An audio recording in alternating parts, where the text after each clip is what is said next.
Rebecca from ChemKnits, and today we are going to dye some yarn with food coloring.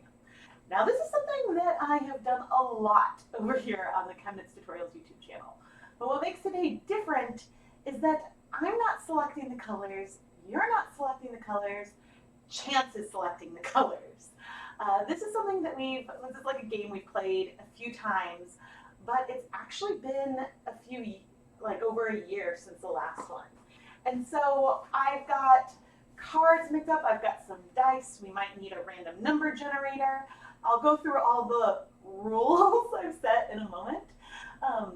But yeah, we're just really gonna have a lot of fun, and I am really, really excited. Making sure I can see the chat. All right. Hopefully all of the, it says I have an excellent connection. That rarely happens. So I am live right now. It is the morning of January 29th. If you're watching a lot later, then it is a replay. But we are going to dye at least 8 different colorways. So how this is really going to work is that I will draw, I think, colors for the first 4 sets that we will be dyeing. And then we will dye those 4, and then we'll come back and have another round of drawing colors for 5 through 8. That way, if people tune in later, there's another instance of us playing the game part, which is so much fun. I would like to give a really, really huge thank you to everyone who pre-ordered a slot.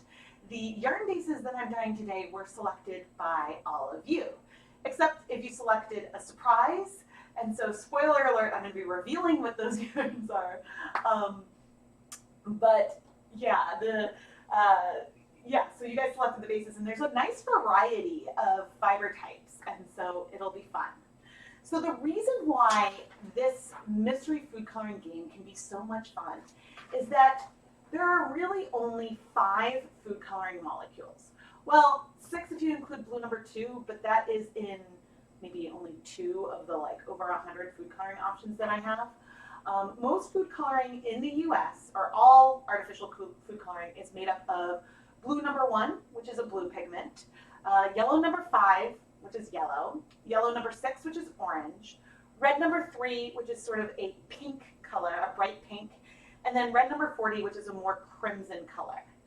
And then all these other premixed colors are made with some combination of these. And at least these are the colors that will dye yarn.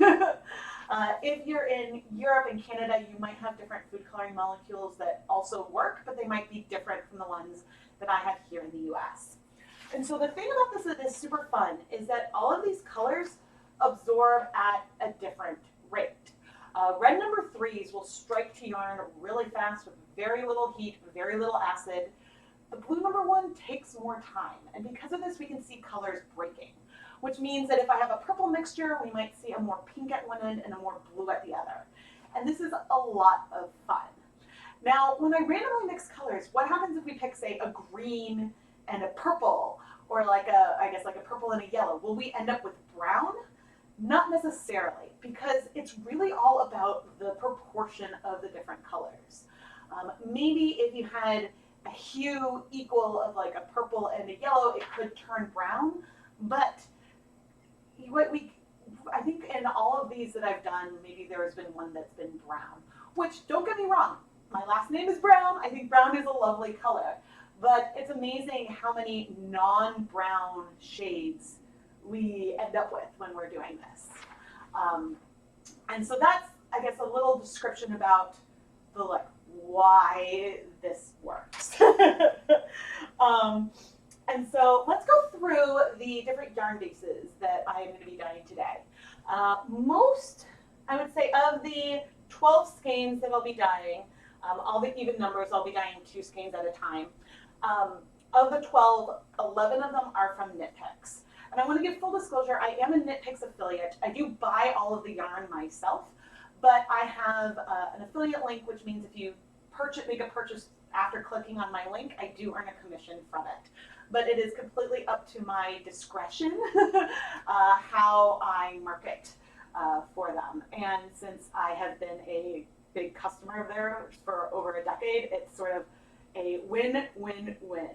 I'm actually going to drop my link, if I can find my chat bar, into the chat right now. They are having a pink and red yarn sale right now, I think up to 30% off. There's a lot of really pale pink colors in there that are good for over dyeing. And so there could be like a good, like, nice discount price, which is worth checking out. All right. So the first one, which was and spoiler alert, everybody, if you pre-ordered, the first was a surprise sock, and we are going to be dyeing Knit Picks Hawthorne. This yarn is 80% superwash fine Highland wool, 20% polyamide, and it's functionally a wool nylon blend. But I like Hawthorne, and I guess it's pre-soaking, so I can't show it to you. I like Hawthorne because it's a bit higher twist, and it's beautiful. Next, we are going to be dyeing Knit Picks Stroll, which is 75% superwash merino, 25% nylon. And we'll be dip dyeing this alongside Knit Picks Swish DK, which is 100% superwash merino. Swish and Stroll, they're both superwash. Will they absorb color similarly? Very, very likely, but there could be a little bit of a difference. So we might see differences between these two skeins that we dip dye at the same time. Next will be Knit Picks Wool of the Andes, which is a non-superwash yarn. It's 100% Peruvian Highland wool. And then we'll be doing 2 skeins of Stroll at the same time, and those I expect to be matched because that's what happens when it's the same yarn base. Then number 5, for a surprise yarn, I picked Twill, which I haven't started pre-soaking yet. This is a high twist, 100% superwash merino yarn. It is bouncy and so, so soft. I believe that they've sort of renamed it Twill, and it's one of my new favorites for sure. For sure. All right. And so that is number 5. Number 6. One of the skeins will be Knit Picks Stroll, and then the other one was a surprise luxe skein, which I will be using, and I can't show it because it's pre-soaking, a Silk Sock 50/50, which is 50% superwash merino. Should double check. I believe it's a superwash merino. Yeah, it's 50% superwash merino, 50% silk. It is so soft and shiny. And that is actually the one skein that I started pre-soaking last night because silk can take a little more time. Now, in this combo, we've got one yarn that's a superwash merino and one that's a superwash merino that's silk blend. I don't think I've dyed a superwash merino silk blend. I've done merino silk, and that absorbs color slower, but I'm not sure about the superwash / silk combo. So it's possible that in number 6 we'll see 2 colors that are really similar, or we might see a big difference because the Stroll might soak up a lot more color than the 50/50. For number 7, it's another Wool of the Andes, and number 8 we have another surprise that I picked, and a Swish DK. And the surprise, I picked Knit Picks Muse, which is another newer line. I don't think I've dyed this one yet. It's 100% superwash merino, but this yarn is a beautiful, beautiful single, and it is also really, really soft. I believe that they came out with Muse sock yarn as well, which I plan to dye soon, which is 75, also a 75/25 sock yarn. But this one, so I was a little bummed that it wasn't like, single ply though. I thought that it would be a single ply as well. So that's a rundown of the yarn bases. Everything from 1 through 4 is already pre-soaking, and once I empty out those bins, then I'll soak the rest of 5 through 6. But yeah, I'm really excited. And we've got a lot of food coloring pulled today. I even have some Wilton colors on the counter that I've never used before. But most of the pieces of paper that I have in the bowl are going to be Wilton colors. The AmeriColor is sort of like one wild card in there. Oh, Indy. Okay, you want to go outside? Sorry. Dog Mama Booty calls. most of it will be the Wilton Ice color, and then I also really love the Wilton Colorite system, and so we've got some of those in here. And on each of these, on each of these slips of paper, I have the food coloring ingredients in there. And actually, I should start folding these. I just wanted to show. And then we've got, and we're getting warm over there. We've got our dye baths heating up. So that is fun. Good morning, everyone. And good afternoon or good evening, depending on where you are in the world. Oh, Indy, he's barking. So for each of the colors that we're picking today, I'm going to pick 2 colors randomly out of this bowl. And I'm now folding everything up. And the goal is to do about half of a teaspoon of food coloring per 100 grams of yarn, and however that means. And so if I pick 2 Wilton's colors, I will be doing a 1/4 teaspoon of each of the Wilton gel icing colors and just do a 50-50 mix. If I pull like a Wilton Colorite color, then I will be rolling, I think, 2 6-sided dies, so it'll be between 2 and 12 drops of those. And if there's a wild card for AmeriColor, and for that I think I'd roll the 20-sided die because it's less pigmented than Colorite. And once I pull a card, oh, that's an extra. Once I pull a card out, then I will remove it from the bowl, so that way we won't get as many repeats. But yeah, I am really, really excited. This is the first time I think I've included all of my food coloring in here. And I am just folding everything. I've colored the pieces of paper so that way when I draw it out, you guys can sort of know what it is before we look. So this yellow-green color that I guess on camera is looking very yellow, these are the Wilton icing colors, which makes up the bulk of what is in here. Sky blue, I think that's one of the colors I have never used. There's a few yellows that I've never opened there too. So orange is the Wilton Colorite colors, and there are 8 of those. And of the 8 Wilton Colorite colors, oh, I didn't even add that to like the video description or anything. But of the Colorite colors, the 5 of the 8 each have 1 food coloring molecule, which I think is awesome. So the base crimson, pink, yellow, orange, and blue each have just 1 of the food coloring molecules that I shared at the beginning. The brown, the black, and the red are all mixtures. So I think that's pretty fun. And as this goes along, once I'm at the stove, I won't be able to read comments super well. But whenever like I pop back in because we're waiting, feel free to ask questions. And oh, so the starting conditions. In each pot, I have 8 cups of water and 1 tablespoon of white vinegar. For the colors that are the double dips, I am going to, for the ones that are double dips, I will increase that water level a bit depending on the pot I'm using, but I think I'm going to stay at the proportion of 1 tablespoon of vinegar to 8 cups of water. I have some of that mixed on the side. I just might add a couple cups of that mixture, so that way the starting vinegar concentration is the same across the board, if that makes sense. Okay, so I said that the yellows are the Wilton icing colors, and this bowl is like mostly yellow. Then we've got the wilds. So like I have a wild Colorite card where I'll roll like a 6-sided die and it'll help us pick what color to use. So that'll be fun. I have a wild Kool-Aid card where I've got some Kool-Aid packets and I'll sort of draw them out. I'll shuffle them like a deck of cards and draw a couple out. A wild Neon McCormick's card, which could be a combination of 2 colors or 1 color.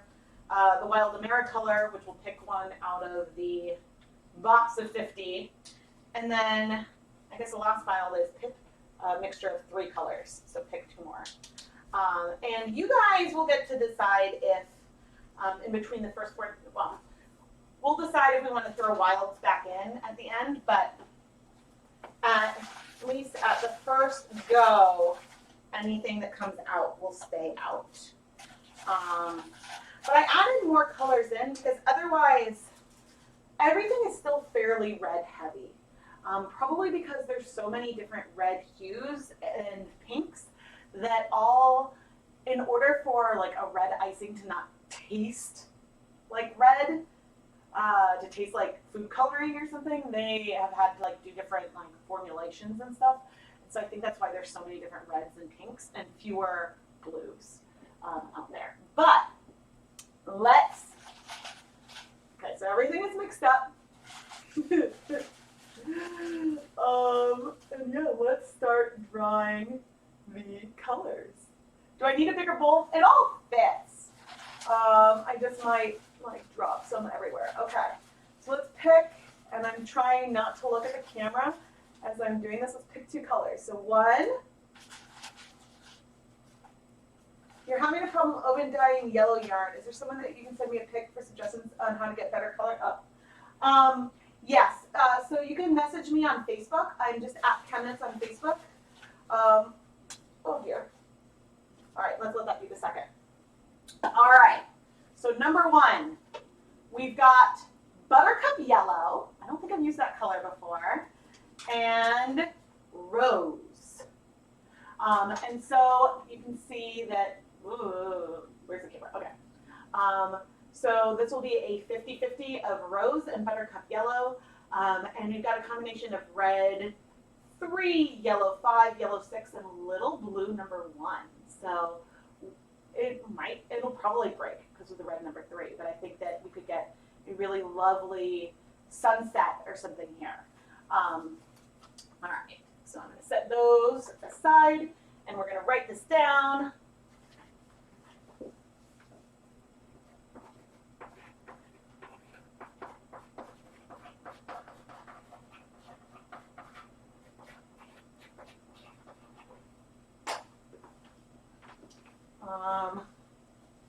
Okay, for number 2, and I should just stop mixing them because they are mixed up, and I should just go and draw.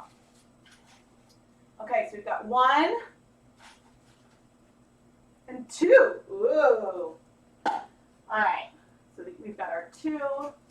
We've got Creamy Peach, and we've got, ooh, Base Red. So the base red on the color right system is an interesting one. It has red number 3, red number 40, yellow 5, and yellow 6. And the Creamy Peach is yellow number 6, red number 3, and yellow number 5.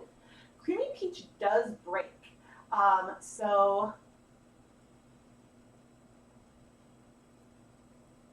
you thought I drew Buttercup Moss random draw? I can double check because we'll know when I go to mix if it has been opened. But okay, so I drew base red. So I need my dyes. Dye. There's a lot of like dye stuff. Okay.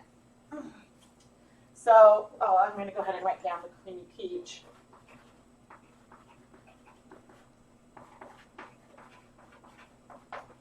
Okay, and now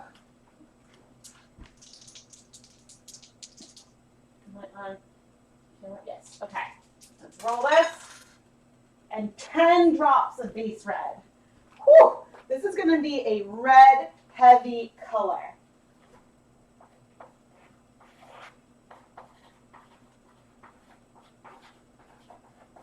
Red is a pigmented color. I'm going to go ahead and add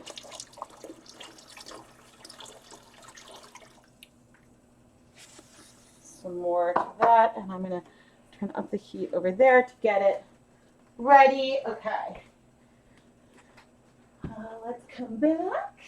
And here. Okay. Oh, no, you didn't miss much. I was explaining I sort of did a long like introduction about everything, and I don't need to mix it up. All right, we've got, all right, it's yellow, so it's a Wilton color, and another Wilton color. Oh, good. I still think, what was it, like, I don't remember if it was teal and copper that was one of my favorites last time. Brown. So this is Wilton's Brown. It is a super old formula. If it turns out that it is dried out, I do have a newer bottle of it. But I'm not sure if the formula has changed in the last, like, 10 years. Okay, so a mixture of brown and, ooh, cornflower blue. So I wonder how these will mix together. I think that these would be really, really pretty.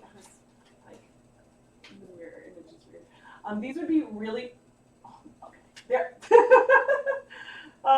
These would be really pretty, like, on a colorway together. I love sort of like dusty blues and browns, but I'm curious what it'll do in the mixture. My guess is that the brown is significantly more pigmented than the cornflower blue, but this is my hypothesis. And sorry for chalkboard sounds.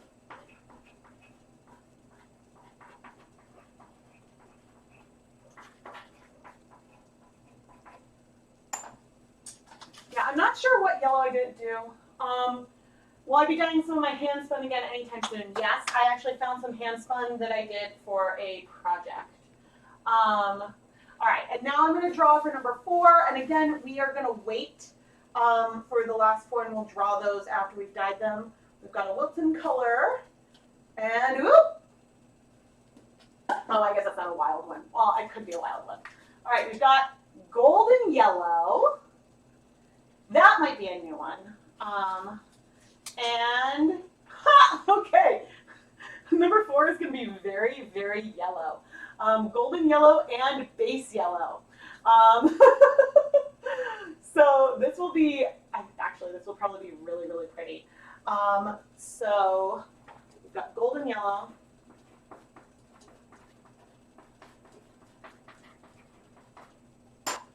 Hopefully I have enough base yellow for however much I roll, because, oh no, I guess I have about half a thing. Of the Wilton Colorite colors, the blue and the yellow I go through the fastest, and maybe the pink. The reds are really pigmented, so, and we've got 5 drops.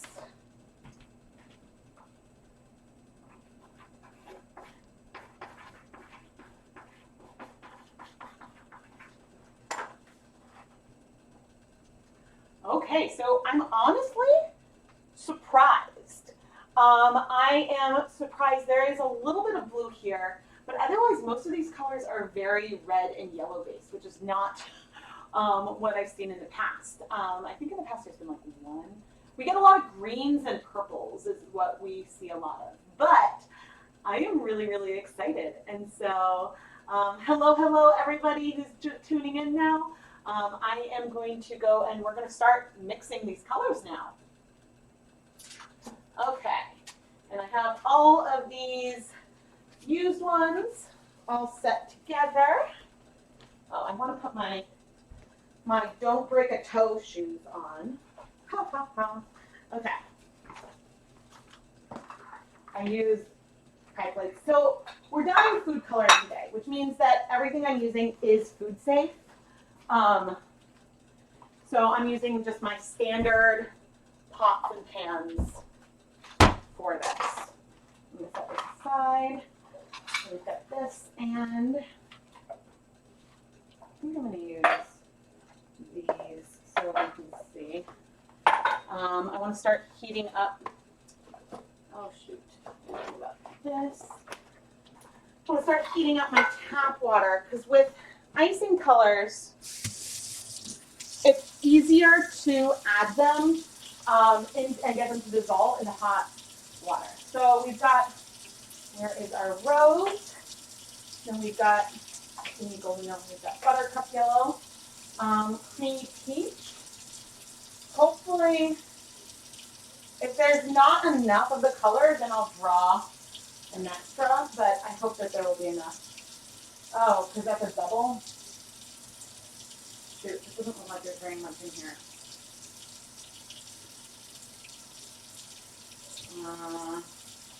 We might need to draw.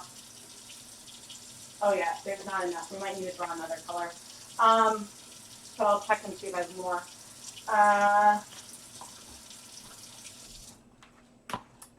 That's what Wilson is afraid of. Okay, so creamy peach and base red.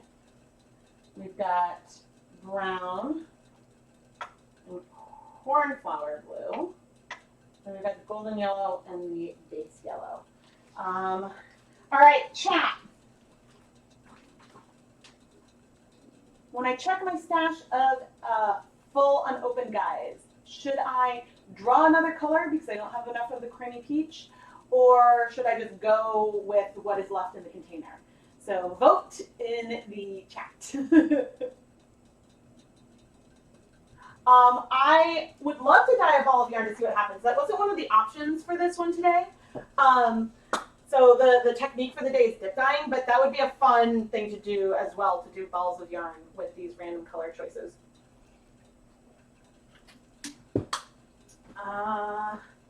Okay, where are my backup Bolton's colors?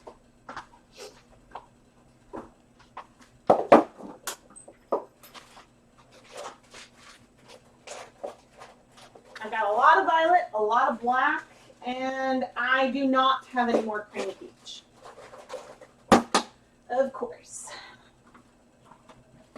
And I'm going to grab the dog while hopefully you guys are still voting on what I should do.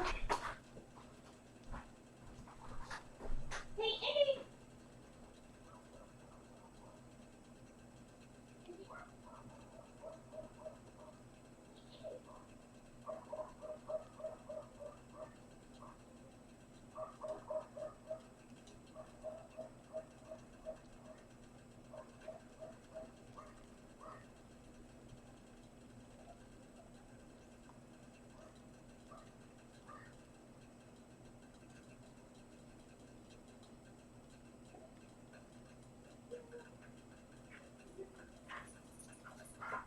Are you a good guard dog?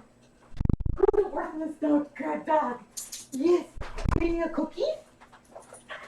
Okay, let's get you a cookie. Let's get you a cookie. Sorry, everyone.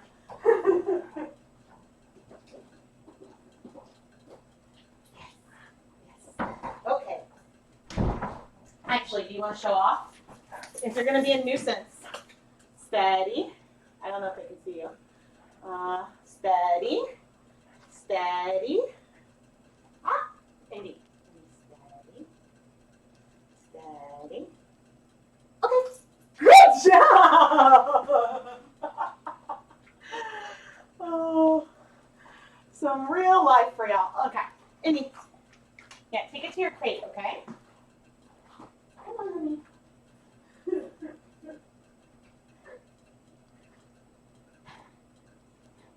Make it work for the treat. Maybe we'll show them. My little fluff ball. Okay, let's see. Oh dear. He left. Great. He left cookie everywhere. Leave no dye behind. So I'm going to use up the creamy peach for sure. Another draw. Okay. Go with what's left. Oh, okay. So I think. Oh, that's not the one I wanted. All right, I am absolutely going to use up that creamy peach. There is no question that I'm going to use what is in there. I think it's like, to me, it looks like, and we'll measure it. It looks like about an eighth of a teaspoon. And so since this is a double, I want like a full teaspoon of color. So I would want to have like a half teaspoon of it, which I don't have. So I'm going to thoroughly rinse it out. But I am going to draw and we'll measure how much is there and we'll rinse out the container. And so I will draw a third color as like a parenthetical, like our make up the difference color. All right. Ooh! All right, we got a wild one. Let's see. Okay, I'm putting this back since this is what we're doing. It's like a wild pick 2 more colors. I'm not going to pick 2 more. I'm putting this one back because we are effectively picking 3 colors for this one. But that is hilarious. Hilarious. Okay, so I grabbed burgundy, which I'm assuming is the golden icing color because it doesn't have base in it. And then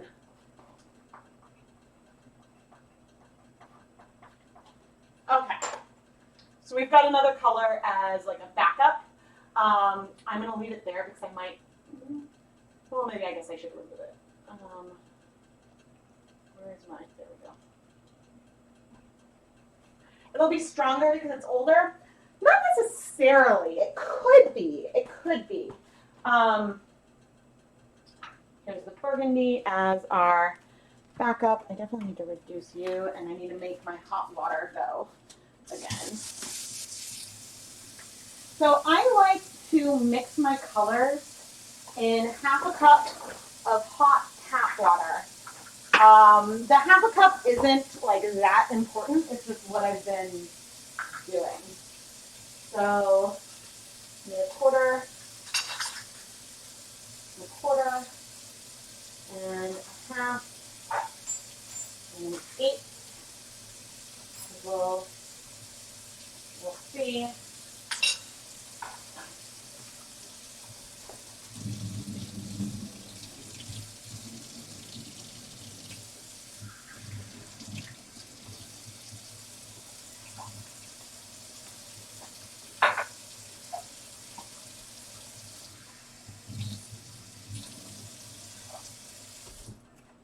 Okay. Oh dear. Hopefully, I'll double check that the camera's looking right. Okay, so I can't really see any comments for the screen right now. Buttercup yellow. Oh, okay. Whoever's called it, you're right. I did use it. So we're going to take about a 1/4 teaspoon of the buttercup yellow. And so the goal is for a half a cup, but if I say Drew black, then I might reduce it because I like to use a 1/4 cup of the black per 100 grams. It's all very like approximate. But in here we've got a 1/4 teaspoon of buttercup yellow and rose. And the warm water really will help. Like you can see it's sort of like stuck on the spoons. I'm going to leave it in there to soak. Let's see how much of this creamy peach we have. I will go and add hot water into this.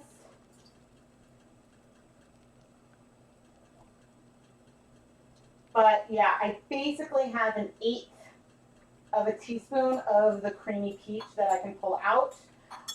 So not even quite a 1/4 teaspoon. But I am filling up the container. Oh, that shook orange everywhere.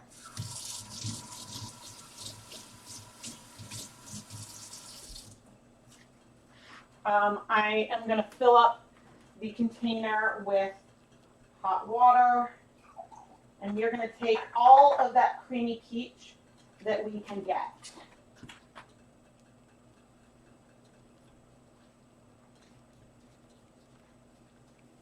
Hopefully without staining my whole kitchen orange.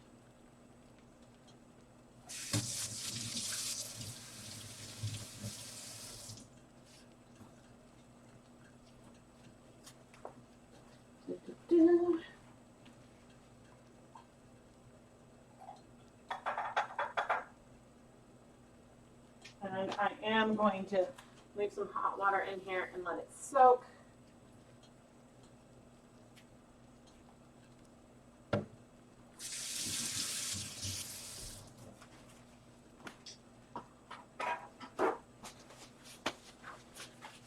Yeah, but given that there was about maybe half as much of the creamy peach as I wanted, I'm glad that we're pulling another color. All right, so I have to do 10 drops of the base red, which is a nice thick color. So 1, 2, 3, 4, 5, 6, 7, 8, 9, pen. There is the base red.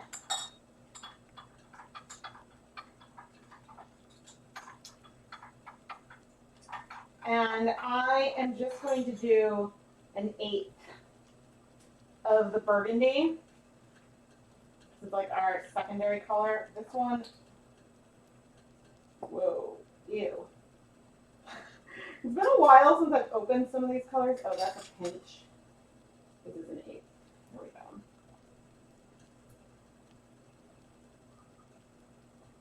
Okay. That burgundy. Oh no, not on the counter. Oh dear. Ah! Ah!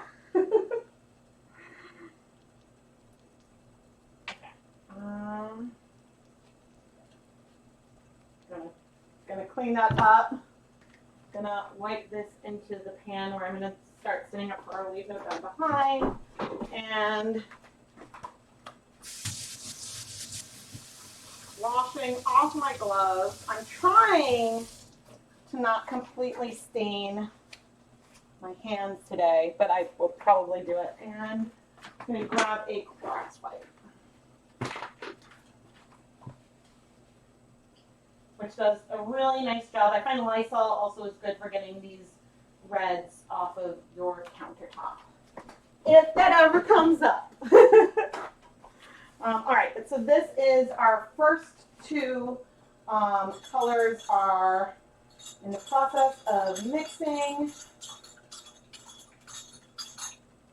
but it takes a bit of some time to get all that color out, and there might be some color left on the spoons. I think that one might be a little pastel because the two colors might be not that pigmented. This one is going to pack a bit of a punch, but I am excited about that. Okay. I am going to bring in the next soak of creamy peach. There's still like a hint of something in there, but I got most of it out. And yeah, we might do like anything that's like nearly empty will get rinsed into, I've got a container where I'm saving, like I'll rinse off the spoons and everything like that, but I should get a bowl to just stick this guy in. Okay.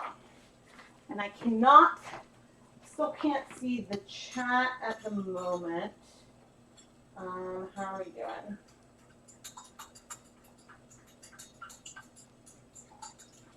This is the part that you don't often see in the videos.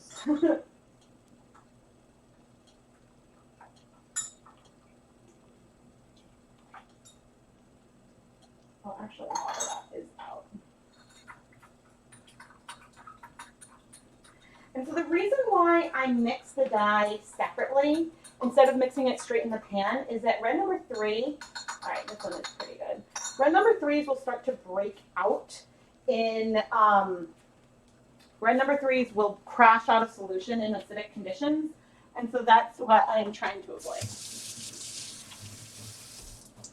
All right, now I'm going to get the yarn prepped. And by yarn prepped, I'm going to pull it out of the pre-soak and remove a lot of the liquid. One other thing is I'm not using my awesome zip ties today because I didn't have enough that hadn't been used with commercial dyes. Wow, you guys have awesome, awesome memories. I am beyond impressed. You guys are awesome. Okay, and now, oops, what I need to do is swap the camera. Okay, we're over to the stove. Okay, so for number 1, I believe is hawthorn, yes. Everything is just being pre-soaked in plain tap water. 1, and then 2 is a stroll and a swish.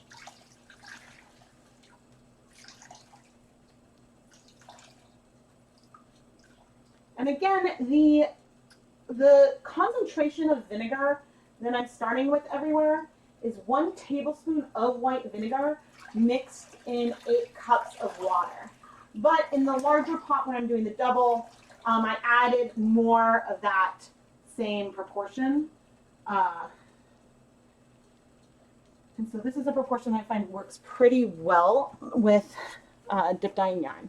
And one thing I thought was kind of fun about, and who knows if we'll draw it, but about putting Kool-Aid in the mix, is Kool-Aid would introduce a little more acid in there. So colors would strike faster. Okay, I am trying to put gloves back on when your hands are a little damp is funny, but I do try to reuse the gloves as long as I can. Let me make sure you guys can see. Yes. So let's do this somewhere. Well, I was trying to remember. I think that it's, and now I'm checking. I think it's the golden yellow. Yeah, and maybe the lemon yellow that I've never opened. All right. So I am coming over.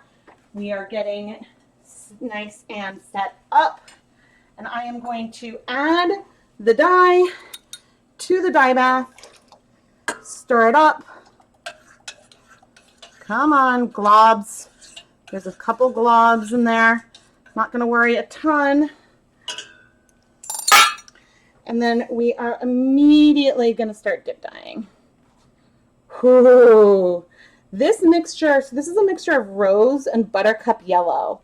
And I have to say, this is reminding me of creamy peach a lot. Ooh, look at all of that pink. That is beautiful. I want to slow down a bit, but it's always like an exercise of how if you go too fast, then you might not see any breaking, but if you go too slow, you might not capture colors at the end. But this is beautiful. And I'm seeing more, see that little, like more of an orange hue maybe towards the end. There's definitely still pinks though. But at some point, it's always like, am I going too fast? This is much more pigmented than I expected given how the yarn was looking.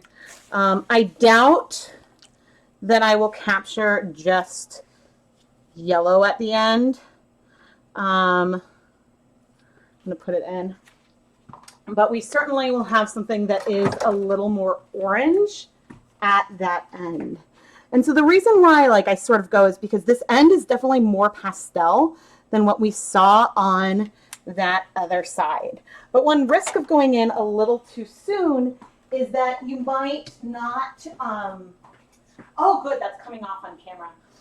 Or you can see the colors on camera nicely. An issue with going a little too soon is that you might absorb too much pink on that end. Now I'm trying to get a nice picture. That is beautiful, beautiful. And we do have a tiny bit of color left in here, but as I said, I'm going to start a collection. Oh, that's really not very much pigment left at all. Keep those spoons rinsed so we can be ready to grab the next colors when we need. And now let's go on to our number 2.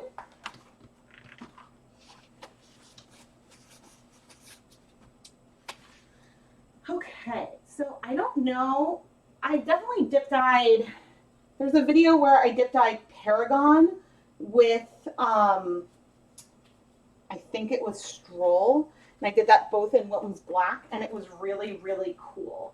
But I'm not 100% sure what to expect with dip dyeing Stroll and Swish at the same time. So here is our, come on, trying to get the rest of that.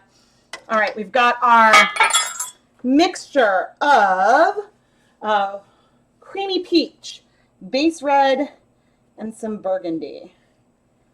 And I'm very, very curious to see how this will look similar or different to the previous color.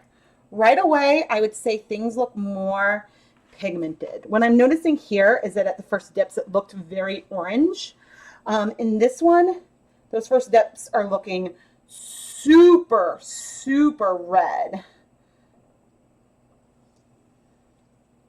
Oh, I should have a spoon on hand. Yeah, so you can see that we are definitely getting less pigmented as we go. Whether or not it's breaking,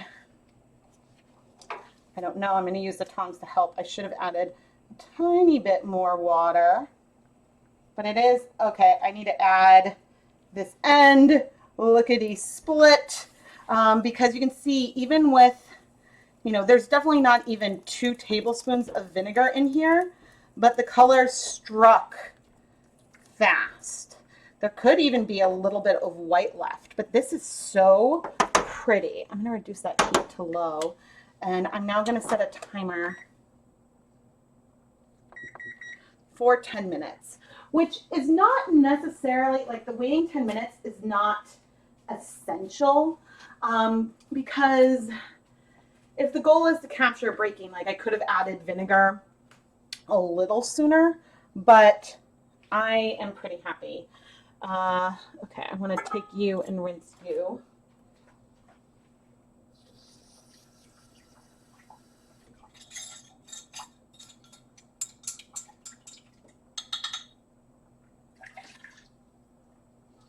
Just to show you guys, our leftover color so far is really not pigmented. Really, really not pigmented at all.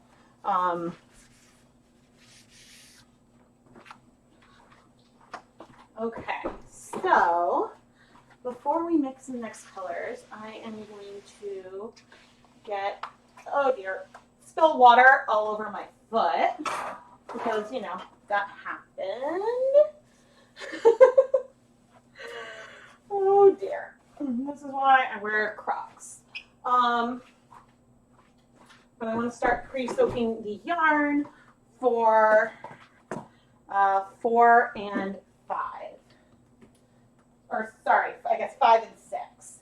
But I guess one of the ones for 6 is already pre-soaking. So this one is, I need twill and I need another stroll. That is not stroll. If you were my stroll, you would be right here.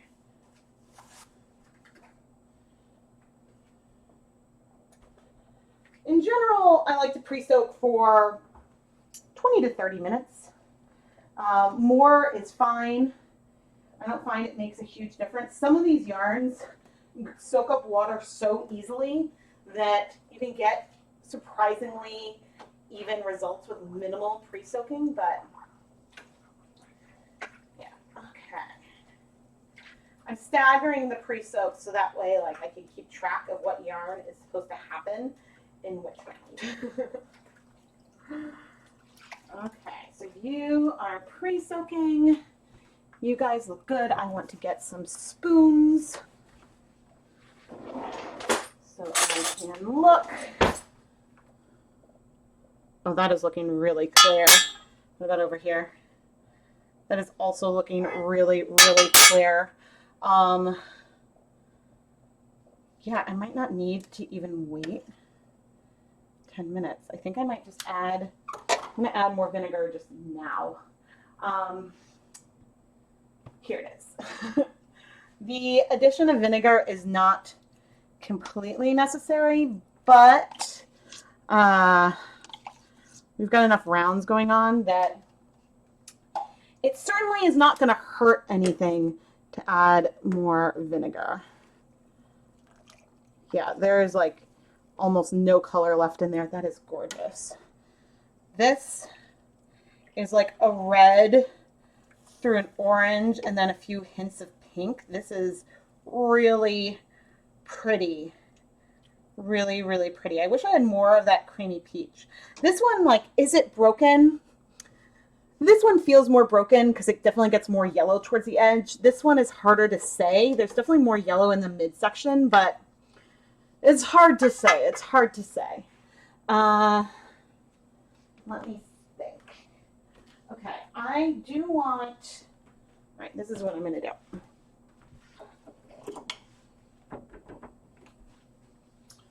I'm going to, and if you're on headphones, watch out because I'm about to. Oh, I guess maybe it's not going to scooch. Move those back. Oh.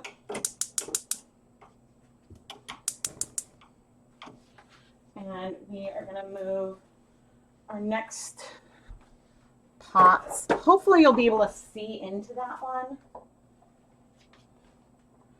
That is my only concern.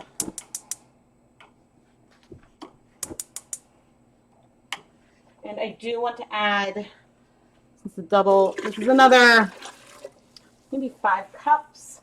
And it's again, what I just added was a proportion of 8 cups of water to 1 tablespoon of white vinegar. And we can get these guys heating up while the back ones, I'm going to reset the timer.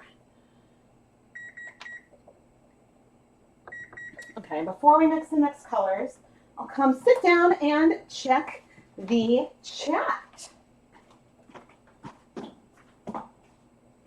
Ooh. Whoa, that almost looks, oh no, it's just some, I think, vinegar bubbles. Hello! This is fun. So I realized something. You know why the colors are pretty decent today? It's daytime. The amount of natural ambient light in my kitchen right now is making a huge, huge difference in the way that colors, I think, are coming through on camera. And I think it's one big issue with me doing some of the dye-along streams at nighttime my time. But one of the reasons why I do them at nighttime my time is because, like, well, it's hard. Every time is going to be work time for someone somewhere because I know you guys live all over the world. So there is that. Ooh, mythical phoenix vibes. The colors on camera are like not as bad as they can be sometimes.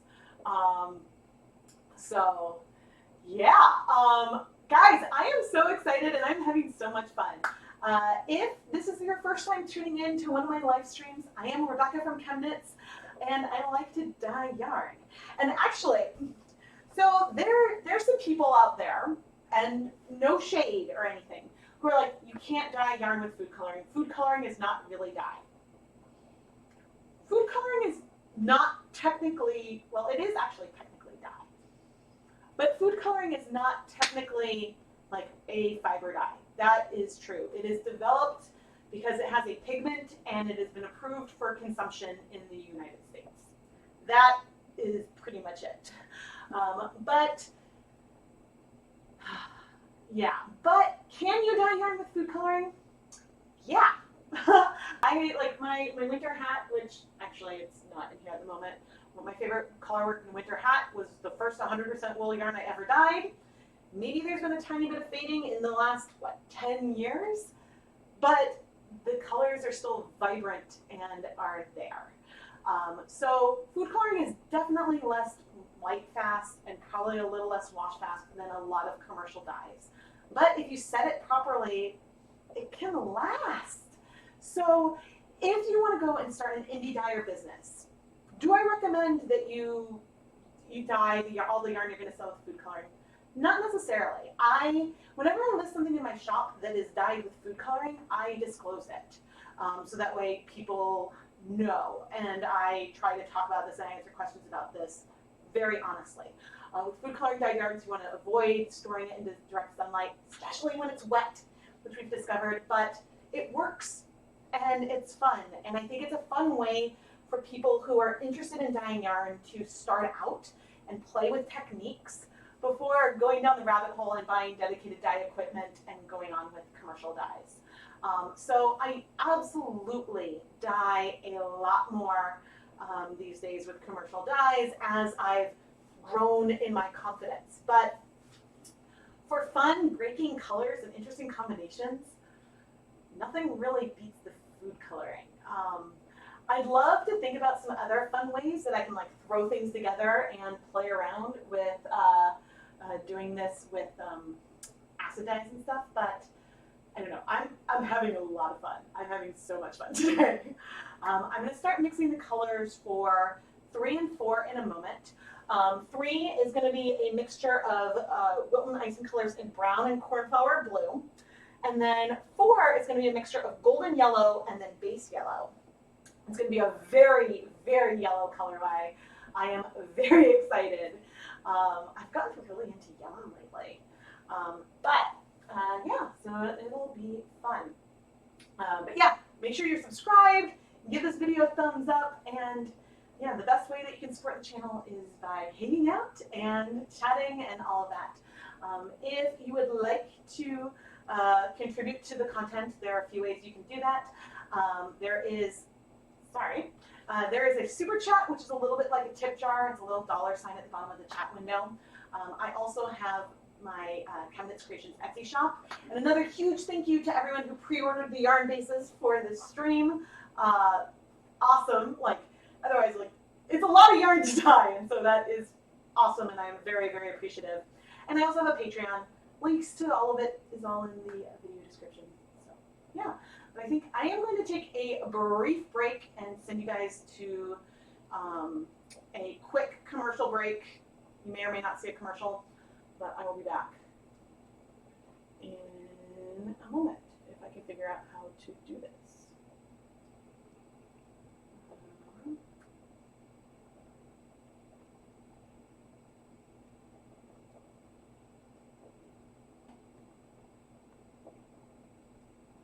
Oh, I maybe did that a little too soon. Okay, they changed the streaming setup, so I pressed the button and it inserted an ad. So it did it a little sooner than I meant, so apologies on that. But yeah, it's all just ways that I support the content. Let's have a drink.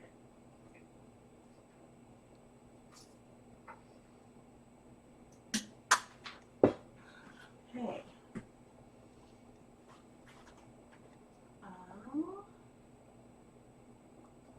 And I have no idea now, because it doesn't tell me that everyone is back or anything like that, but I'm back. Just gonna sip of my soda, and let's go and mix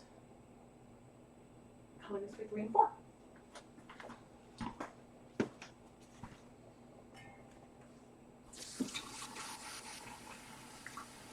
And while I'm at it, I'm gonna reduce the heat on our Geisen back. One thing that will most likely happen today is that we will trigger the fan on my stove. That is bound to happen.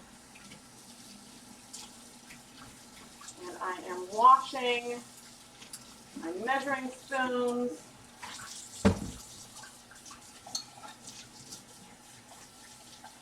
On these cups. Oh dear. Okay.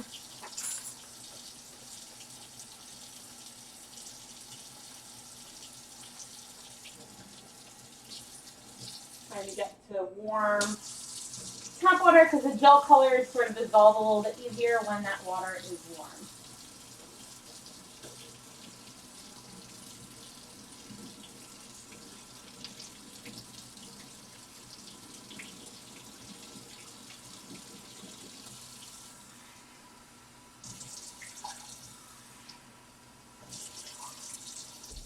The reason why I like to mix my colors directly or just into plain water versus water with vinegar is so that way any reds don't start crashing out,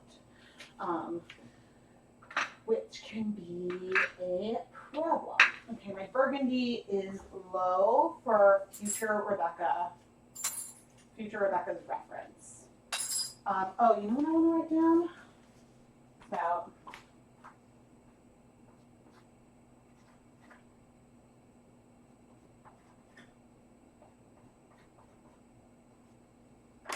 Just making a note of the approximate proportions and make sure I'm on the right screen. And, oh, odd. Just double checking the chat. And when I pop up, feel free to ask questions. Oh yeah, and we have a ChemKnits Creations Facebook group. I am really excited to play with Muse. The yarn base.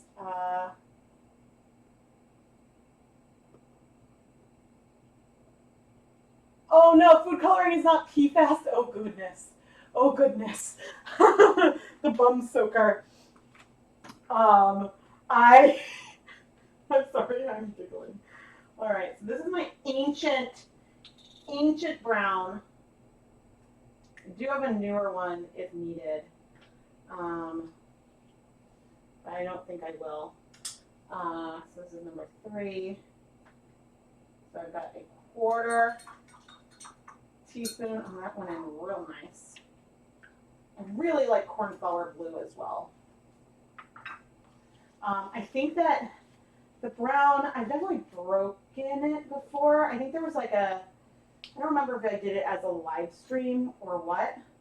But I think with the addition of the cornflower blue, I think it'll be brown, maybe with like a blue or greenish finish, which I think will be really pretty. Okay, I'm turning off the heat on those rear burners. We will remove the yarn, I think, after we dip dyed this next round. So I will say, just looking at this, and I don't want like to spoil it for myself with like going in with a paper towel. This is looking greenish to me. Like army mossy green, which I think is cool. Okay, that is ready to go. And then here, so I want a 1/2 teaspoon, and this is a new color, never used, golden yellow.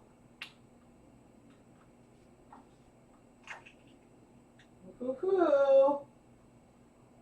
Whoa, that is like jelly. So funny. So yellows are interesting because if you add too much yellow, then it starts to look orange. Which I think is like, now this is a yellow that definitely has some orange paste in it as well. But I think it's hard to get some golden yellow colors because and especially yellow speckles. If I try speckling with like a golden yellow pigment, then the speckles themselves look orange, not just because of the pigmentation. So that is interesting. And I need 5 drops of the base yellow. 1, 2, 3, 4, 5. And what's I go through in the Colorite system, I mentioned this before, I go through yellow and blue both really fast. I find that if I want like a green and I don't want it to be like a teal, you need a lot more yellow than blue. But you can actually use the base orange for mixing some greens and stuff as well, and that is pretty fun. Okay, let's see how the stove, we're almost hot enough. We are almost hot enough. Okay, and I'm gonna get the yarn ready. Okay, so 3 is, who do I have in here? Oh, I'm surprised.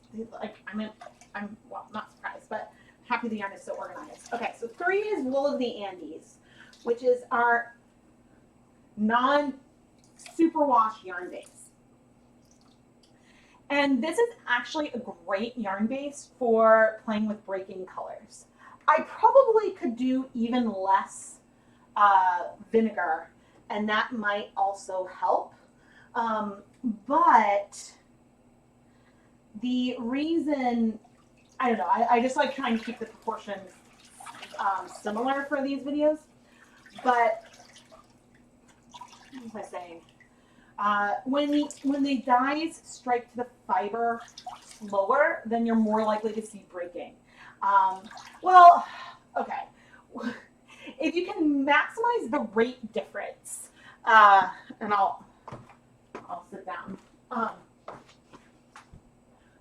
not explaining this well. All right. So if you can, breaking food coloring like this is sort of like yarn chromatography. We are physically separating the different molecules based on their absorption rates. And this is something that in like the chemistry lab we did all the time. Like I did a lot of something called HPLC, which is high performance liquid chromatography, where I basically, and I would look at what was coming off from different light absorption. So we wanted colored molecules. But you would set up and develop like a gradient of basically the solvents that you were putting through, so that way you could get as much separation between your different molecules as possible, so that way you can identify and quantify what was in there. And so if you can get the condition where the reds will strike really fast, but the blues won't quite strike yet at all, then you can really maximize that breaking, because that blue won't start binding until you add more acid, which is something that I see with my optimized conditions for doing broken violet, which is the breaking color I've done over and over and over here on the channel. But with the superwash yarn, you'll see towards the end the colors get more pastel. So you might have some breaking there, but you also have a level of saturation difference going on. And so one thing about broken violet that's nice is that it almost feels like you dip dyed into two different colors. And so that's sort of what we're going for today. I saw Hi Rosalie, and I did a double take because that's my mom's name.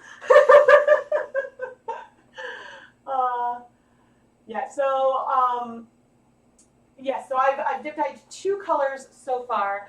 I've done 1 and 2, one was a combination of rose and buttercup yellow. 2 was a combination of creamy peach, base red, and burgundy. And I'm about to dip 3 and 4. 3 is brown and cornflower blue, and 4 is golden yellow and base yellow. Yes, water. So my tap water runs slightly acidic. I'm not sure how hard or soft it is, to be honest. But yes, your tap water can definitely make a difference.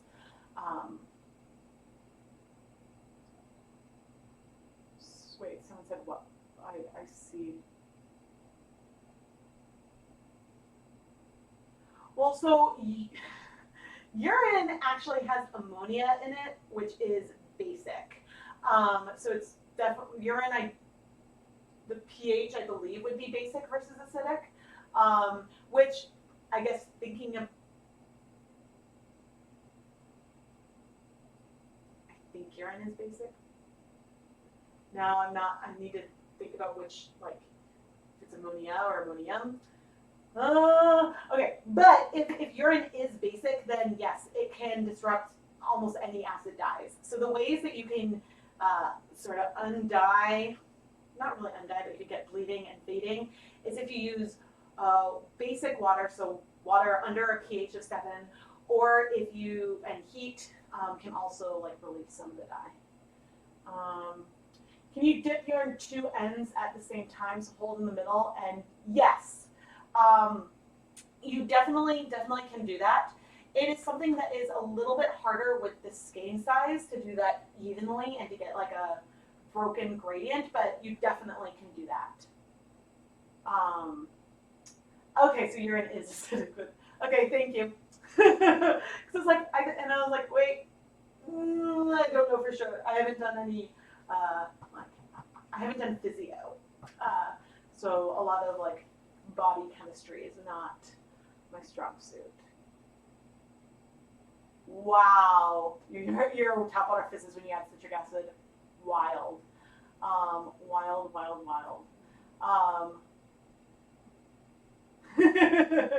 I will say hi to my mom for you. Okay. I am going to hide my beautiful face again. Oh, and that did not do it. There we go. Back to the stove.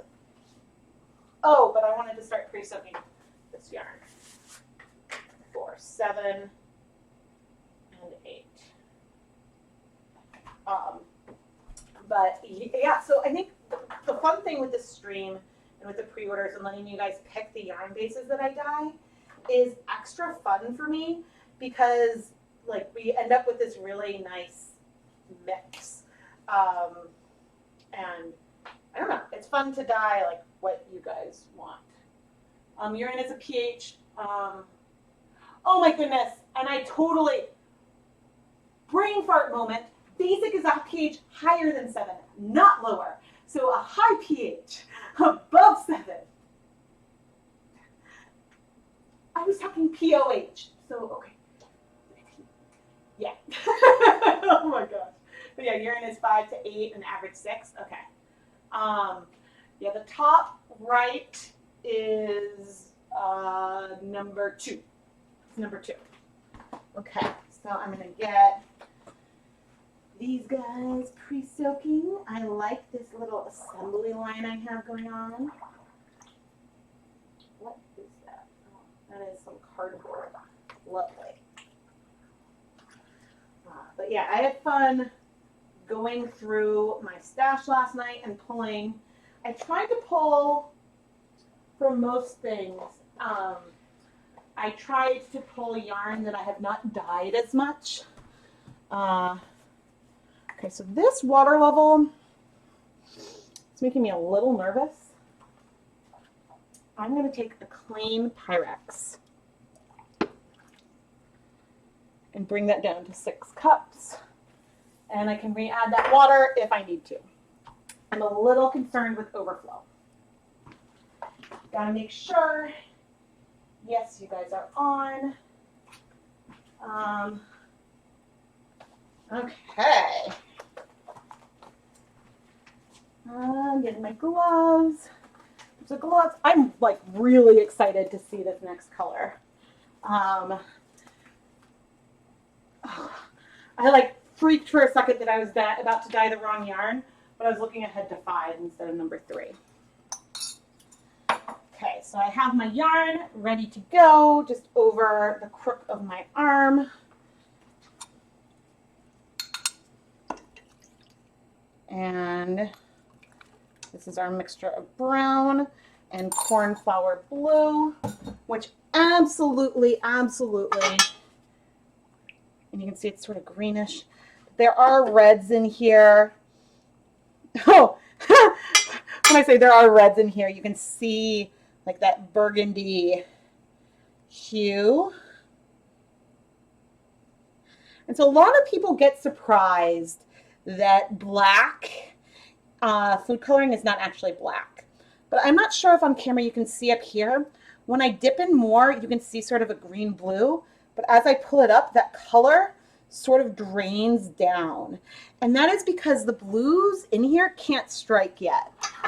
There's not enough acid for it to strike. But look at that greenish color. What we're sort of waiting for with this one, and it's possible some of the yellows in there could bind, but yellows tend to be fairly slow as well. I'm sort of waiting until I don't see any more pink. I usually will wait until like when I check it's blue or the color is just different from what the color was before. Oh, this is so pretty. Are we starting to strike some of you? I'm tempted to just go in, but I'm trying to not, like the slower you go, the more you can capture like the magic towards the end. But I am going to sort of go in now, and you can't really see that color on the other side at the moment. But I'm now going to let this sit for, I'll start the 10 minutes after I have the other side going. It's about hot enough.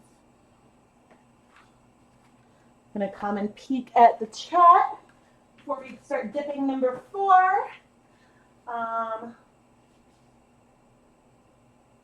I've done a repeating variegated color where you dip one in one color and another and another. And then grasp the colored sections to dip in the middle in the same color. Oh, Sarah, that sounds lovely. Yeah, so that the one I just did was the brown and cornflower. I'm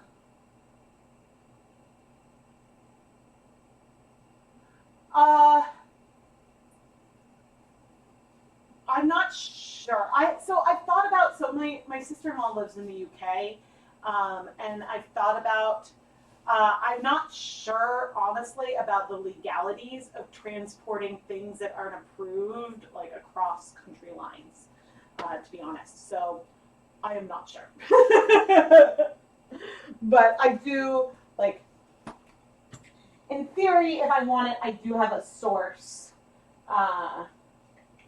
Yeah, okay, let's do our yellows. And so this, what does the golden yellow have in it?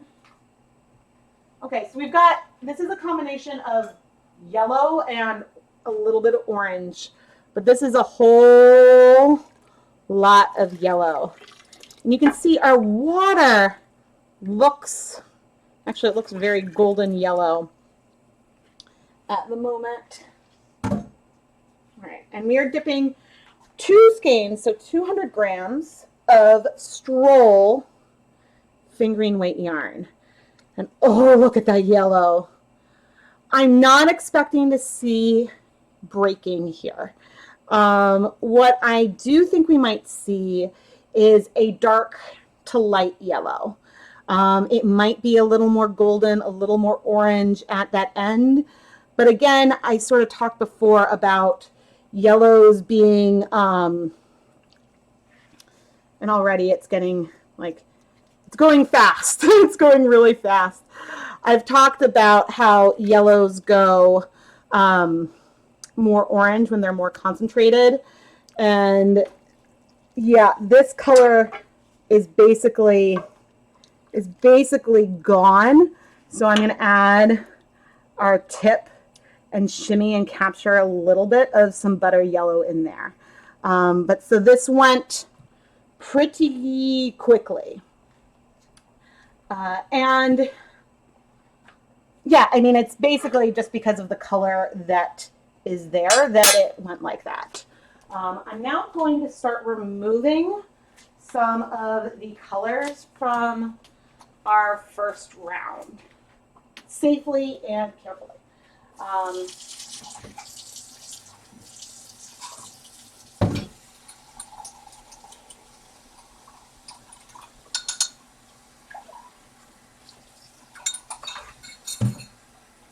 If anyone is curious, anything residual is now a little more brownish than it was before. Okay, let's do.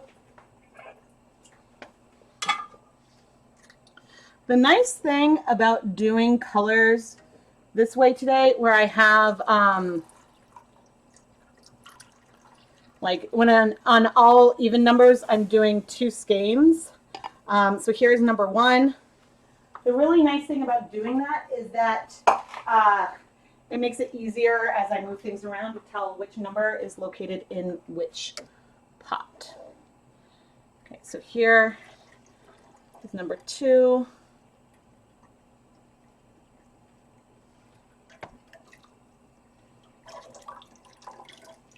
You can see that the water has cleared. This is beautiful.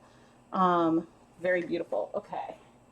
I'm going to set you right here. And where are my...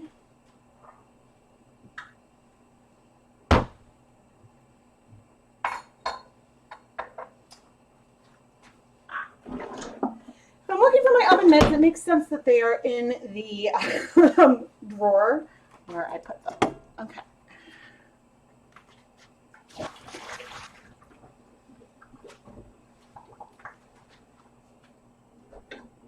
But I don't want to leave any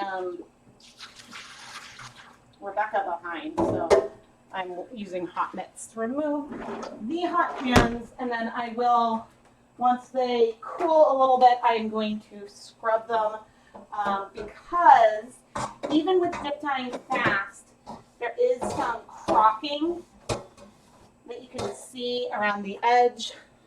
So like you can see right here that some of that red number 3 that just is crashing out of solution. Some of it could be a little bit, I suppose, could be the age of the, oh, I didn't set a timer, but look at that. Okay, let's go ahead and add more vinegar to this guy. 1, 2.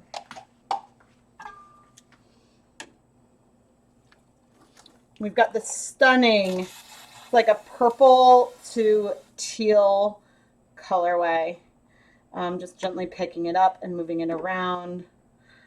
This is beautiful. And this is the kind of like purpley thing that just we see a lot with food coloring. Ooh, that is so pretty.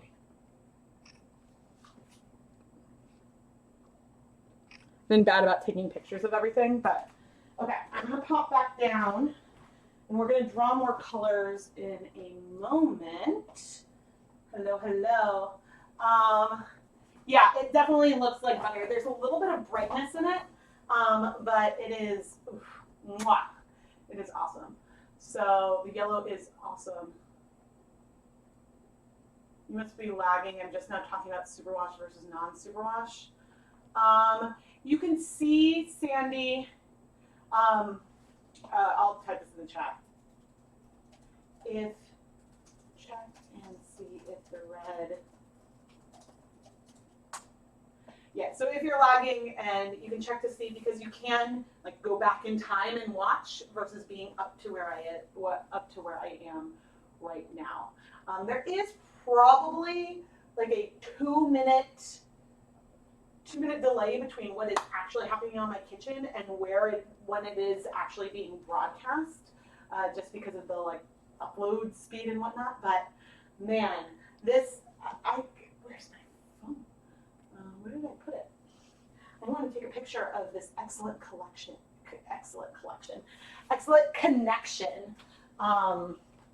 because that never happens.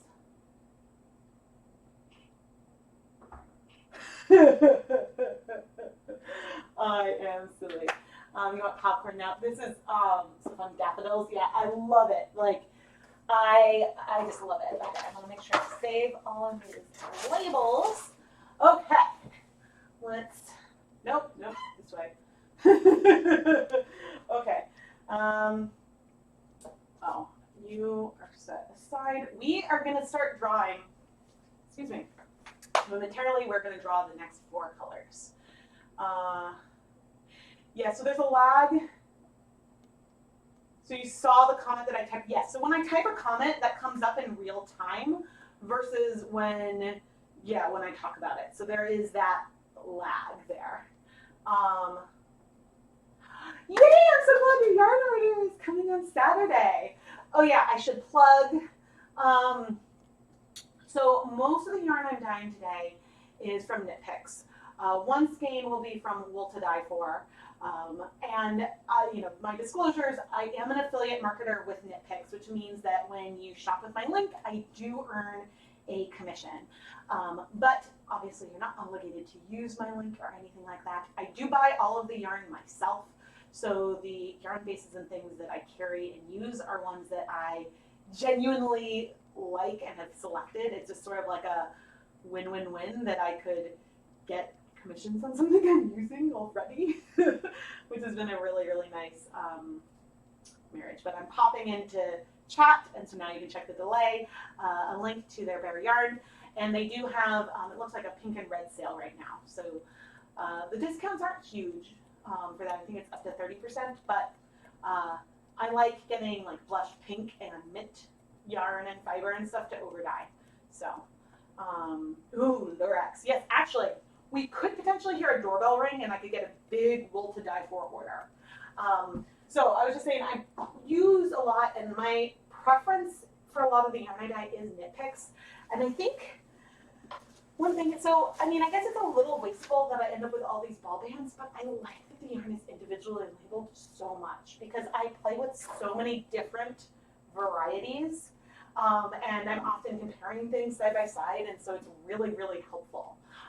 But there are some things that I get from Wool to Die For. Like I like to get mini skeins from them because it is just honestly can be easier than making my own bare mini skeins.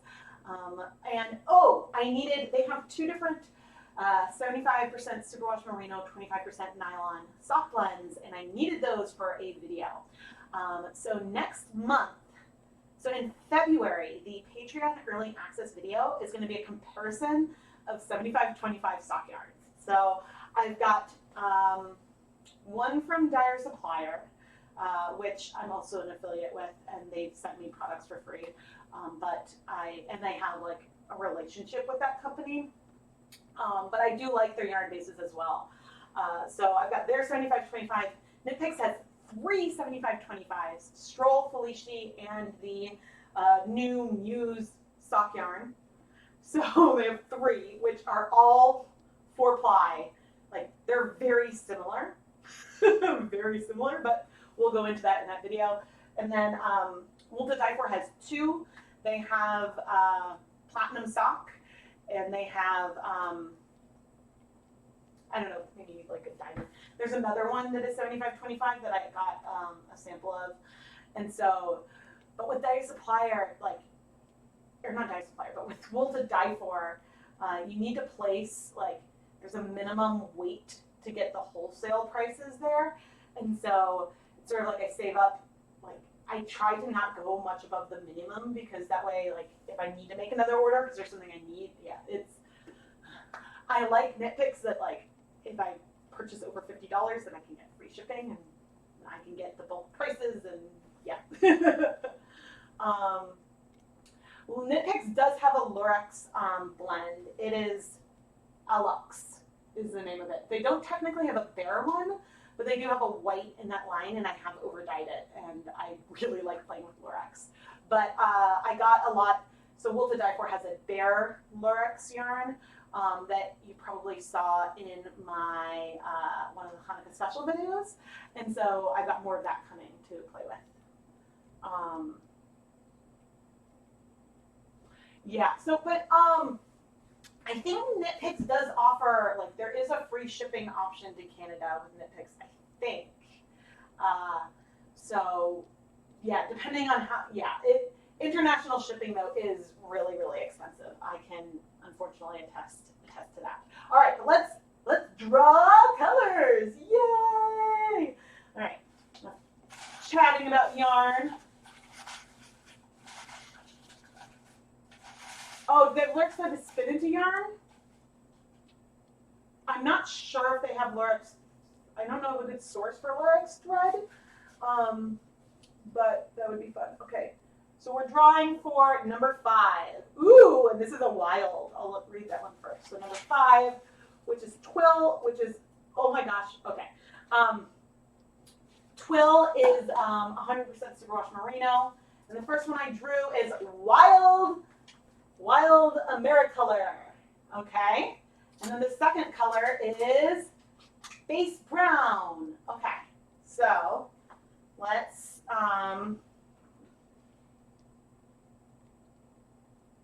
need a random number generator.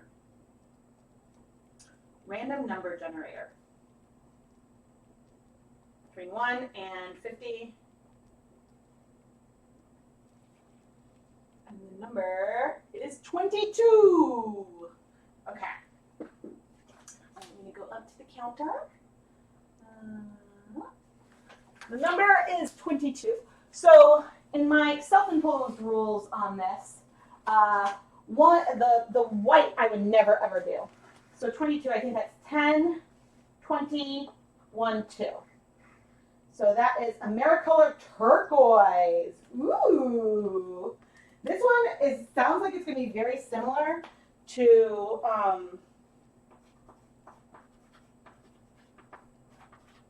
wow, that is not good writing, Rebecca.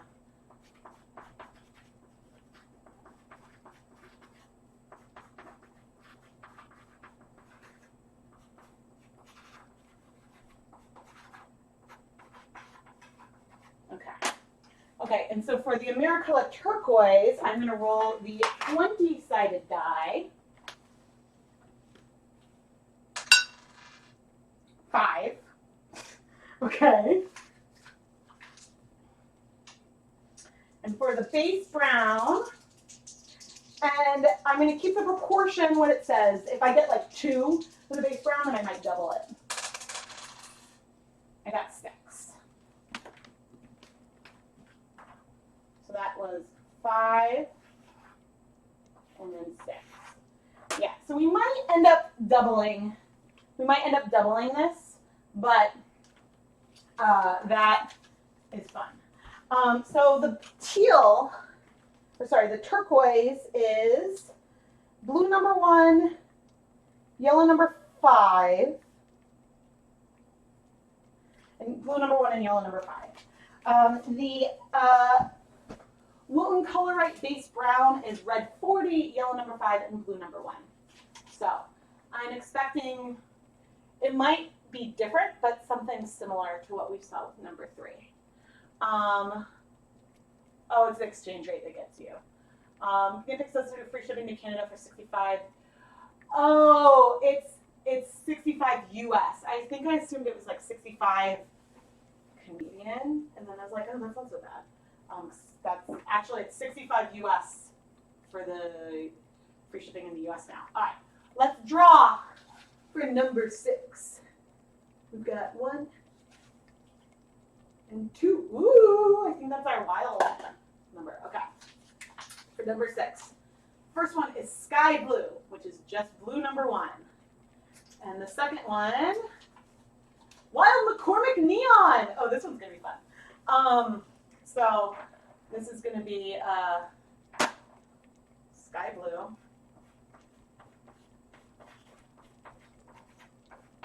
All right, and let's go to the counter.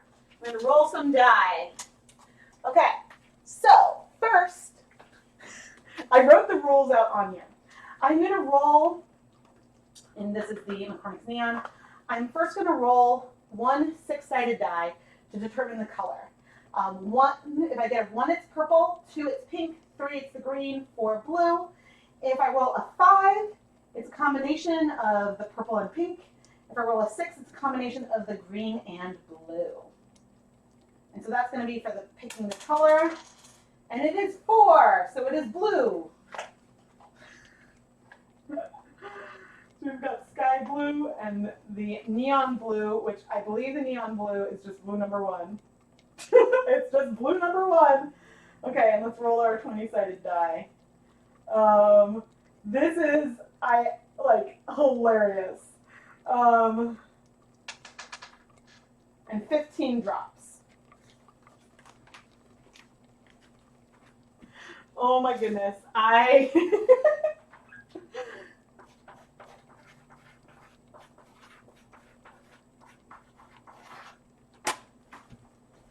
Okay, so the odds of pulling 2 different single color, single food coloring molecule colors is wild. This is going to be a beautiful, bright sky blue.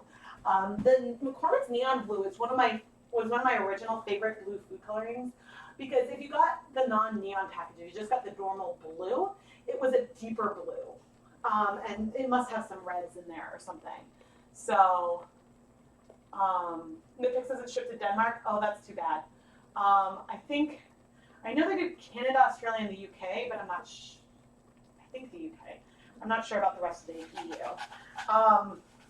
And I don't know, some other companies I might say, hey, you could reach out and ask, but if they don't offer it with Nitpicks, I'm not sure. Okay.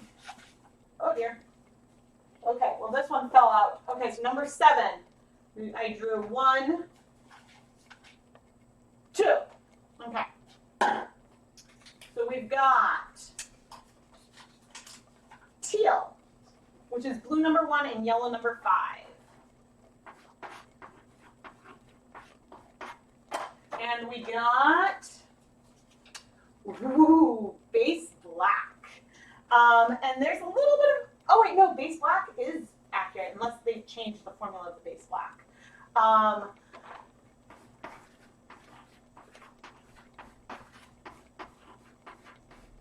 If I just drew like Wilton icing colored black, I would have been like, there's an asterisk because I'm not sure of which of the formulas I'm using. And as I've shown, I have at least like 4 different black Wilton food coloring formulas between the Color Right and the icing colors.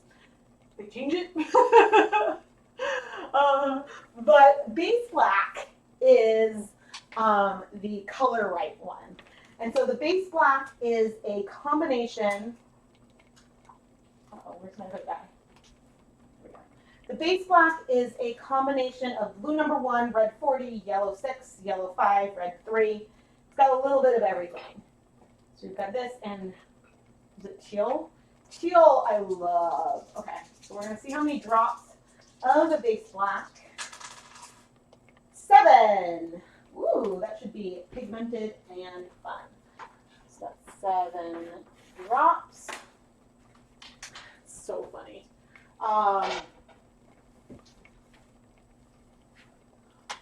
Man, I need to like, I don't have enough space on the chalkboard. I suppose I could throw up a piece of paper, but depending on when we finish this up, maybe we'll have to keep going. There's a lot of slips left in here, and I want more mixtures, more. Now, what am I referencing? More.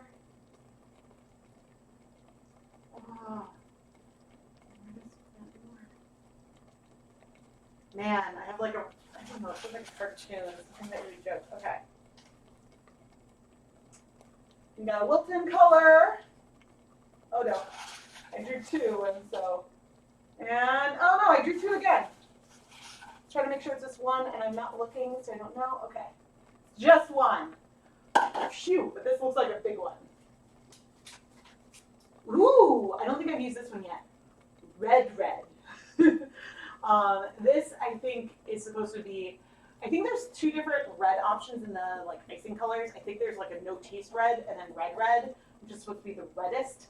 So you can get red icing versus pink icing, which is something cake decorators care a lot about. The red is red 40, yellow 6, red 3, and yellow 5. And the other color is, ooh, we got some Kelly green. Yellow 5 and blue 1. I'm curious to see how these will combine. I'm guessing it might bring in a little orange, but I think the red will be so much more pigmented that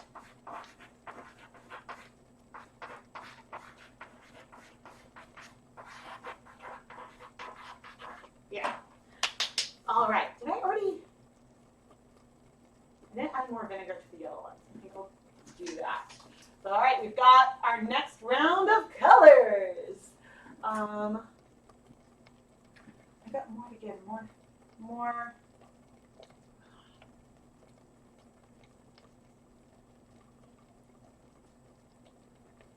Oh man, I wish, I know it will come to me later.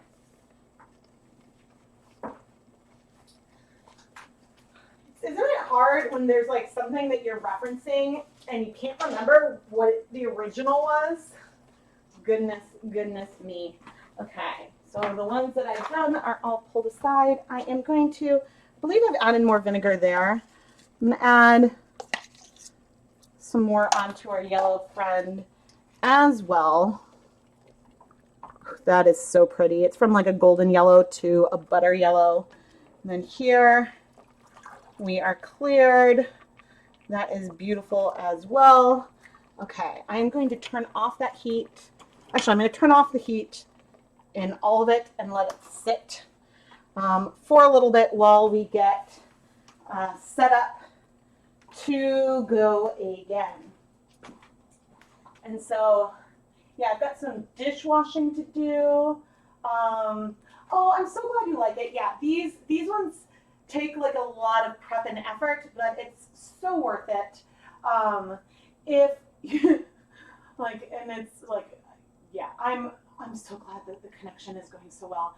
I'm saving up to get a more powerful computer to help with the editing and some of the processing. There's aspects that just take so long that it's hard for me to like produce all the content I want to produce. So,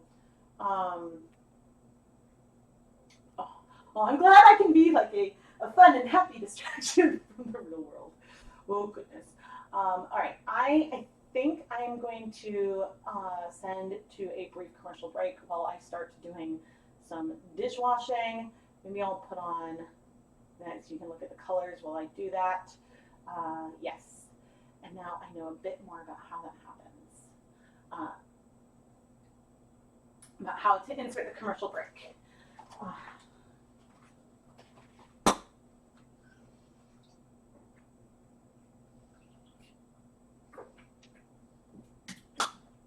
And chat, if anyone asks, I'm still here. I'm just going to rest my voice a little bit. And don't worry if you don't see an ad. There we go. Ad inserted. Let's wash. Okay, where is, oh, I can actually use this.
Okay.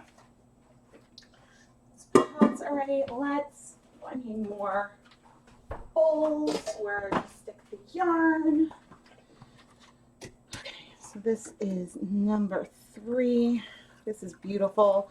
This reminds me, this could almost be like one of the broken blacks or something. It is just beautiful. And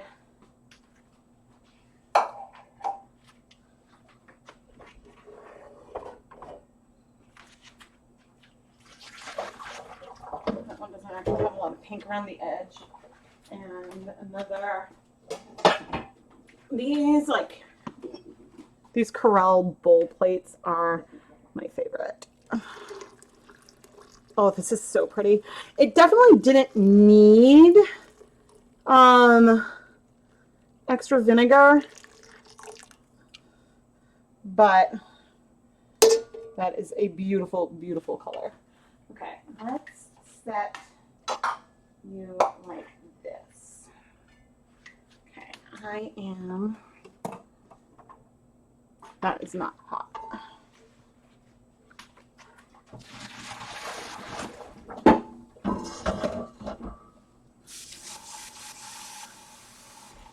Okay, and we are going to get ready to do this again.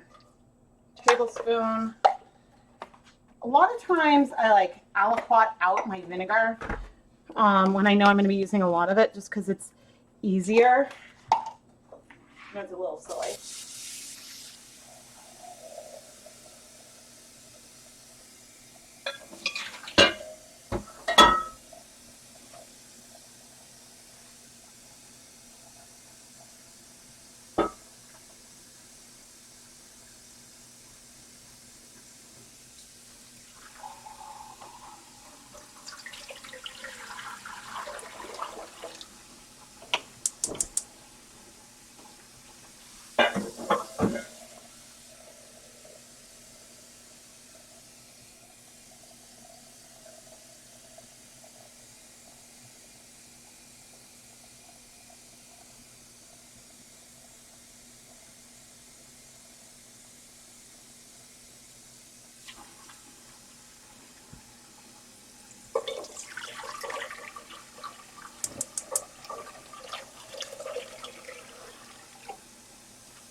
Okay.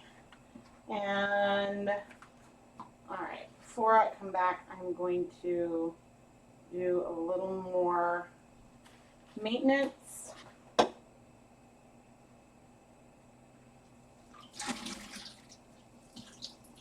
Just as yarn cools, I'm going to set it aside. Don't worry, there will be a photo on Instagram later today that will show off all of the different colors that we dye. Oh, that's still actually quite warm. Yeah, so there will be a photo on Instagram later today. And then there will be, and then there will be a recap video. Ooh, that is hot. That is TOH hot. Okay, can we do there? You are not as hot.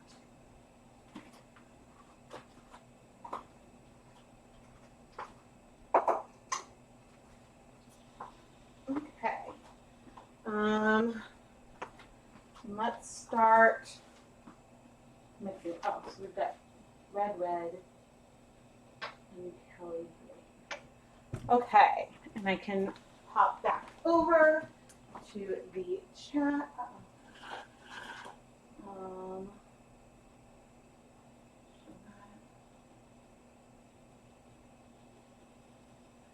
And where is my piece? Great. We're gonna start mixing the colors a little bit. Did something happen to the sound? I wasn't talking for a little bit. I was just thinking. Let me now check.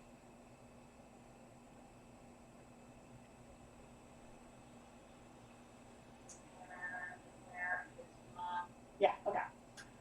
Yeah, so basically what happened to the sound was just that I was washing dishes and being unentertaining. Sorry. But yeah, let's go start mixing some colors for these next friends. Okay, so again, you guys are now getting clean. Let's get some hot tap water.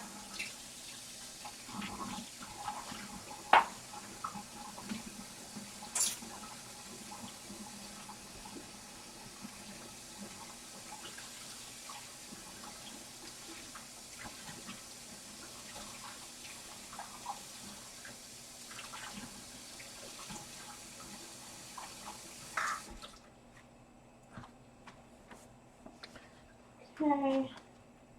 This the tap water that I just got is not quite hot. Let me make sure. Yeah. You definitely want to be there with me. There we go.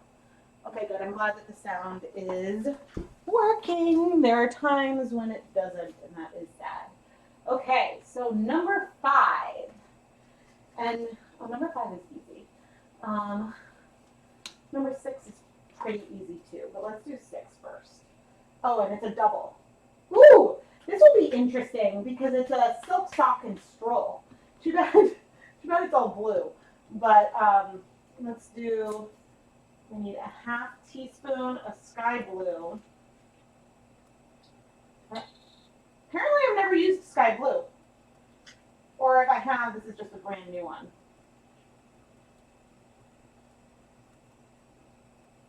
Okay, sky blue. Oh, love this color. You know, you guys know I'm obsessed with the color Frozen. This is very much like that. Okay, so I did a half teaspoon of sky blue and then 15 drops of neon blue.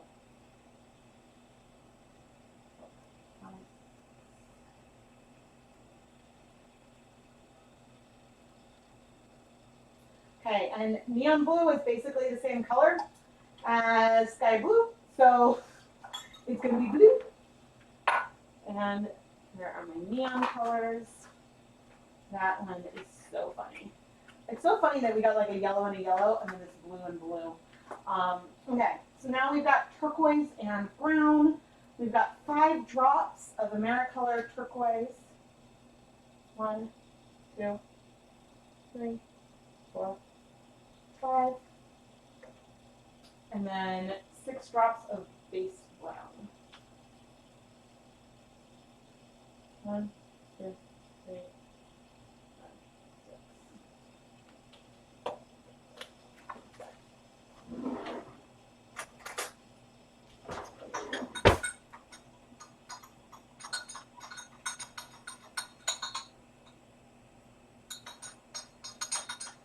This is actually looking relatively pigmented, probably because of the base brown, so I'm not going to double it, which was initially my instinct was to go ahead and double it, and yeah, I'm not going to.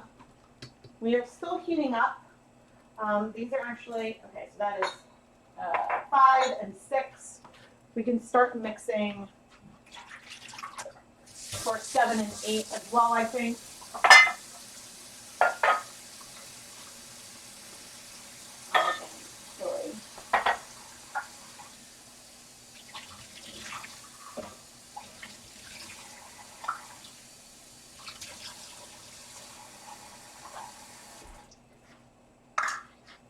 Ooh.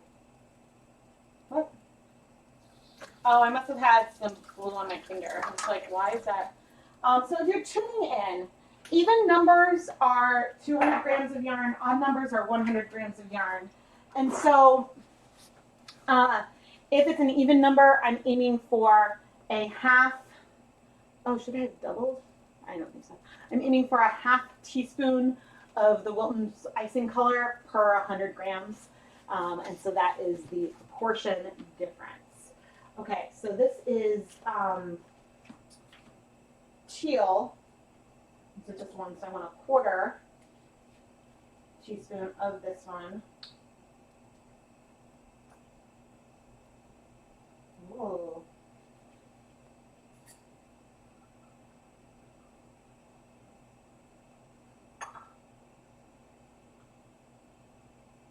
I think teal plus black is going to be so pretty. Definitely got it a little all over my hands. Okay, and then how much base black do I need? 7 drops.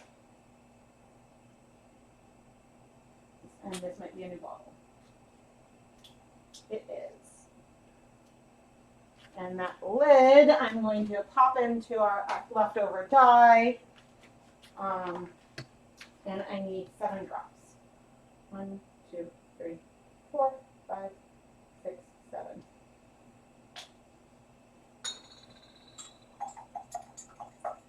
It's gonna be like a beautiful deep bluish color.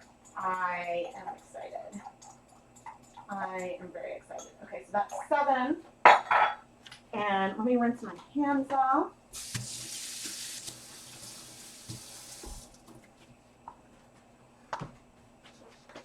Still on the same pair of gloves. Very excited about that. Okay, and so Kelly Green, I'm going to want a half teaspoon of each color. Kelly Green I've used before. Red is a new color.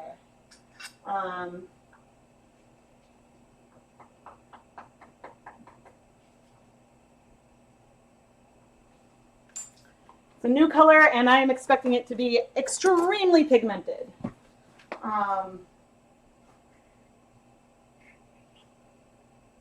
Whoa. And the tip of that knife is going into our leave no dye behind. This fit? Yes. Bit overflowing, but it's good. So we've got red. I don't think, oh, I guess I do have Christmas red. I don't think I have no taste red. And then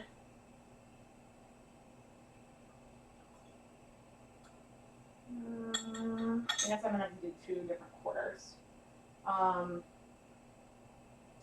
Quarter of Kelly Green and a quarter of Kelly Green.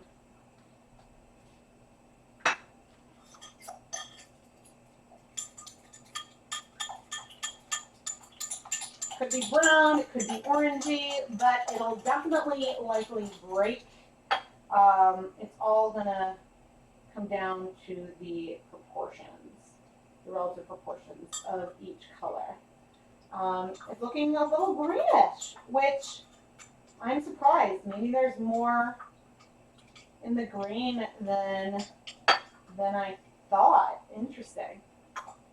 But maybe the red just hasn't dissolved. Okay, so those are our next colors. We are not quite hot. I am going to set up the two pots that aren't going to go on the stove yet. I'm just going to wash those. So I'm still here, just I won't be talking while I'm washing dishes.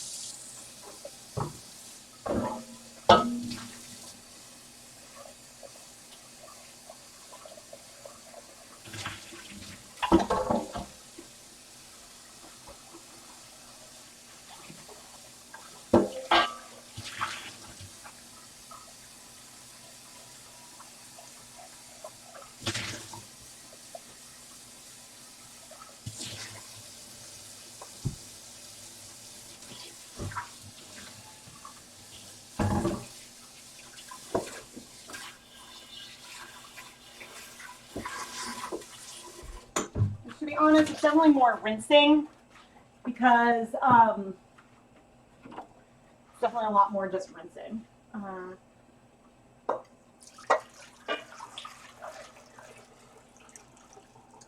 Serve and put 8 cups in there.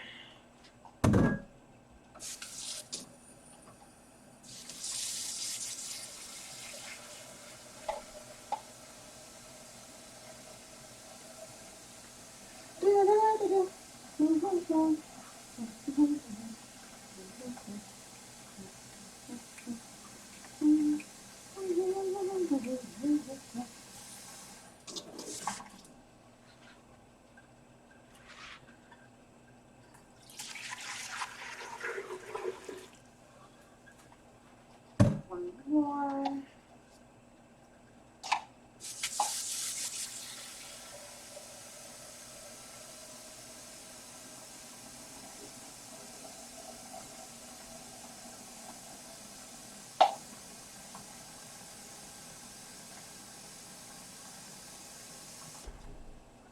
Okay, and I'm adding in to this one a little more water that had the same proportion of 1 tablespoon of white vinegar in 8 cups of water. We're ready to go here. And let me just pop in and check the chat before, oh, you guys couldn't see. We're starting to boil.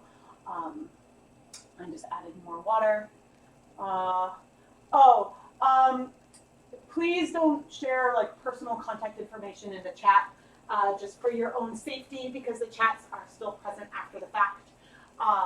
So it automatically hid one, but yeah, just FYI. But a good place for people to get in contact is on the ChemKnits Lab Facebook group.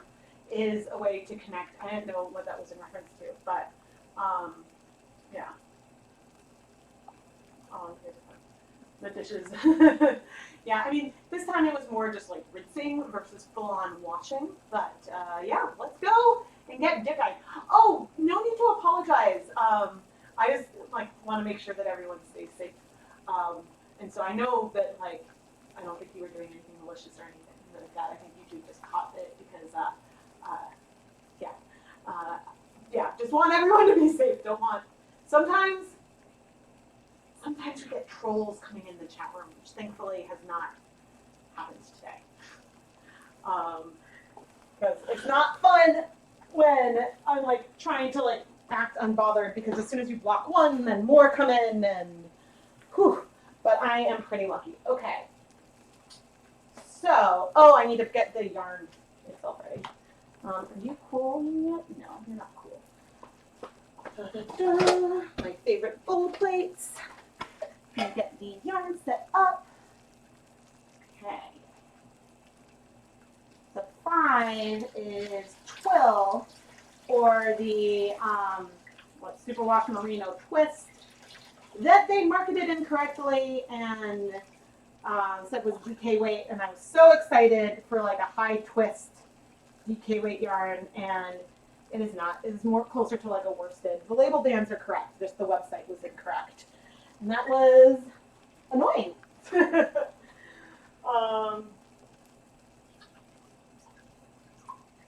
But the yarn is stunning, so okay. You go with you.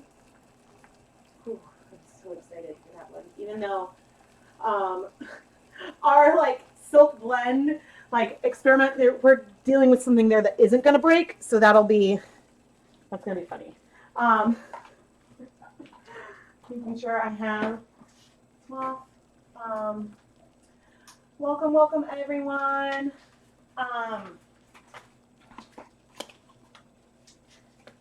Yeah, I think Instagram handles, I think, are safe to put in the chat.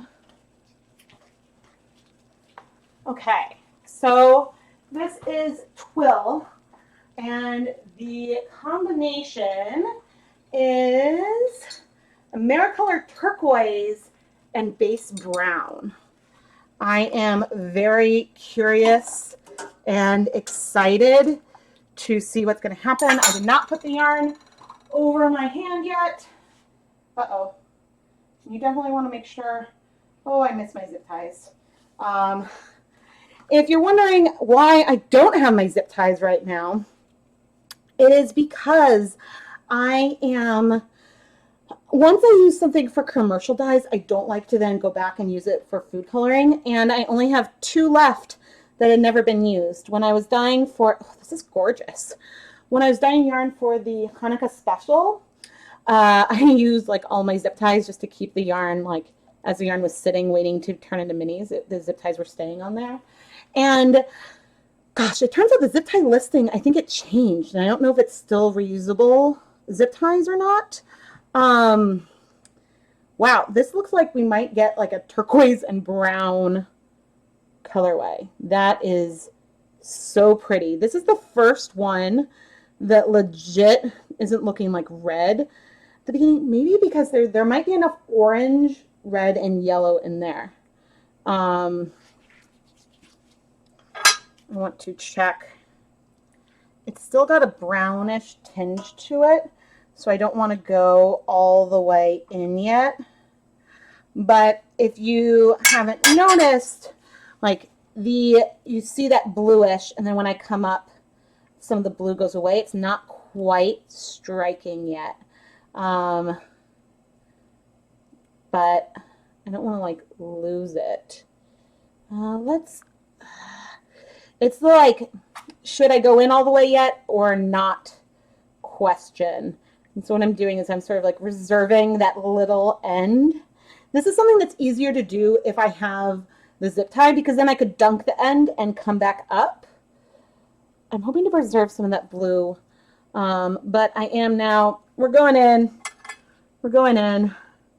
That is so pretty. Oh my goodness. And honestly, I'm glad I didn't double it. You can barely see the other color in there, but that is so pretty. I haven't captured colors of all of them, but oh, I am really pumped with that color. Let me see. I'm coming and checking the chat. Oh, good. I'm so glad you could join with the time difference. Right now, where I am in Massachusetts, it's 11:30 a.m. Yeah. So it's a little more blue than sage. Oh, now it is looking more sage. Yeah, it's looking a little sage at the end. I love high twist yarns. Like, so much love high twist yarns. Okay, what was I going to add?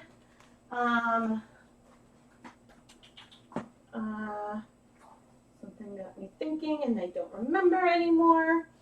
Okay, so this next one coming up, and I don't have the yarn over my hand right now because in this one it doesn't matter because only have blue number 1. Actually, no, I'm going to keep my technique the same. But we should, in theory, notice a difference between the 2 skeins we're going to dip dye. So we'll get started, but we might need to add, make sure I have this close by, we might need to add more vinegar sooner than later with this one. And I'll talk more about that momentarily. Okay, so our 2 skeins of yarn now. We've got Knit Pick Stroll fingering weight yarn, which is a favorite. I dye it all the time, all the time. It is 75% superwash merino, 25% nylon. The other, oh, there might have been a chunk or something that I missed because I see like a spot. That's okay. The other skein is Wool to Die For's 50-50 stock. So it's 50% superwash merino, 50% silk. And yeah, I am curious, trying to move them a little apart from one another. I'm curious if we'll see a difference between the pigmentation minus what was probably a glob of dye that hit on one of them. Okay, but right now, it looks to me like we're getting more pigment on our swish yarn, which is what I predicted. I don't know if you guys can see that slight color difference. And that's just because silk takes more acid and more time to absorb color. It just does. And we still have only the equivalent of 1 tablespoon of white vinegar in here. I am going to add a second because, where's a spoon? I'm adding a second now versus waiting because I want to exaggerate any differences I see between these 2 skeins, and I want there to be a dip dyed coloration gradient in here. And so if a lot of the color won't start absorbing until there's more acid, I want to allow some of that color to strike. But this is not one where we would get any breaking because, well, there's nothing to break. Oh, cool. So the differences are definitely subtle between the 2, but it is beautiful and there. So I think should be a nice, fun comparison. But did this break? It can't. There's only one kind of color in there. So, oh, but this is so pretty. There's almost like yarn with high twist like this can get a glazed type feel, which is mwah. Like I am a fan. I'm going to add more vinegar to both. And, oh, actually, well, I'll let it sit for, I'm going to let them sit for a little bit, and we can come in and check and see how much color is left. We've got a little bit of blue left there. And over here, tiny bit of that sage-ish color.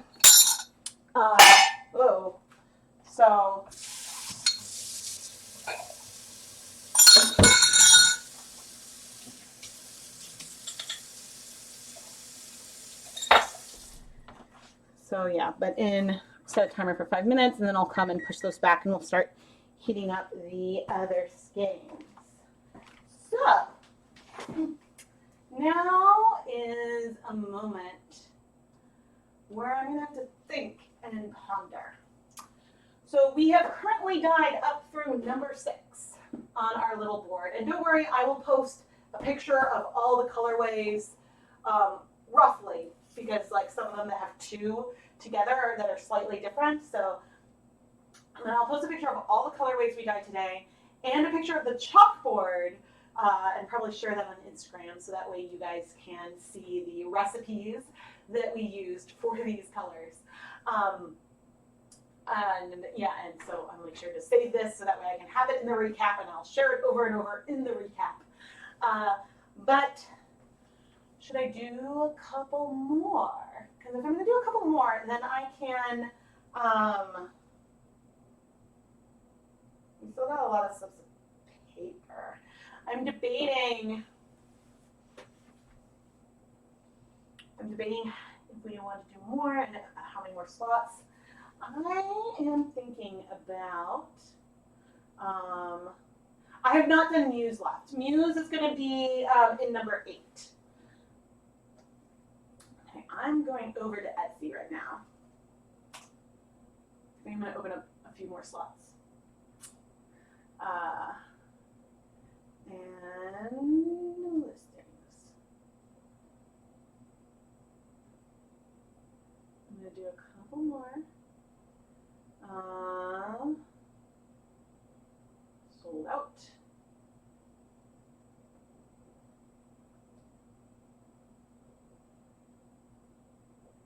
Okay, and I need to do edit variations. Add number 10. Let's see.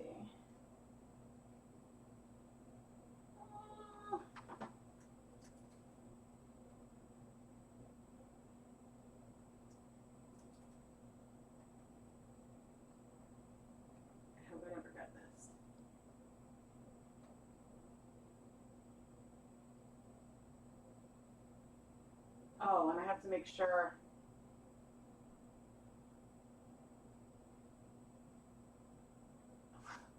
I was like, I have to make sure that it doesn't open up slots like 1, 2, 3, and 4 again. So let's see.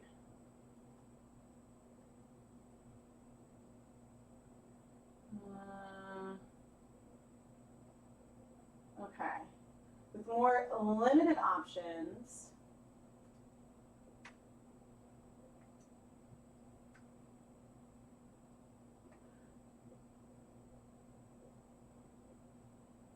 Okay, friends, it is official. Let me check it and see if it's active.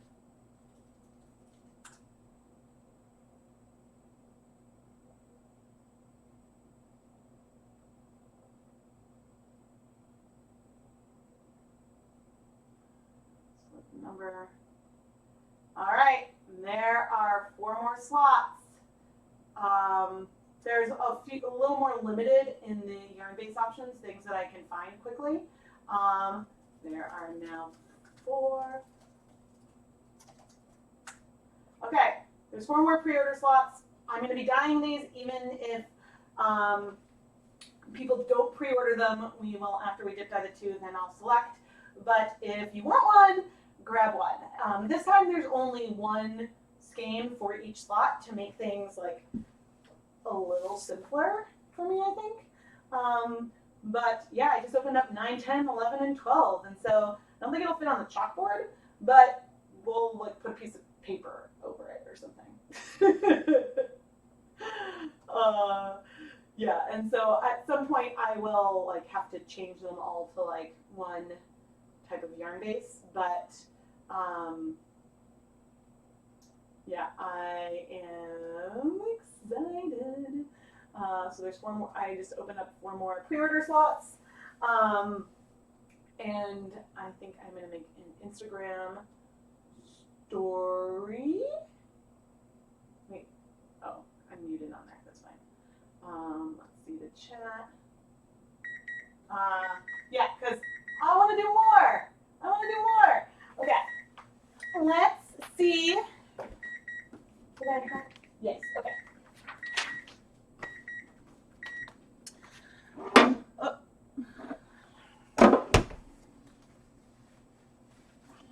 Okay, oh wait, first let's check. That one is looking pretty clear. That is also looking pretty clear. So I'm going to turn off the heat. I don't want to remove the yarn from the pots yet. I'm going to let it just sit in there for a little bit.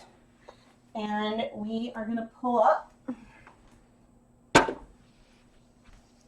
these friends. And I know I'm going to end up removing some water from this one.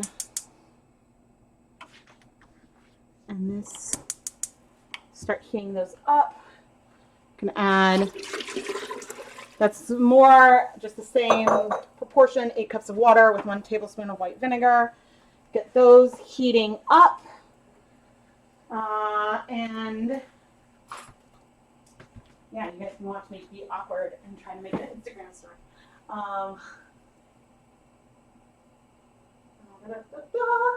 Okay. Now, more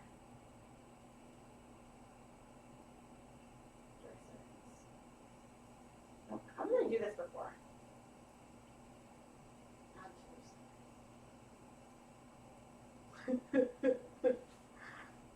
Oh, no. I just want to change the direction of the camera. Yeah, you guys get to watch me be super awkward. Oh, thank you, someone! The mystery color, the food coloring mixture live stream is going strong. And I didn't want to stop. I wanted to make more colors. So I just added 4 more pre-order slots to the ChemKnits Creations Etsy shop. So if you want to pick the yarn base, don't wait too long because I might have to default and pick for you. But yeah, after we dye number 7 and 8, then I will go and start free soaking and picking colors for 9, 10, 11, 12. Woohoo! I just figured out how to record stories directly through Instagram versus like recording it as a video and then putting it up. So, yeah. Oh! Before I even get it. Awesome, guys. Thank you. Let me see what yarn bases you guys picked. I need to get a piece of paper for this. Thank you, thank you. You know who you are. I will respect the privacy of customers always. And sorry for my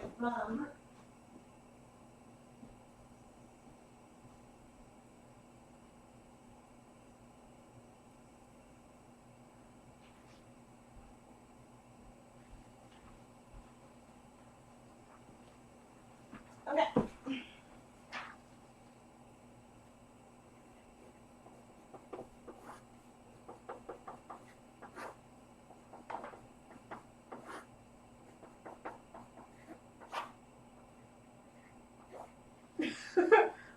Oh, there's no way you guys can read that.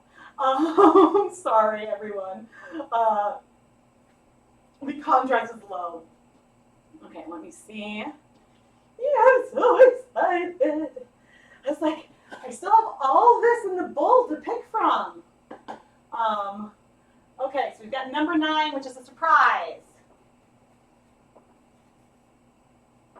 And then, okay, this is a swish. Awesome.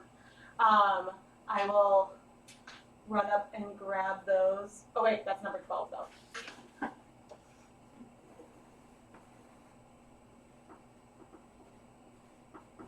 Okay, 10 and 11 are still open. I am really, really excited. Yeah, I will have to default the others at some point. I would probably just swap them all to surprise me. No, SM14 is, what's SM14? Oh man, okay. How and, oh, I don't have to stand up. Okay, we're not simmering yet. That is pure laziness when you, pure laziness is when you don't stand up to look at your stove that is like 5, 6 feet away. Instead, use your webcam. Oh my gosh. I am so excited. I am having like the time of my life. Um, and then maybe what I'll do at the end is save everything that wasn't picked, and maybe we'll do another one soon. All right. Our number 11 is stroll. So I believe just 10 is left. Thank you so much. Um, like this, like I don't know, this is really really helpful, and yeah, everything from today. I don't know. It's so like this is my full-time job, but it's so much like my personality and hobby that it's sometimes a lot of hard to separate like business from personal.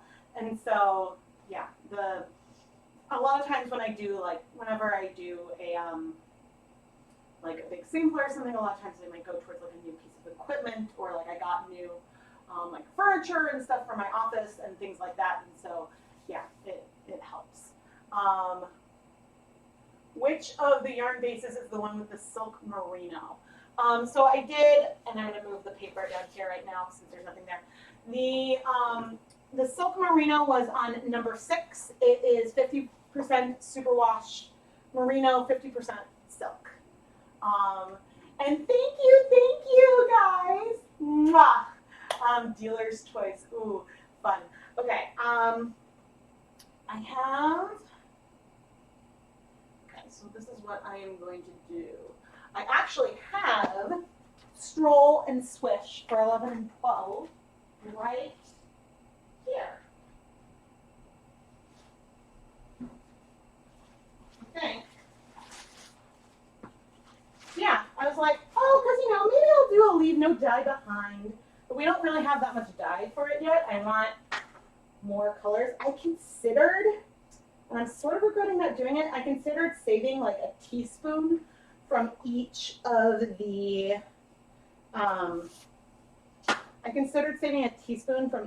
colors to do like a final big combo color. But yeah, then I didn't. Okay.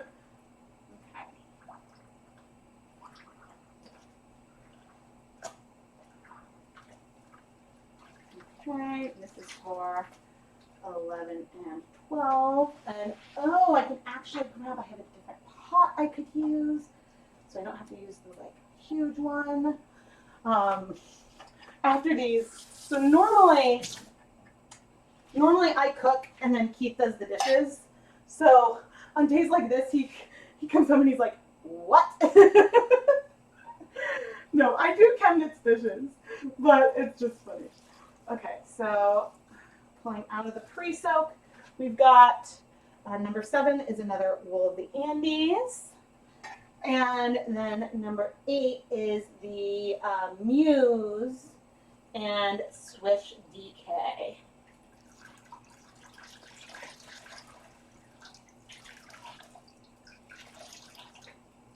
Okay, and I want to go see what else I have around here.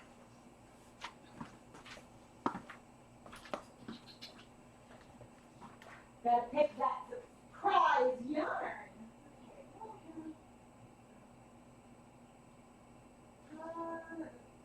Ooh, what is this?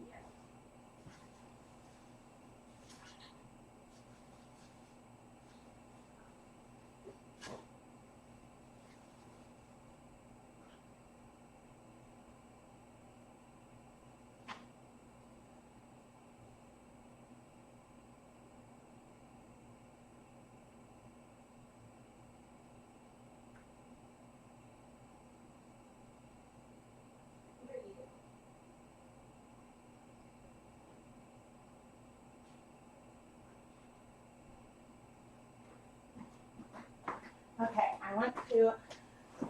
Whoa! I almost knocked over the thingy.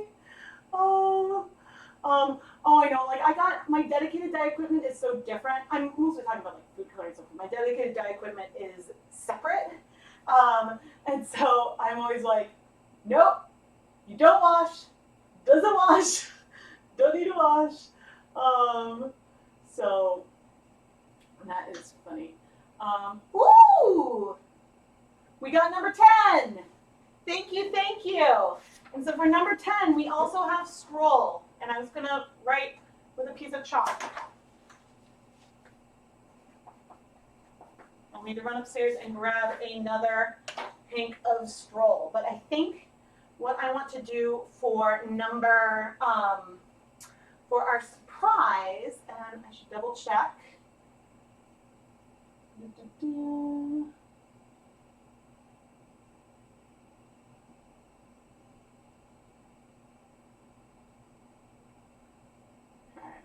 What did I say about surprise?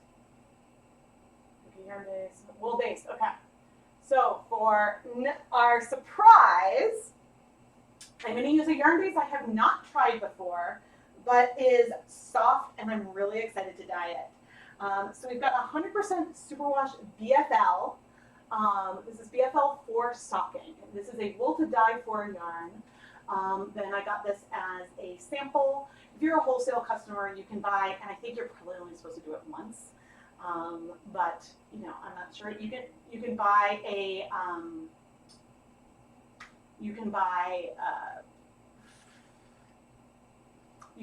single skein sample of the different ones. So at one point I went and I got all the different BFLs that I could.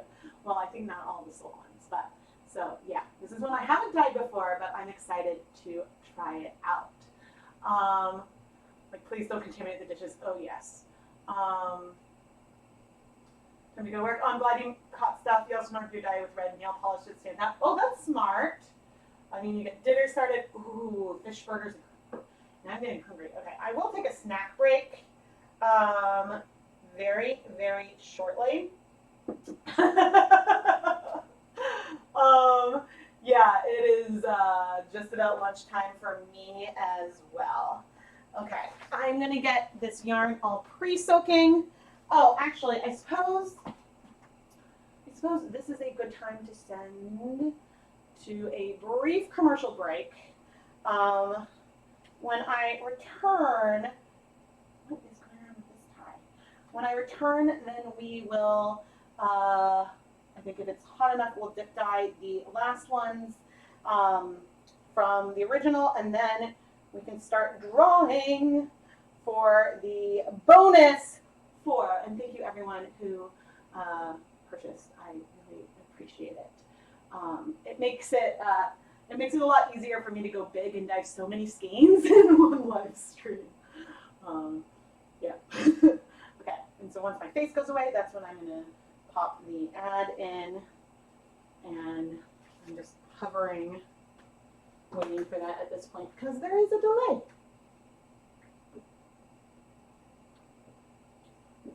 Oh man. Daytime streams are so much easier. I have much more energy. Oh, and I'm glad there's so many people tuned in. Okay, I'm inserting that ad break. Okay, this is going to pre-soak.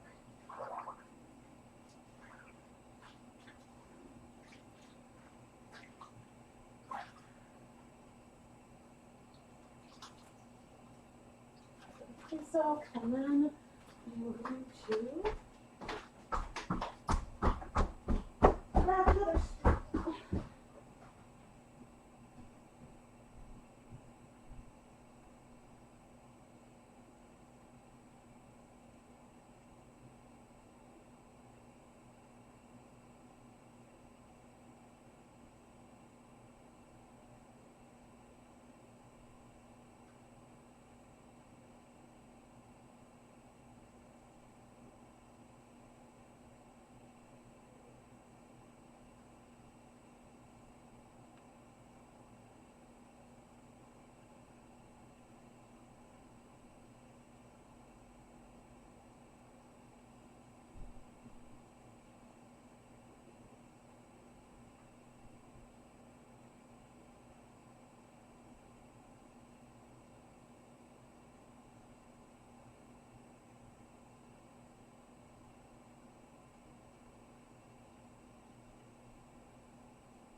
my goodness, yarn hoarding problems. I couldn't find an open bag of straw. I mean, I have a lot of closed bags of straw, but I was running around being like, I opened one. I must have finished like a mostly empty one and had like 4 in it or something. That must have been what happened, but I will say I was perplexed. Perplexed, I tell you. Those are about ready. What am I going to grab?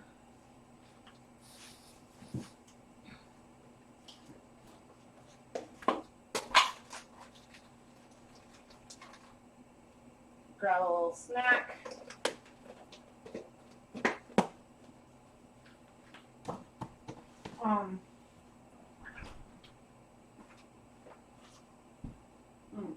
I will need to, I'm just having a little bit of turkey. I will need to probably have another snack in a moment, but yeah. Figured I'd show you guys what, I don't think this qualifies as like a mukbang, though. BFL is Blue Face Luster. It is a gorgeous sheep. It's one of my favorite fibers to spin. I'm so glad you like it.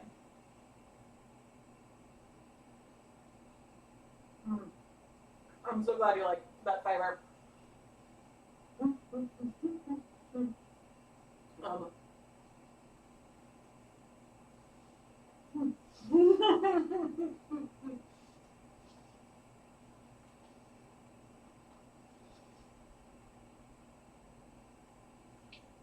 Yeah, I don't think I could ever actually do a mukbang. I don't think I can really eat and talk very well.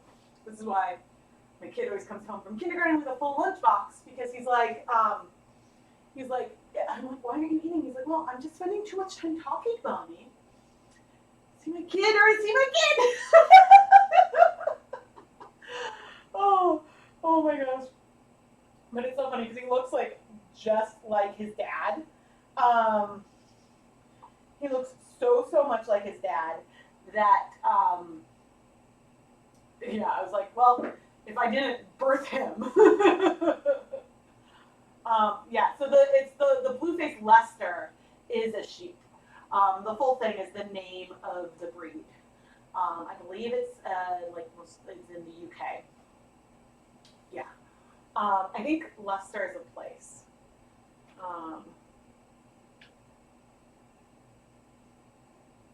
Okay, let's go and dye some yarn, and then we can pull for our bonus colors. Sorry for random noises, guys. Okay. Oh, I suppose. Okay, I'm gonna need to organize things.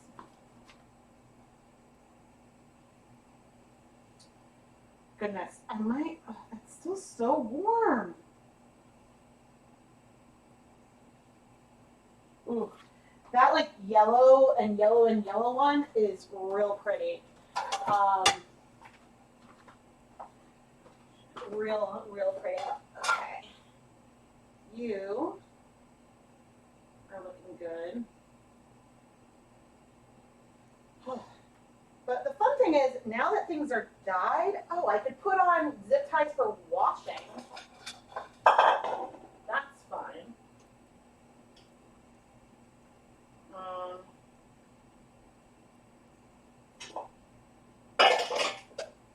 But man, she's gonna be like, why do you use every single plate in the house? I'm like, I really didn't. It only looks that way. But we did start off, it's so sweet, because we started off with a cleared out dishwasher, so that way I can fill it when we're done. Okay, so that's 1, 2, 3.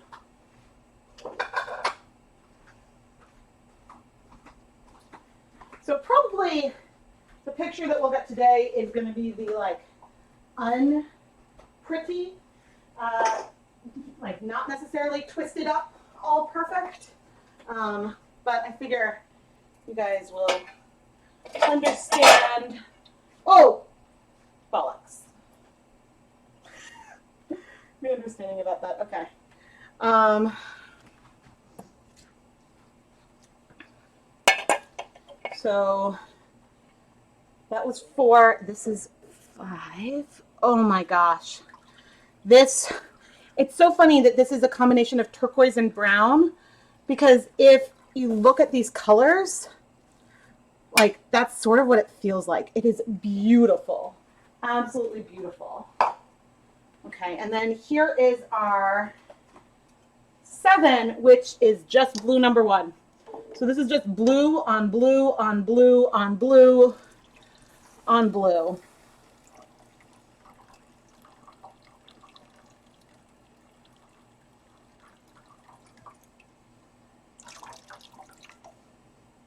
But one of them is a silk blend, so they have slightly different colors. Okay, you can go there to cool more. And I am going to, oh, where did my thingies go? Over here, okay. I am very carefully going to remove these. And these will just need, they don't need soap because I don't think anything crashed out. They'll just need to be rinsed. Okay. Let those cool. All right, let's start dyeing. So for number 7 is Wool of the Andes. It's 100% superwash merino. And that's it. It's 100% superwash merino. I'm actually going to remove, I did this last time with this pot. I'm removing some volume. And our combination, oh, this is going to be awesome. Our combination is that of teal, Wilton's teal, and then Wilton Colorite Base Black, which I think sounds awesome. So I'm expecting this to be saturated and lovely.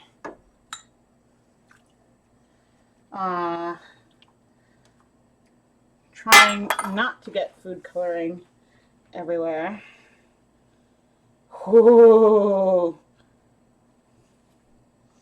I love spiking black food coloring with blue. So again, this is non-superwash. We want to go slow. I think there was a comment today, and oh bless you, whoever, like, because, and this is true. When on these dip dyes, I'm always like, oh, I gotta go slow, and then I go really, really fast, and then I definitely like talk to myself about that a lot. But the goal and like what I wait for, so this blue is not the bright blue. I wait until I get either like a bright blue or teal or something. Like the blue is, some of it might be striking. Sometimes it doesn't though. There's just a lot of blue in here, which means that some more might start sticking sooner. But this is stunning. Stunning. I'm not seeing much more red, but sort of hanging out. Because if you go too fast, then sometimes you end up with a glaze of color. When I'm doing this with different acid dye colors, it's a bit harder for me because I don't have as good of a feel as I do with food coloring.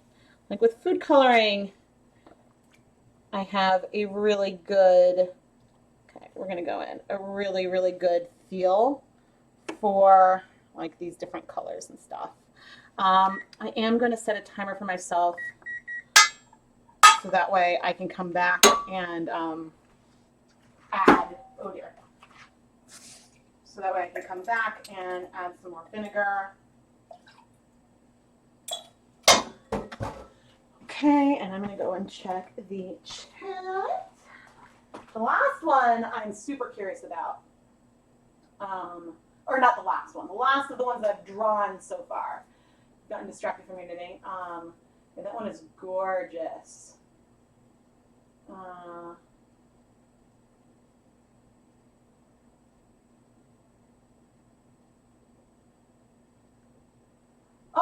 yeah, I would call, well, Dyer Supply has an email. I don't think that they have a phone number unless that's changed. But I would message them because maybe the only thing I can hope is that it's actually 2 different shipments and that there's a second box coming. The Dyer Supply having jacquard acid dyes is fairly new, so I would definitely check with them and reach out. Okay, so last up, and I want to get the yarn ready. Last up from what we've drawn so far is a combination of red and Kelly green. And I have to say the mixture is looking really green to me right now. And the 2 yarns we're going to be dipping are both 100% superwash merino.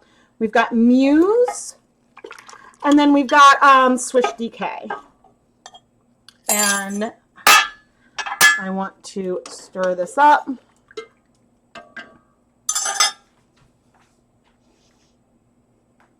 Oh dear. And this is looking super, well, I think we're going to have some browns. That's looking a little brownish to me right now. But I'm definitely seeing like a greenish edge. It's fun to see how different yarn bases really like take to the color differently. Oh, that is pigmented.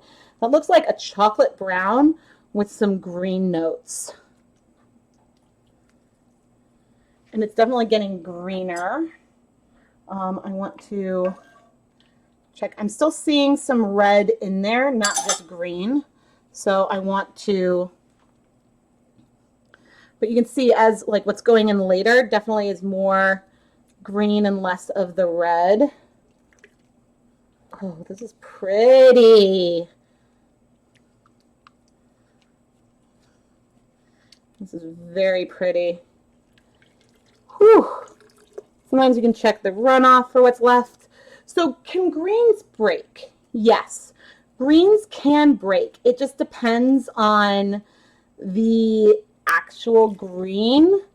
If it's a green where there is a lot more blue than yellow, then I might see some breaking. If it's a green where there's a lot more yellow than blue, I might not.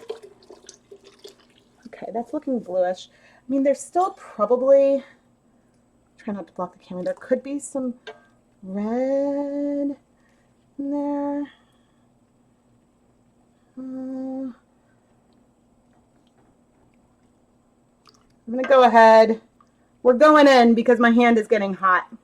Okay, so from this rough vantage right now, there seems to be very little difference between the Muse and the Swish DK. They are both 100% superwash merino, and they are both from Knit Picks. So that could be like, actually, let's check. But it's Muse from, where's my Muse band? Is Muse from Japan? Yeah, Muse is from Japan though, and Swish DK I think is from Peru? Yeah, Swish DK is from Peru. So they're different mills. The sourcing of the wool could be different, and the actual like super washing process might also be different. So that is just something to keep in mind. But I will say, like, you know, it's all, these colors are really all about proportions. And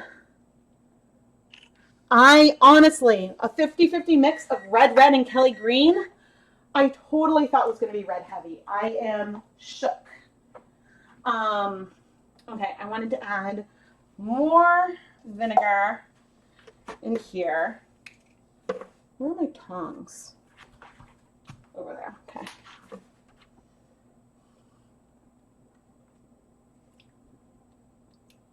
Running another 2 tablespoons there. I'm gonna add more vinegar to my cup.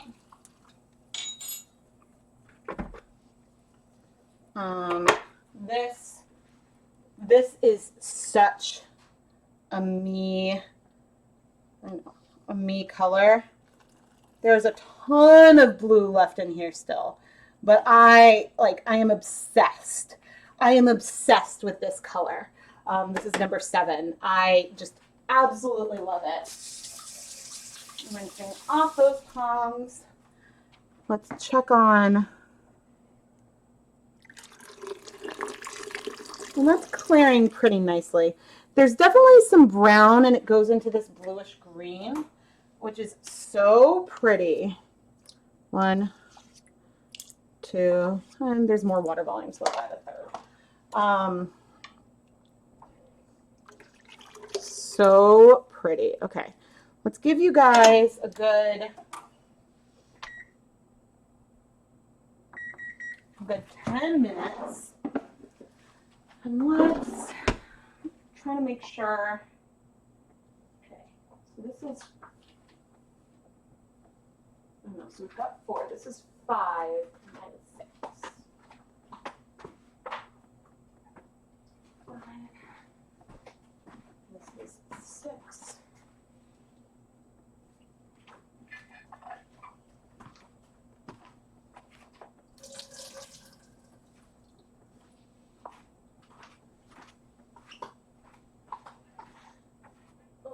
I would say that so far we've got like a red, an orange, a yellow, a blue, 2 that are sort of brown to teal, 1 that's like that turquoise and purple, and another that's like a purple and green.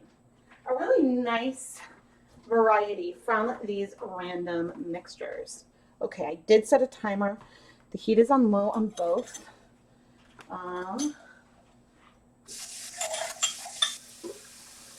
There's no guy behind. Okay, I'm gonna come chat, and then I'm gonna do some dishwashing. Oh, I was like tilting to where I normally go, but we want the chalkboard. Okay, so if you're just tuning in, I'm Rebecca from ChemKnits, and today we are drawing random food coloring colors out of a bowl. A bunch of different brands are included. We're drying them out, combining the colors, and seeing what kind of colors we create with dip dyeing. And since food coloring absorbs at, where's my, oh, it's over here. Since food coloring absorbs to yarn at different rates, and there's really only 5 different food coloring molecules, you can get the colors to break or separate, which sometimes gives us some really surprising results. So the 5 food coloring molecules that there are in the US are blue number 1, yellow number 5, yellow number 6, red number 3, and red number 40. There's some blue number 2, very rarely, like I very rarely see it. And of these, red number 3 and then red number 40 absorb to yarn the fastest. They need the least amount of heat and acid to bind to the yarn. And the blue number 1 requires more acid, more time, more heat. And so if you have, say, a purple, you'll get pink and blue in this beautiful, beautiful split, which we call breaking. And so it makes it a lot of fun. And some of the color combinations can be surprising. Now, granted, when we mix sky blue and neon blue, both of which are just blue number 1, we're going to get a blue, like saturated to light blue colorway. But if you have some reds and blues in there, then things might break and you might get purples and greens or purples and blues, and you can really get some really interesting color combinations. And so it's a lot of fun, and I love, love, love doing it. And there are 2 on the stove finishing heating up right now. Everything I'm using today is food safe, so I am comfortable using my general kitchen dishes. I think that food coloring is a really great way to play around with dyeing yarn before committing to getting commercial dyes and dedicating dyeing equipment and all that jazz. So that's my little interlude spiel in case people have tuned in late and want to know what is going on here. Number 7 is your favorite so far. Yeah, I think 7, which is teal and base black, 7 is right up my alley. There's actually, so I'm partial to Wilton's Violet, but I now have, from one of these, there's a combination of the like a base black, base blue, and base pink. I don't know, there's now a Wilton Colorite mixture that is now my new favorite purple. I think there's a lot more blue than what I typically see with Wilton's Violet, but it is one that I love, and I got from one of these random streams and have modified a little bit. Oh, I understand life happening. This has been, what, we've been live for almost 3 hours so far. I think 6 hours is the longest stream I've ever done. I don't think I'm going quite that long today, but you know, we'll see. Oh no, the flu. Oh, that's awful. I hope you're recovering well. Yes, I am a big advocate of getting the flu shot, but I can get, as a kid, I would get respiratory issues, so on shortage years, and since I used to have that, well, I don't know if I still qualify if there's a shortage for getting some shot. And I'm like double checking that there's no message from school. No, thank goodness. That is always the concern, that like school calls in the middle of a live stream. It's like, should feed the children, yeah. Wednesdays are the day, you can have a cheese stick. Wednesdays are the day that my kids are at school the longest because they both do extended day. And so there's like fun after school programs that they can do through their schools, even at the preschool level. So Wednesdays they both do it. Sorry. It's a working lunch. After I finish, or actually after the timer goes off, then we'll draw for the next round.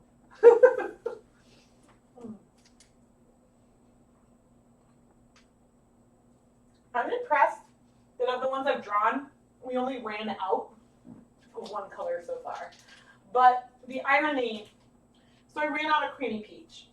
But the irony is that the combination of rose and buttercup yellow looks almost exactly like what I see from Breaking Creamy Peach. So it's funny that it's like a decent replacement.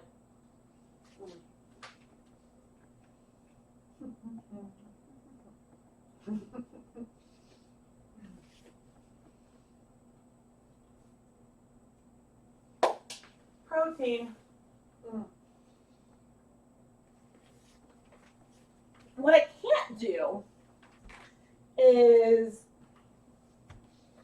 check. Okay, there's 2.5 minutes left on the time.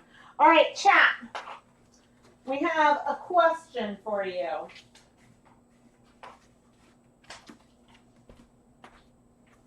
And I want you guys to say yes or no. There are a lot of things left in here. And so my inclination is not to put some wilds back in. We have 2 wild cards that we drew earlier. One is a wild McCormick neon color, and one is the wild AmeriColor that drew from all of the 50 Nifty set.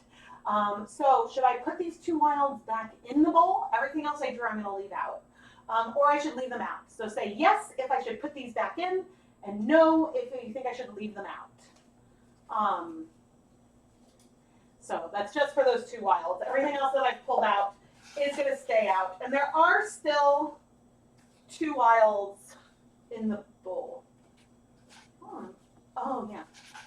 So, yeah, that is up to you guys. And I am going to do some dishes. Hooray!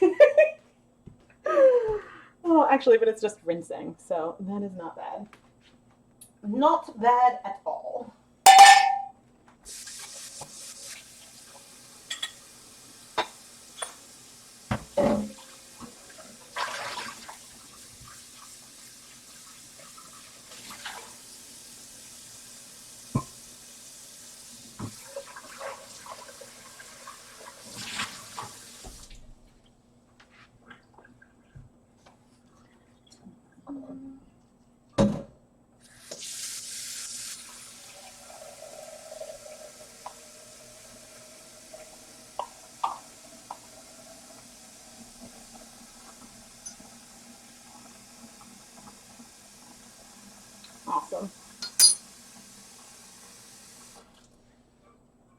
some.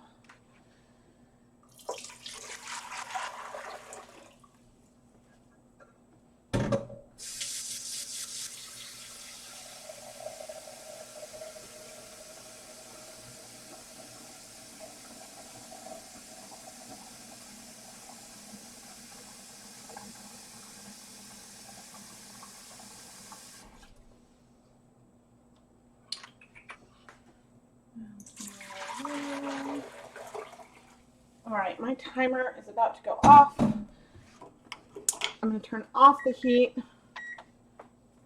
And where are my oven mitts? Here we go. I've got a homemade one here. Now, homemade oven mitts, felted oven mitts don't work when they're wet. So if it's wet, do take care. And each of these pots, and you got something in you. I think I got it. If I didn't, we'll check. Each of these pots have 8 cups of water and 1 tablespoon of white vinegar, which is the starting proportion I've been using all day. And there's currently no heat on those back burners. I did like a quick little check, which hopefully you guys saw, and the water had cleared. So just going to leave the yarn in there for a tiny bit. Okay. Let's see how my friends over here are doing. Okay. Yes. Yes. It's like, can I squeeze out some more water?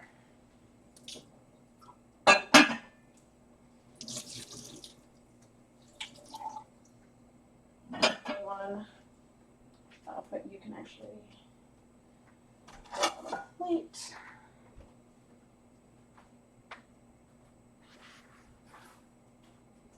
Right. There we go.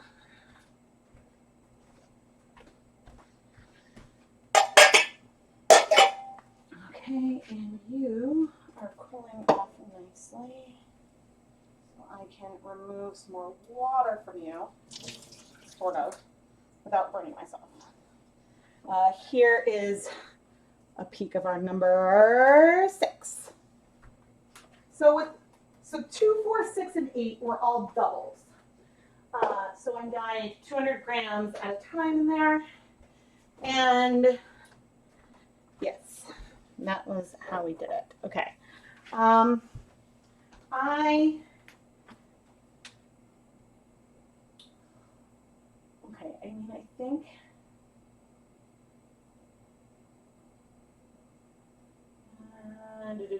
think I did a, I'm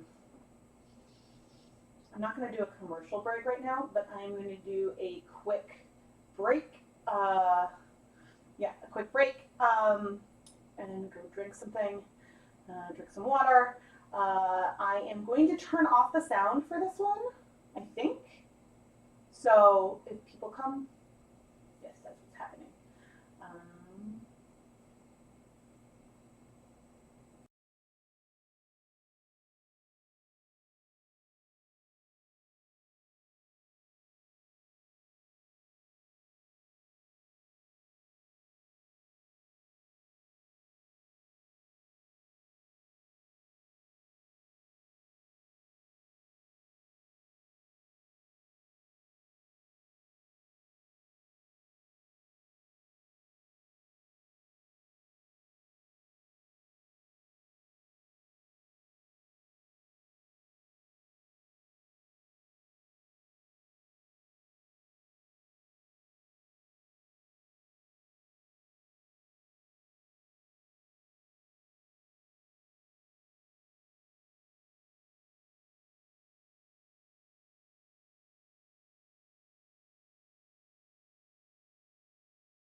Audio.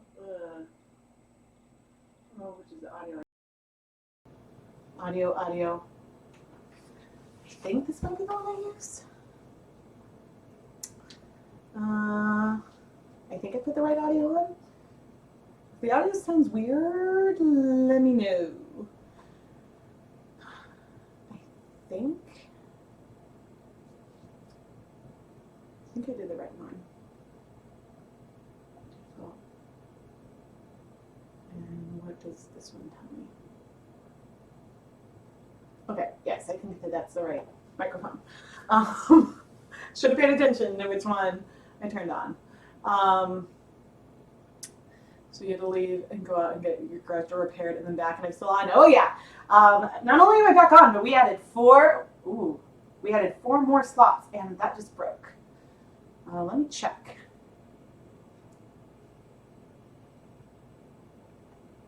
What does this one tell me?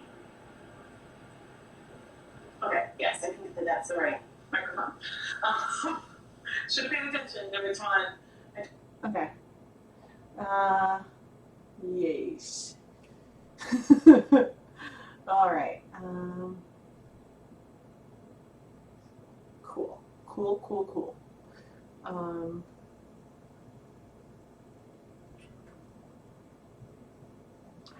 Oh, it just came to me. We are in a book. I've got more, like the end. The book ends, but I've got more to like. More bananas. That's what it was. From a couple hours ago, if there's something I couldn't remember, came to me. We Are in a Book by Mo Willems. Okay, but something is weird, because it's definitely clipping.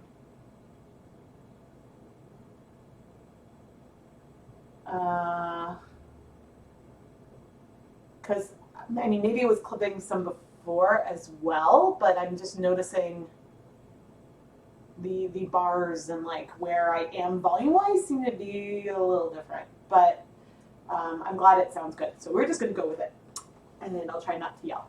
Okay. Okay. All right. Now, maybe. Okay. I apologize in advance for. Oh, that's not that bad. Okay. There. We've got to get creative. Let's draw. Oh, wait.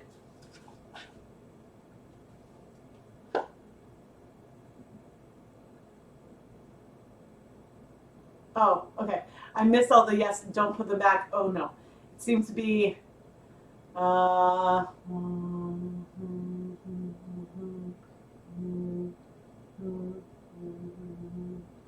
Okay, I think it's pretty close. Yes, no.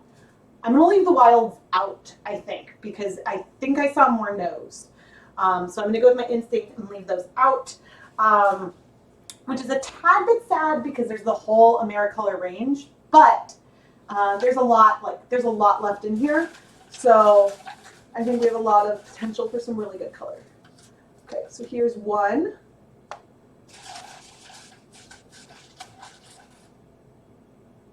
Ooh.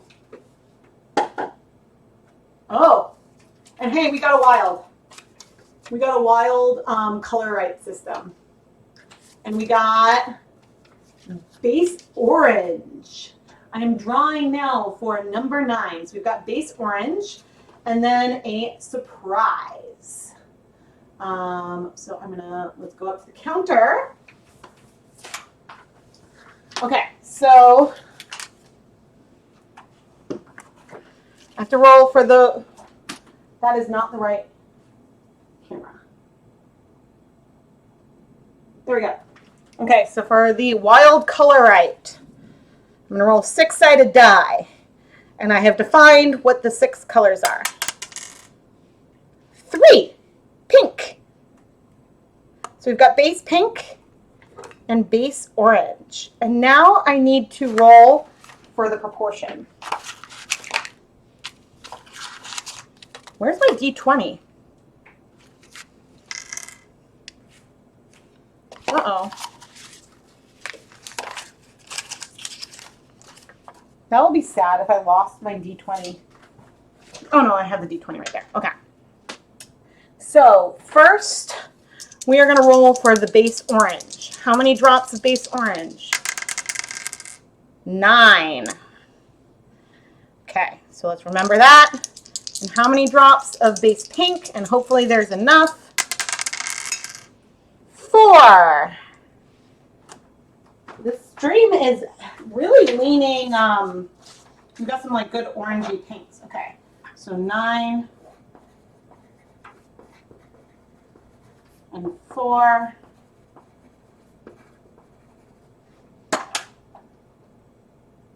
Nope.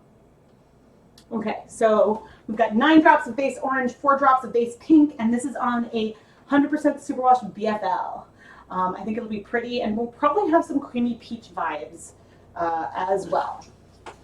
Let's go and pick. We've got, that's a Wilton color. And, ooh, we got another color right. Let's look at the Wilton color first. So we've got Wilton's Violet. And then we've got Base Crimson. So we'll go and roll and see how many of that. And so Base Crimson is just red number 40. So we've got Violet.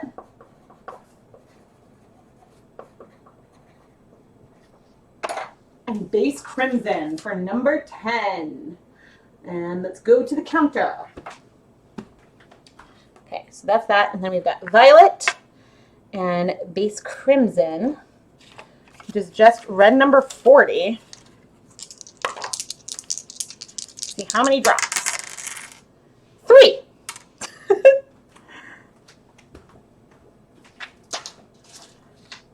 So I'm thinking we're going to get something that feels very much like Broken Violet. But it's going to have some more of a deep red that goes up a little higher. That's my prediction. Okay, for number 11.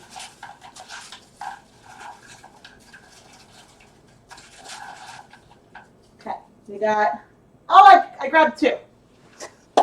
Let's go with it, since they were stuck together. We've got Juniper Green, which has a little bit of almost everything but red 40.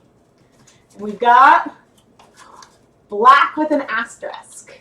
Ooh, this I think will be really, really pretty. It'll probably be purplish with a green finish. And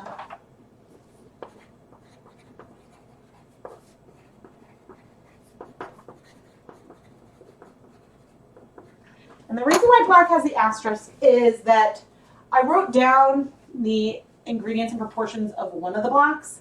I have 2 blacks in there that might have different formulas. Ultimately, all of the different Wilton blacks are fairly similar. The difference is one of them has a little more of a blue finish, where some of the others have a slightly more of a green finish. So the differences are small. But I think it'll be really, really pretty.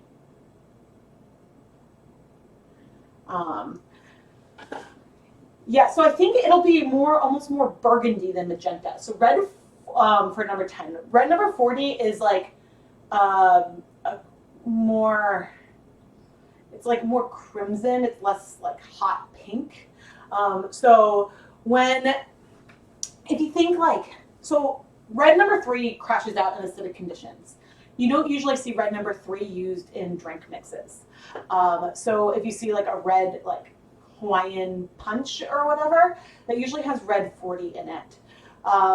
And so even yeah, I think it's probably just because of the stability, shelf stability of the red number 3, and you don't want to see particles floating around maybe.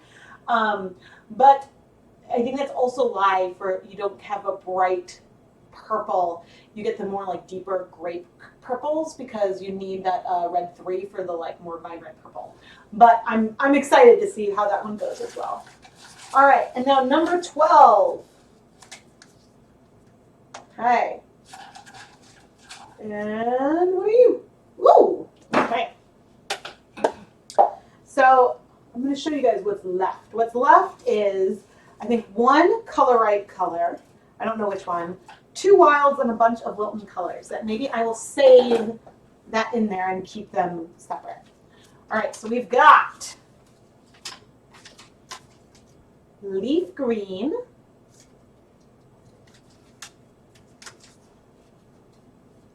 and base pink. So how this ends up is really dependent on the proportions.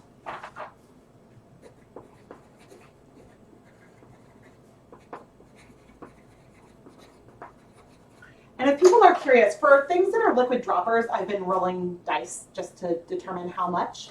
And I'll go do that in a moment. But anything that's a Wilton icing color, I'm adding a 1/4 teaspoon of each color per 100 grams. So I absolutely love this too. Like, this is beyond fun. I am having like an absolute blast. And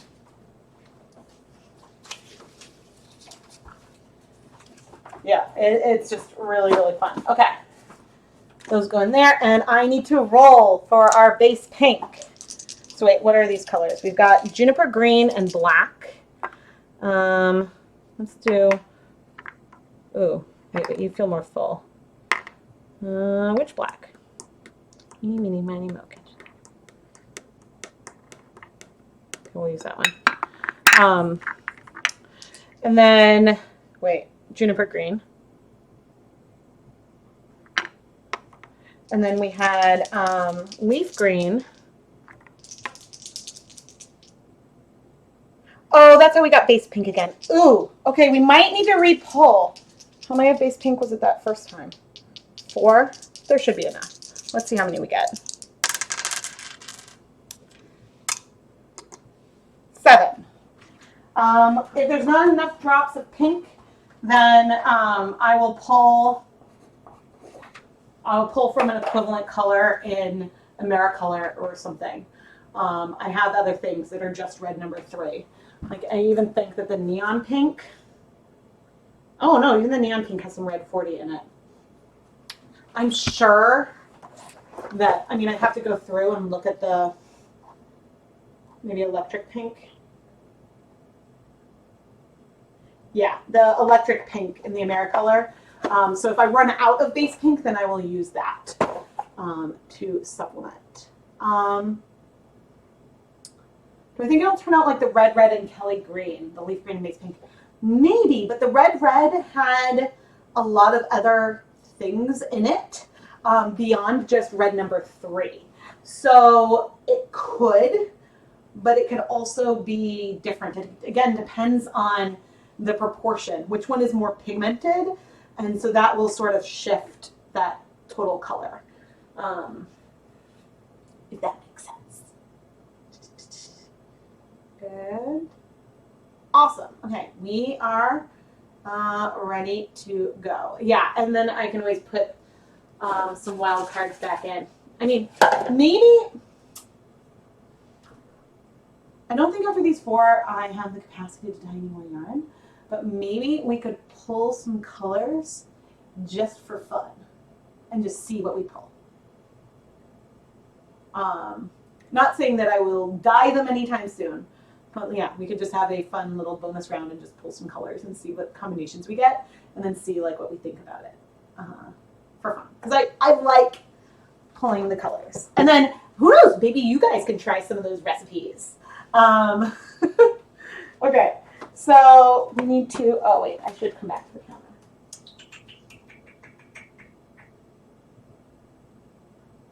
There we go.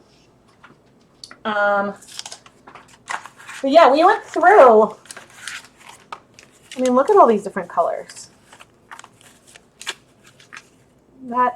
This is so fun. I also, one of the big reasons why I did things in different colors like this was so that way I can make it easier on myself in the future.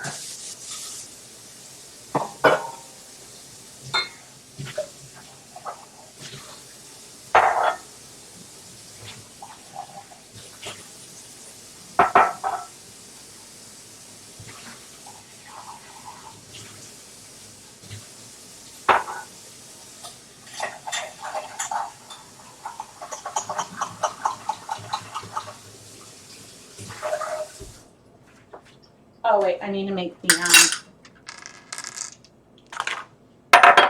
the water hotter. And by making things easier for myself in the future, what I mean is that if I want to do just a Color-Right one, then I can pull out those cards. If I want to do just a Wilton one, I can pull that out. But I wanted there to be, I don't know, I wanted there to be some more options because sometimes like spiking a color with another one is just really fun.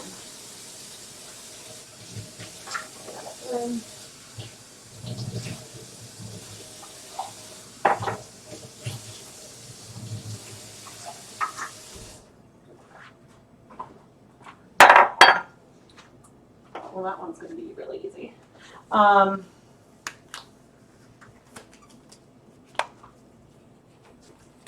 Okay, so for 10, I'm going to do that one first while this is the warmest.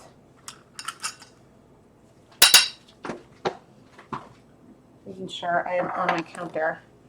Okay, for 10, hello, Wilton's Violet. I go through so many of you that I buy so many at a time. Sometimes there's like, I'm afraid, well, sometimes I'm afraid that like the food coloring industry will, I don't know, move away from red number 3 because that's the one that makes all of this so much fun. Okay, and how much crimson? 3. So not a lot, but it's pretty pigmented. 1, 2, 3. The Color-Right food coloring is my favorite food coloring at this point. I like that they have things individually, which makes, ooh, this is a gorgeous color, which makes the ability to mix things really nice. Plus they have really good recipes. They have really, really good recipes on their website as well. I don't have, I don't think I have a link to it in the video description, which I'm now realizing is really silly. But I will, after the stream, try to remember to update the video description with affiliate links to Amazon for some of these other things that I use. Although you can usually get the Color-Right system. I think it's usually, I forget if it's $20 or $25 for all 8. But if you have like a 40% off coupon to Michael's or something, then that's awesome. All right, so 9 of base orange. 1, 2, 3, 5, 6, 7, 8, 9. And that is just yellow number, what is orange, 6? I had that written down somewhere. Yes, yellow number 6. And of pink, it is 4. 1, 2, 3, 4.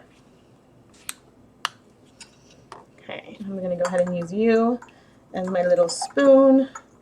And so it's hard because oranges look, I mean, I think it's going to be a beautiful orange. Oranges can look, just like as yellows can look orange, oranges can look really red until they're on the yarn. So sometimes it's hard to know for sure. And I'm dissolving everything in half a cup of water, just as my standard.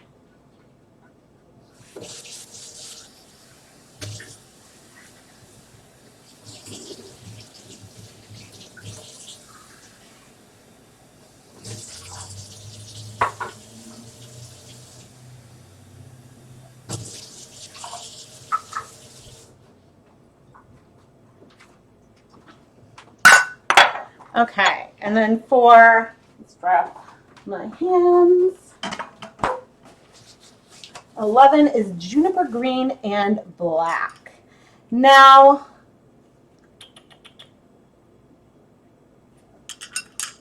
okay. Now for black, this color will be fairly pigmented. For black, my preferred proportion is a quarter, whoa, that is all up on the surface, okay. My preferred proportion is a quarter teaspoon of the black per 100 grams. So I'm not sure how pigmented the juniper green is, but I am really excited.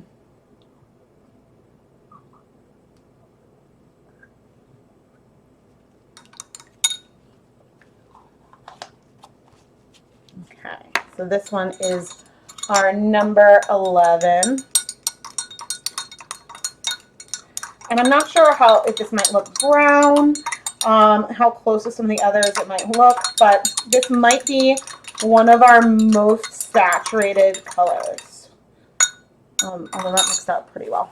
All right, and now for number 12, we need our base pink again. We need 7 drops. 1, 2, 3, 4, 5, 6, 7. Oh, someone sent me a message. Or ordered something, I'm not sure. My Etsy notification. All right, and now, you're so pretty. I think I'll just use 2 different 1/4 or 1/8. Okay, leaf green. Nope, that's a pinch. This is 1/8 of a teaspoon. I've kept looking for like a good source of like multiple 1/4 teaspoon measuring spoons and never found something that wasn't like really expensive. But this has actually worked out really well today, and having a nice mixture of, oh, interesting. I cannot tell. This one is looking brownish, but I can't, it's hard to say like how it'll go. Like that red 3 will strike first. It's actually looking more and more green as those greens dissolve. Cool. We're almost ready to go.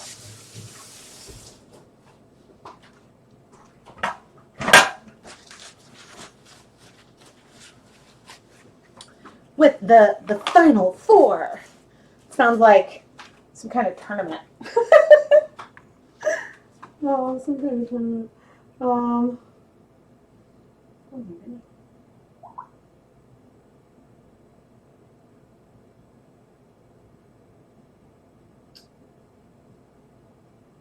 Aw.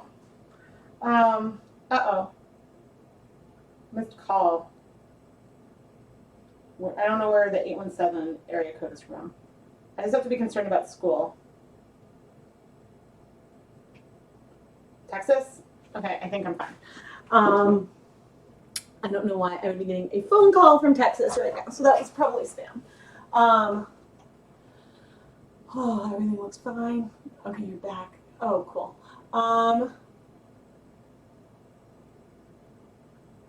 What am I using the D20 for? So I have the D20 for, I've used it for McCormick's and for AmeriColor. So not a lot today. The Wilton Colorite food coloring is fairly pigmented. And so like up to 40 drops of that would be a lot for 100 grams. So I've just been doing up to 12 for each of the Colorite colors. And then to have the D20, I was like, oh, for if AmeriColor or when the like McCormick's came up, I would use that. Oh, you know the wild card we didn't draw any Kool-Aid. Now I was thinking when you draw a 6-sided die, then I was gonna mix up all the Kool-Aid and draw 6 out. Or however many the dice said. So yeah, just a little like silly and fun. We are about to get started. I think before I start dyeing these, I'm going to remove the others and do like a little bit of shuffling. So I think I will do a brief commercial break, which you guys may or may not see that ad break, but yeah, and I'll do a little bit of dishes and then we'll start dyeing. But I can put this camera back on. I'll remove the guys in the back, but it's like then I say that and then I like remove the face as like a cue so I know when to add it. Oh man, I'm having so much fun.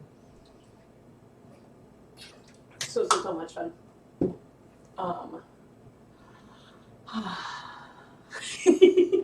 Okay, I'm gonna insert it. It's always funny when there are those like moments, those moments of like when I wait and you can really see what the delay is. That's fine. Okay. I need a bowl. Oh, I'm realizing if people are on a commercial break, I should probably wait. That's fine. That's fine. I don't know what was in there.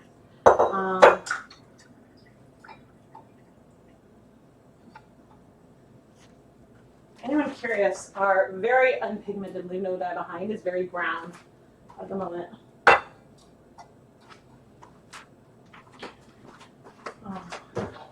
Let's see. But most color has been going into our pots. All right, I think people might be back. When I didn't calculate well for. So here's our number, I think this is our number 8, which is oh so Rebecca with, so this is a deep blue. It's almost like a dusty blue. There's hints of red in it, but it doesn't necessarily feel purple. And then a turquoise. And careful, careful, Rebecca. Dumping that.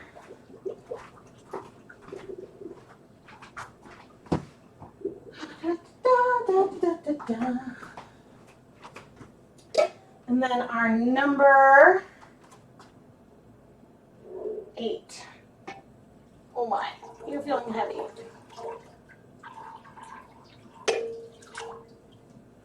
Which I now can't see. I think this was the red, and Kelly green.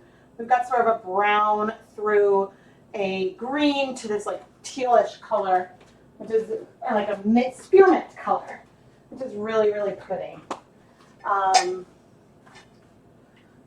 Oh, wow. Okay, so I would say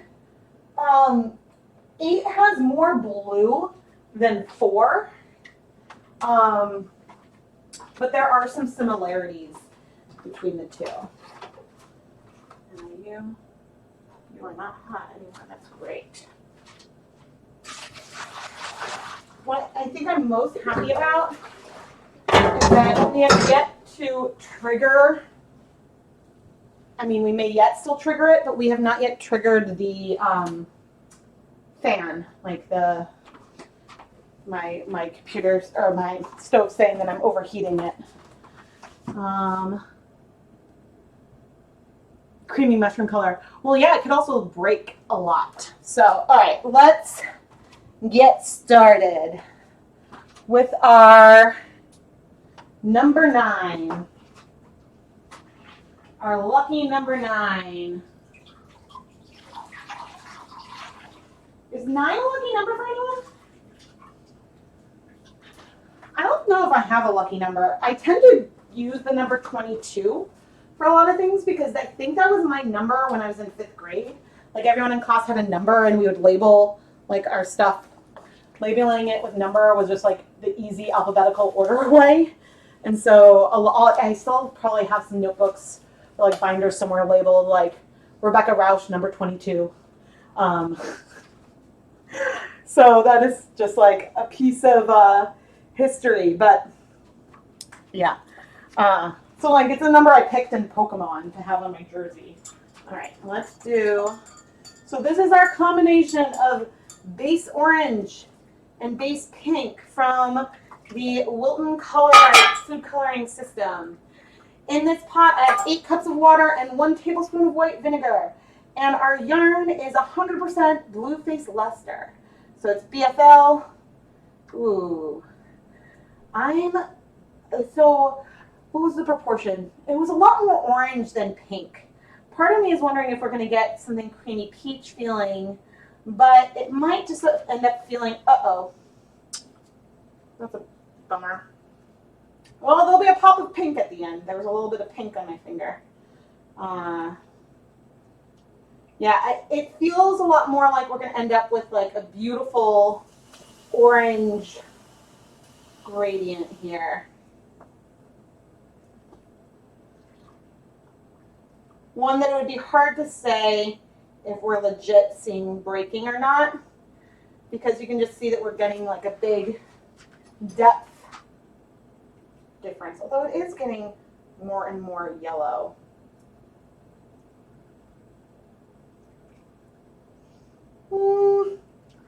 It's one of those that's definitely going to be hard to say for sure. Okay, I mean, what is at the end? Like, this looks way more yellow, for sure. But, again, it'd be hard for me to say if this is broken because, like, once again, yellow definitely looks orange when it's really pigmented. Even something that is only yellow.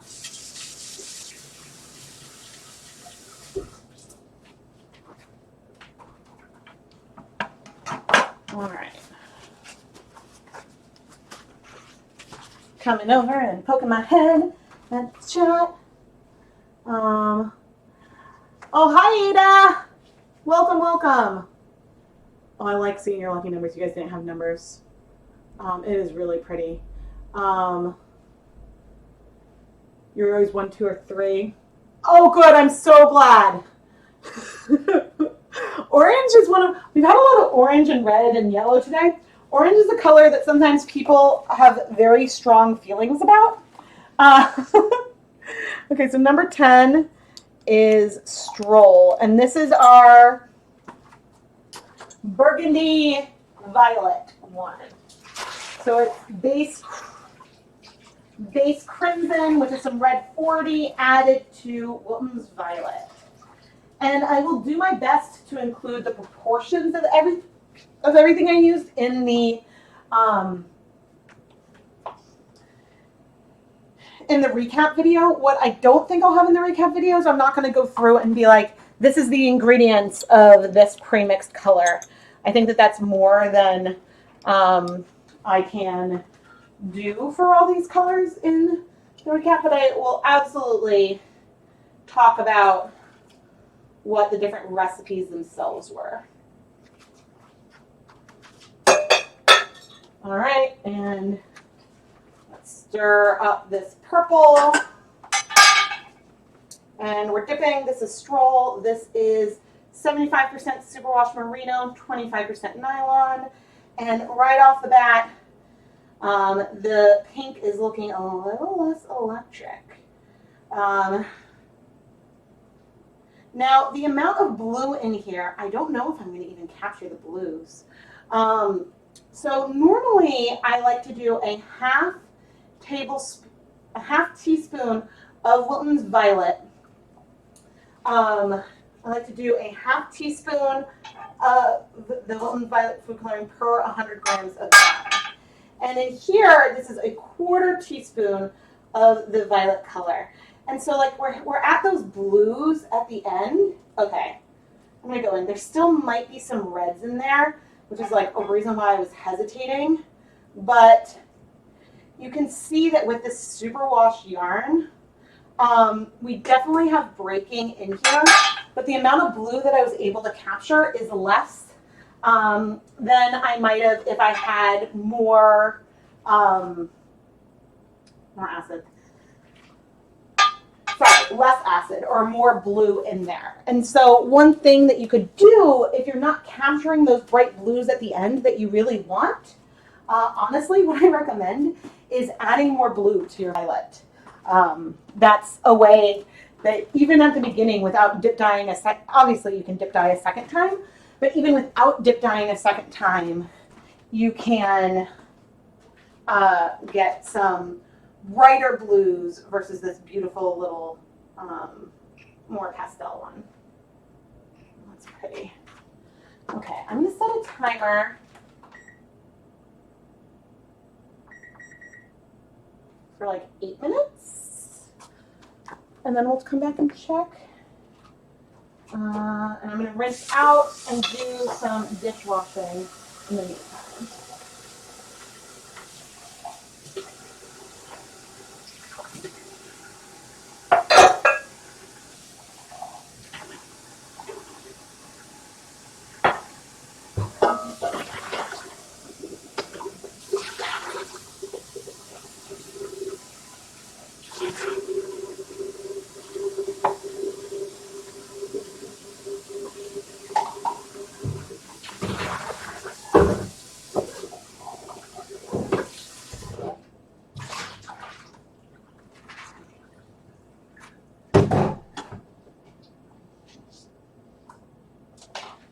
And I'm getting the next two set up.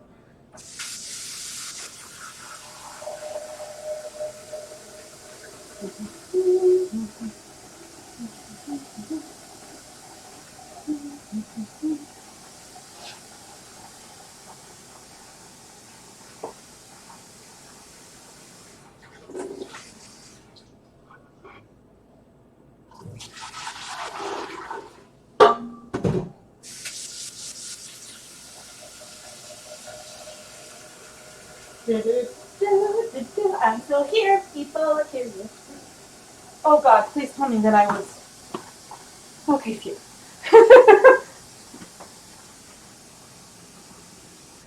I'm sure it has happened to me in a stream before where I have failed to like turn onto the stove.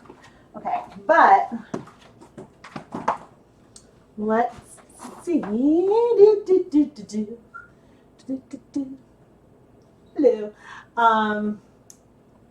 And so what will happen after the stream? Once the stream is over, I have to wash the yarn. That is something that needs to happen. And so I will not be filming it, which actually it is. I don't mind washing yarn. I don't like filming washing yarn. That is definitely my least favorite part. But I think in most of my pre-filmed videos, it's really useful to show because sometimes there is bleeding and I can talk about what I do or I can show things are set. And so it's just, I think that it's a helpful thing to show. But I'm like, it's not the most interesting thing, so I try to do it. I try to keep it under a minute is always my goal for the filmed portion. But yeah, so I'll wash the yarn, I'll use a little bit of dish soap, and I'll carefully wash it, and then I'll put the yarn through my spin dryer and hang it to dry. And I expect, so there's more time listed just in case things like didn't dry completely. I imagine that on Friday, probably, I will be able to film the recap, and then maybe I'll ship on Monday or Tuesday. If things go as expected, that is the timeline. There's a bit more wiggle room in there for me, but it's sort of what I think I might be able to do. So let's see. Will we be able to replay this after it's finished? Yes. Yes, and I'll try to show all the colors at the very end as well. I'll like walk them back over in front of the camera. And I'll show you the board in just a minute. Yeah, yeah. I added 4 more slots at the end because I didn't want to stop. But yeah, let me pull back. So the 4 that we're doing now. So I just did number 9, which was base orange and base pink. And then number 10 was Wilton's Violet with some base crimson. 11 is Juniper Green and Black. And then 12 is Leaf Green and base pink. So I'm excited. And then here is our board. Yeah, so number 1 was a mixture of rose and buttercup yellow. Number 2 was creamy peach, some base red, and then because I was out of creamy peach, we drew a 3rd color and I did some burgundy. And it is like this gorgeous sort of red through orange and a little bit of pink kind of colorway. Number 3 was brown and cornflower blue, which sort of gives this purple and green. It's really pretty. Number 4 was golden yellow and base yellow, which is sort of a marigold yellow all the way to the, like a butter yellow, and it's awesome. Number 5 was Americolor turquoise and base brown. And it's sort of a brown to a grayish blue. 6 was sky blue and neon blue, both of which are just blue number 1. So it is a gorgeous, like blue to blue sort of like dipped effect. Number 7 was teal and base black, which is like turquoise and a little bit of like a bluish blurple kind of color. And then 8 was red and Kelly green, which is a bit of like a brown moss green through like a mint turquoise kind of color, and is really fun. So that's sort of a rundown of where we are. And now something sounds like it's boiling. So I'm going to the stove. I do try to stay below a boil. That is usually a goal. Okay, my timer hasn't gone off, but we're going to add more vinegar because I'm up here.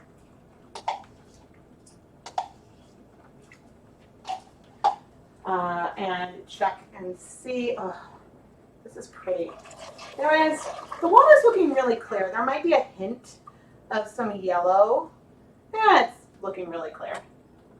And the water is looking really clear on this one as well.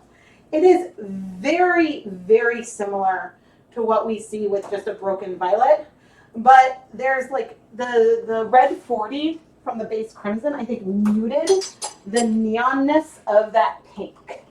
I'm going to leave these in the pots for a while.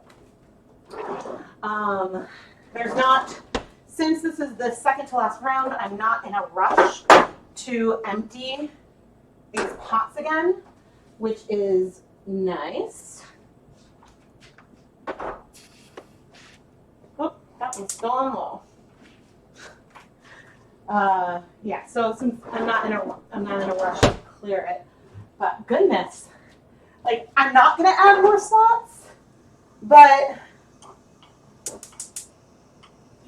I almost could keep going. I'm not going to keep going after this is, I mean, maybe we'll dye some more yarn, but I'm not gonna add like any official more slots or anything. But yeah, this is, I'm having the time. Oh, sorry, that's loud. I'm having the time of my life. I can't believe I didn't do one in, yeah, okay, you can't see the whole board, but that's okay. I'm gonna come back in my comfy spot. I didn't do any of these in 2019, and they're so fun, but I think that I was like, oh, I need to do something completely different because I want there to be more surprise. And like some of them with like the more dice rolling and stuff were a little more technically complicated just to execute. And so I was, sorry about the dog. Ooh, I wonder if that is my yarn delivery. I'll have to check in a moment. But yeah, but it's so fun. And I like sort of combining all these food coloring resources that I have together a little bit. It's just, I don't know, I'm having a lot of fun, and I will always have like a really deep love for food coloring. I have been doing so much more with commercial dyes lately, and I think that's because that's where I have the most to learn right now. Like there's still like so many beautiful things you can do with food coloring, and a lot of the techniques I do with acid dyes are almost interchangeable. But I have a much better grasp on food coloring and how fast things might strike or how slow they might strike and how they might perform. And I'm still learning with commercial dyes. And there's so many more dye molecules there that I don't have, and you don't, I mean, I'm sure maybe at some places there might be the recipes, but I don't have like an ingredients list for all the pigments in each one. So there's a lot more learning in there, and like getting the nuance of like, oh goodness, with too much heat, this color might break to brown. Huh, I've never seen that before. Okay, and so there's things like that that I don't have this experience with, and that is really fun. And so that's something that I've been doing. But I don't know, I love food coloring, and I am so glad that you guys are having fun with this stream.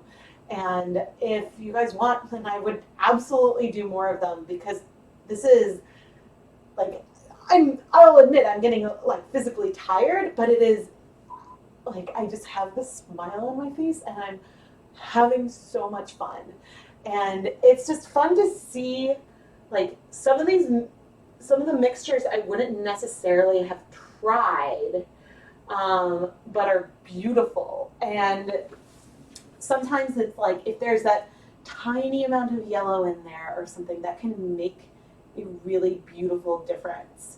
It's one reason, like, and I've said this before, why I love the like Wilton Colorite system, especially because they have this recipe guide with proportions, and that really is helpful for color mixing. And that's fun, and color mixing is not a strength. Not a strength. I mean, like, I can kind of mix something and be like, okay, I want to add a little more of this color, but I can't just look at a color and sort of break it down into like the like this CMY or yeah, I can't look at a color and sort of break down to how to get there. There's a lot more trial and error for me, and so seeing how these different things mix together is just really, really fun. There's been a lot less, a lot more like orange than we've had in the past. A lot less like purple, which has also sort of surprised me as well. But the fun thing about this one is since there's more brands, there's more, like in some of them there wasn't an opportunity to get a yellow, because if there's only base yellow, then you know things in that were very red heavy, and this adds, like having these different brands adds more blue and yellow just options into the whole mix, which I think is fun. Aw, thank you. I am very, very enthusiastic about playing with color. Yeah, this is like a complete passion of mine, and it is my, like, I don't know, I'm so thankful that I can call this my job. Oh, definitely do more of these. Yeah. It could be fun to do quarterly. Yeah, especially I think right now, since like I think that this is extra fun because like I'm not yet working on a sampler for anything. I mean, I'll start probably in July or August for Hanukkah 2020, maybe even a little sooner, because I think Hanukkah, maybe it's next year that we've got Thanksgiving, that Hanukkah will start in November. This year I think it's in early December. But I'm starting to think, I'm not 100% sure what I'm going to do for the summer. I definitely want to do a special series. I don't know if I'm going to do a full-on sampler. I have some ideas that I think I might create some polls for like on the Patreon to get some feedback on some of the ideas. But I enjoy anything when I can then have like a week of nightly videos. It's a lot of effort. And I get a little stressed out, but it's worth it to like get to engage with you guys so much. I don't know. It's fun because, oh, actually, I think the hardest part is avoiding spoilers. But I don't know. My list of things I want to try and color combinations I want to play with just keeps on growing and growing, and so yeah, I'm feeling thankful. And one of the things I've been doing this year is I'm starting to revisit. It's almost like I'm updating some tutorials. Like I'm trying things. I'm like, okay, with what I know now, can I do this a little better? Or some things might just be like, okay, I want to try this color combination. And so yeah, I'm inspired to play with color and to create a lot of colors this year. That's the crux of it. And yeah, I mean, this one is fun. I guess, you know what's so fun about these? So I love putting together samplers and seeing you guys react to opening things up. Like, that is really, really fun. But this one gets to be a surprise for me too. And so I think that's why this is so much fun, is because I don't know what the colors are going to be. And honestly, it takes some like color pressure and choice off of me. But yeah, it's fun because I don't know what it's going to be. I don't know a good way. I'd love to try this with acid dyes. I don't know a good way to do it without pre-mixing a ton of stocks, although I suppose it would involve a lot more mask wearing. I suppose I could do it and do, even though I prefer to do dyes by weight versus volume, I could do like a certain volume. And like,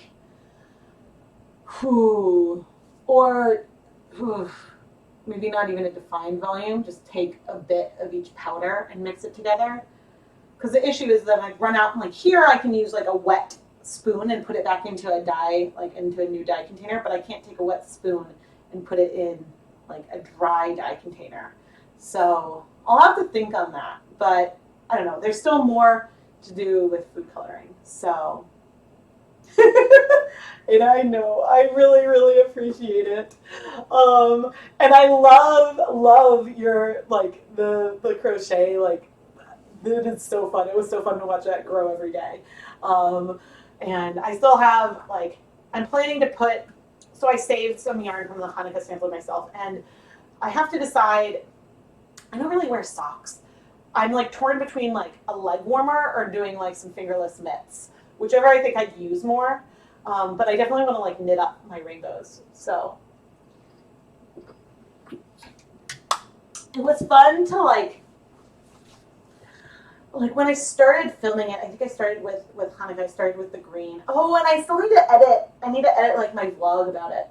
But at one point I realized I was like, ooh, I could make a rainbow.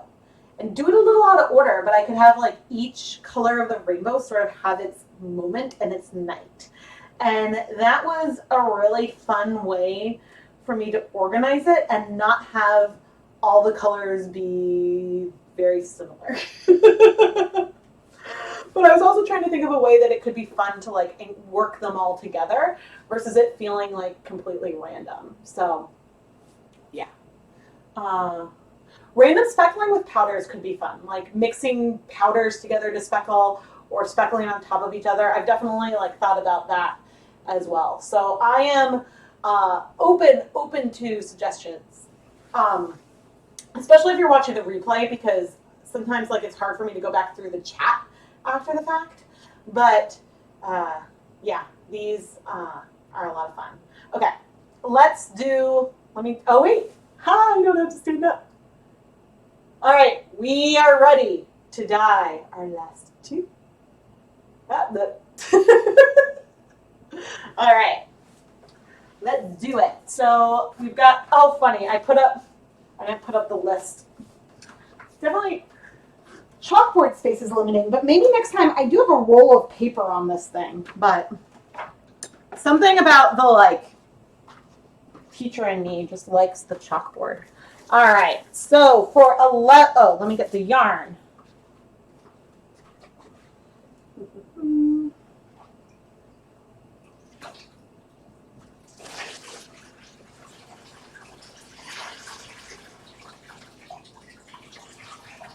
And I'm happy that I have been able to reuse the pre-soak.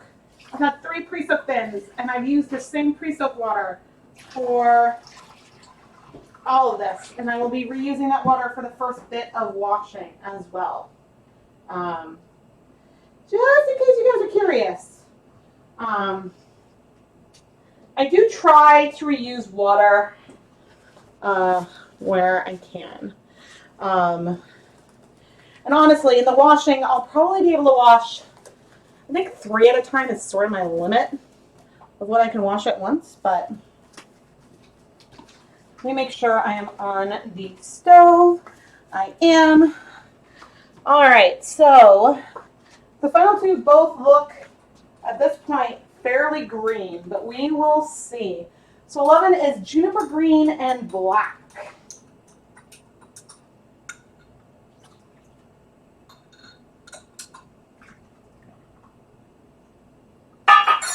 Okay.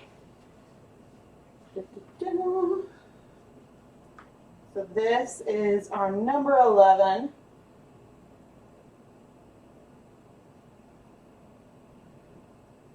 Ooh. Okay, so right off the bat, it is feeling, yeah, maybe a reddish brown. There are some greens in here. You can sort of see that green wicking up a little bit, but there's definitely still a lot of red. And so, like, one of the things when I end up going too fast, it's because I keep trying to put fresh in to test and see how much red is left. That's really what is going on when I'm doing these little tests. I'm looking to be like, okay, is there still red in that section, or has all of the red bound? And, ooh, that's green, but I can almost see, well, actually, I'm not sure if it's like something on the monitor. There is enough blue and stuff in here that we will capture some of that blue at the end. I'm really, really curious to see these all laid out dry next to one another. Because that's the other thing. In the, what was the number that was all the blues? Number 6 that had the silk and the superwash side by side. The silk might end up looking even paler once it dries. Some fibers, when wet, look a little translucent. So it almost makes things look a little more pigmented. Like acrylic blends, I find that a lot. In Dye Pot Weekly 35, I side by side looked at a wool acrylic blend, so a 20% wool, 80% acrylic blend next to 100% wool. And I used the same amount of dye on each, and then the amount of pigmentation is wild. Okay, we're doing it.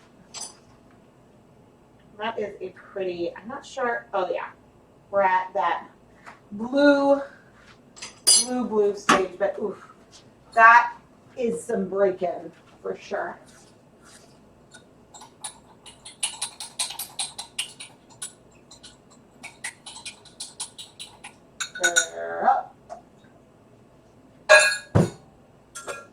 Slowly, we're getting more and more pigment in our Leave No Dye Behind. Still, it's overall not a ton of pigment. Then I'm low, and I'm going to reduce that heat. Okay, and so now we've got leaf green and base pink on some Swish DK, which is 100% superwash merino.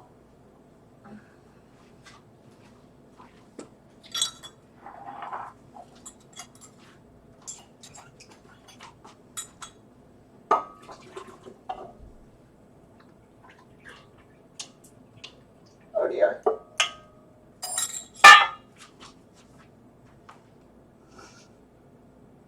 Some color dripped. Whoa, this is that is like almost an orangey kind of color. Well, the base pink is red number 3, and that's going to strike quickly.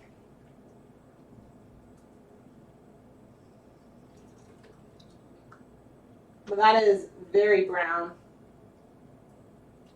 Ooh, and then we're getting way more green. Yeah, because I think that brown is striking pretty quickly.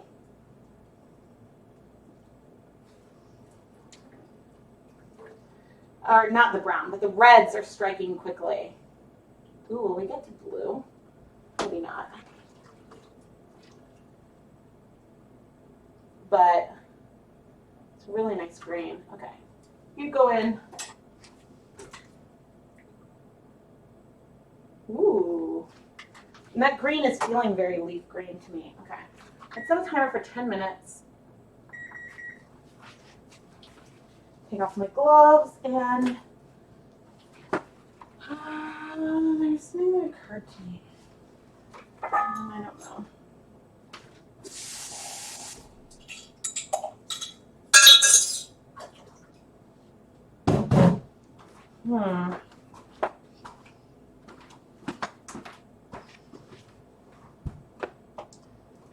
I think it's looking, that green is looking a little more blue on camera. I think in person it is more like leaf green, like a yellow green versus a mint kind of color.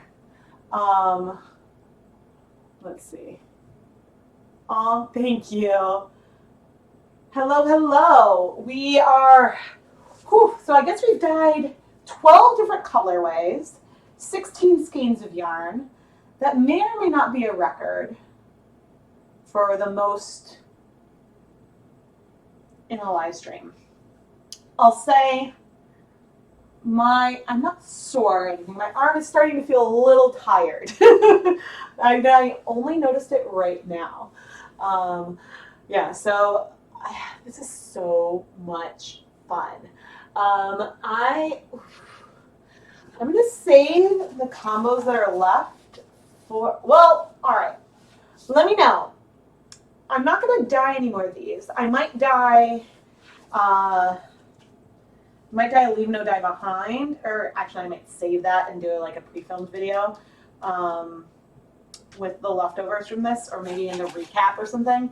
We'll see. We'll see. I don't have any more yarn pre-soaked right now. And I want to make sure I keep everything straight. But would you guys like me to randomly draw and create some color recipes now? And then, you know, next time we do this, I put everything back in, because actually I might change the rules next time. Would you like me to just draw some recipes now, or should I just not? But I don't know, part of me just wants to draw colors, even though I'm not dyeing anymore. So, oh, lemon cake. I've dyed a lot of yarn. I will be doing a recap of everything we dyed, but I think I might be done with the dyeing for now.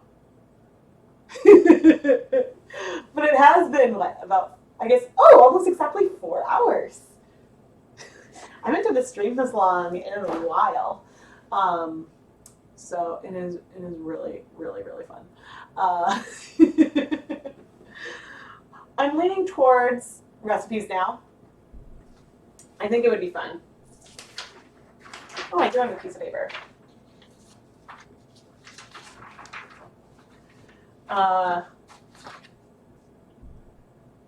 Recipes now? Okay. All right, so what we're going to do now is we are going to randomly draw a bunch of recipes.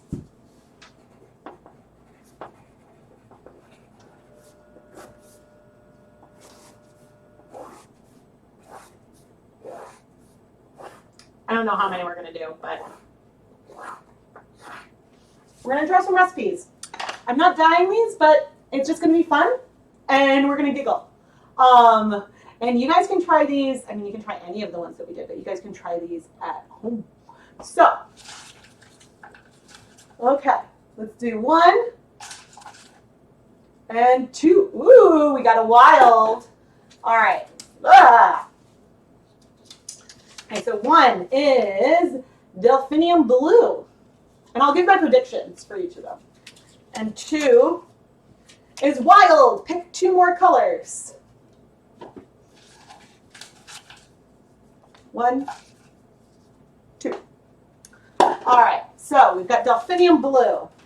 Ooh, we've got delphinium blue, we've got copper, and then we've got base blue. So this, goodness, what's my prediction? This has a combination of everything. The biggest components of this, though, are blue 1, especially with this, and I'll roll a number in a minute. Blue 1, red 3, yellow 5, and red 40. So my thought is it could end up, I don't know. I'm not sure. It could surprise me the direction it goes. It all comes down to the proportions. But so this is delphinium blue.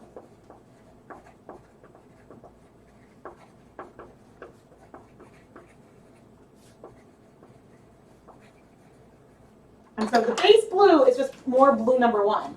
So let's go roll and see.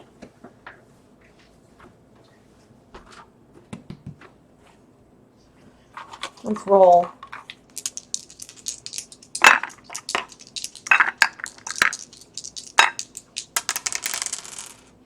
Okay, 7. So not insignificant. All right, so I officially think this color is absolutely going to break. Or, I mean, so this is my hypothesis. Place blue 7. Okay, so my thought is that this would break because there's going to be a lot of blue at the end. So whether that leans a little more green or what, I'm not sure. But the delphinium blue is not super pigmented.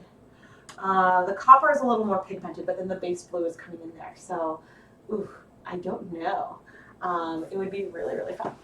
Let's draw another color. So I can tell you guys right now, we've got one more wild card, and we've got a lot of Wilton colors. So we've got 1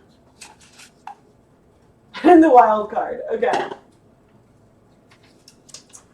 All right, so we've got lemon yellow, which is just yellow number 5. And then we've got the wild Kool-Aid one.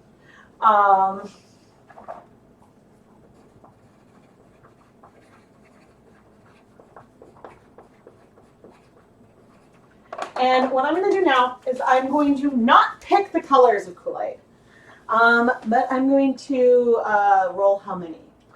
And the reason why I'm doing this is so that way you guys can play along at home. And I'm just going to roll one dice. Oh! And it was a 1. All right, so it's going to be lemon yellow with 1 packet of Kool-Aid. And so depending on what you have or what you have access to, that could shift the color a lot. Oh, let me reduce the heat on there. And while I'm standing, I know you guys can't see the stove. It's actually, everything's looking clear, but I'm going to add more vinegar and turn off the heat. I'm adding 2 tablespoons of vinegar to each of those colors. Oh, that's beautiful.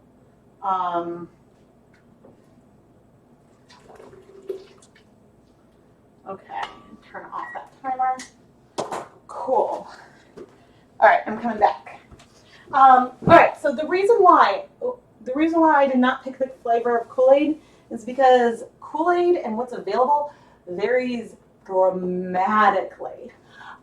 So if you're playing along at home and want to do this, go to the Kool-Aid section and do like a random number generator to pick the packet of Kool-Aid that you need. Or do like I was going to do here and take the Kool-Aid packets, kind of shuffle them up and row on at random. So if I was going to recreate these, then that's what I would do. I'm not sure if I'm actually going to recreate each of these recipes, but I am very intrigued by it. Okay, so we got 1 and 2. I can tell what this is right away. This is Christmas red, which is red 3, yellow 6, and yellow 5. And ivory, interesting, which is yellow 5, 6, red 40, and blue 1. I can tell you ivory is really not pigmented. It's a nice color.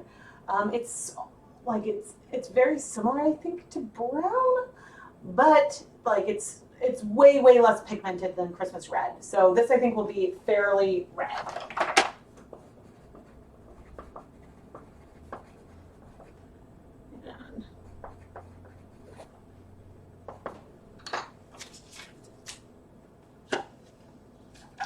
Okay, there are 3 colors left. We're going to combine them all. We're going to combine them all. We got moss green. We got royal blue. Ooh, and orange. Ooh.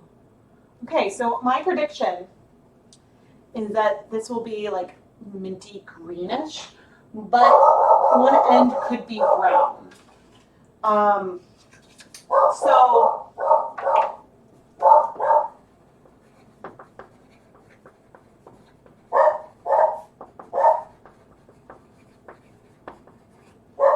royal blue has a little red number 3 in it. The moss green has no red. It's got some yellows, and then the blue is the last ingredient. And then the orange is just yellow number 6, which is the first ingredient of that moss green. So this on its own would be like a green that maybe could break towards the end. But this adds a little bit of red, which might give a tiny amount. Like it's not a lot of red, it's a tiny amount. But there's it's packed with blue. So yeah, I think that we might see a hint. It's going to be mostly green across the board is my prediction. But one thing I like is that the way that I get a mint green, if I want to say use the Color Right system, is I actually mix a drop of orange with a drop of blue. And that gives a really nice mint green. And I think it's because the orange is really a yellow. Orange is an interesting color when it comes to dyes. Like, and so, same with yellow. So I've talked a bit about that.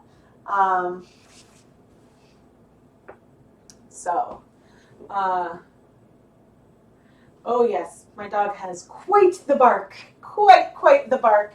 But yeah, so here are 4 bonus fun recipes for the things.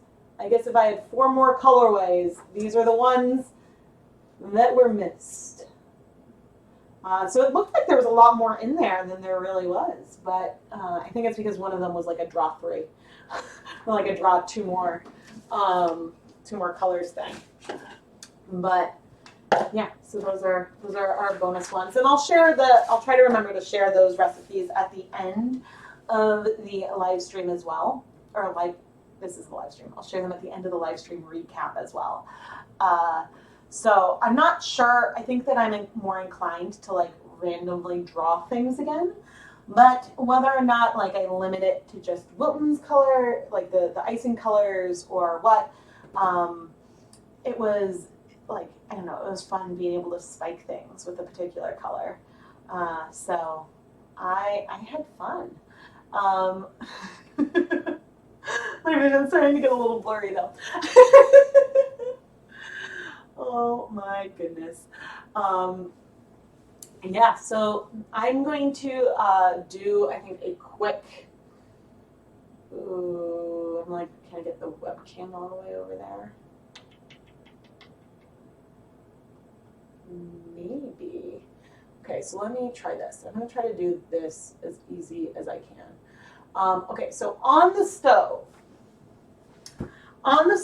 we have our 9 through 12.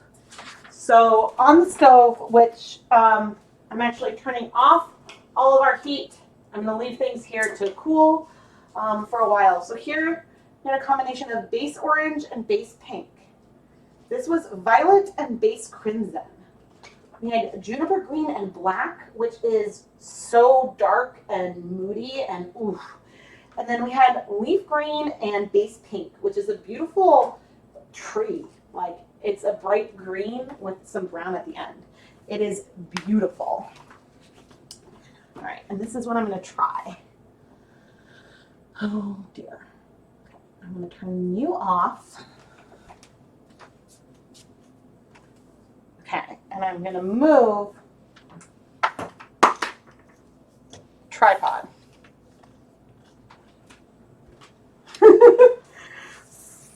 I was like, I can bring the colors over one at a time. I'm like, I'm going to risk breaking something. Okay, and let's see if I can set this up.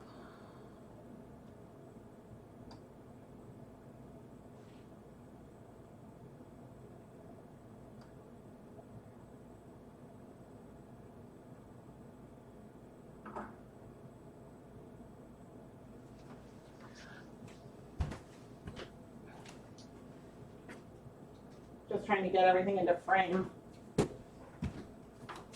Okay.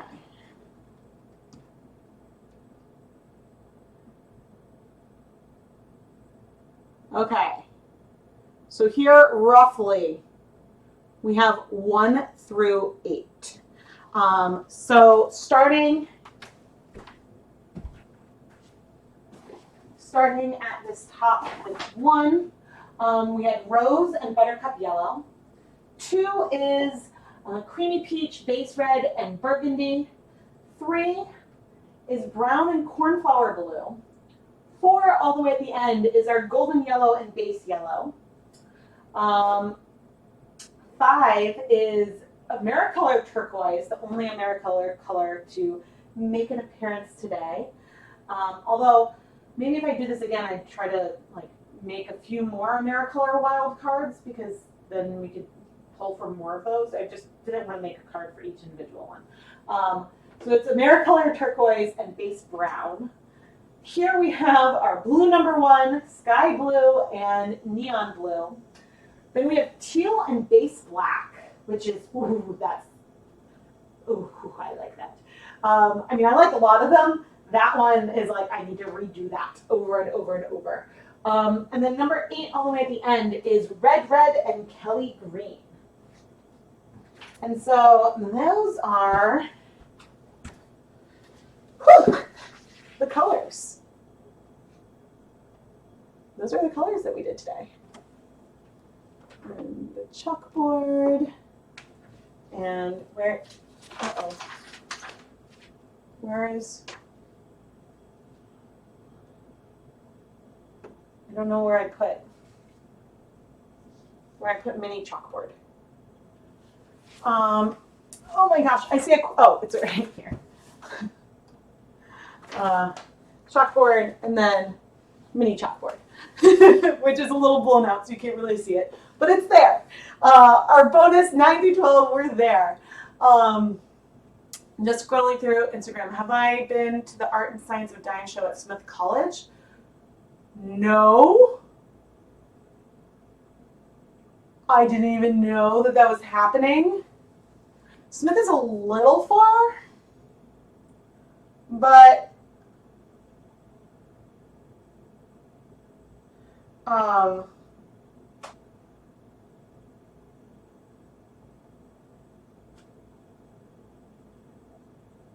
I'm looking this up right now.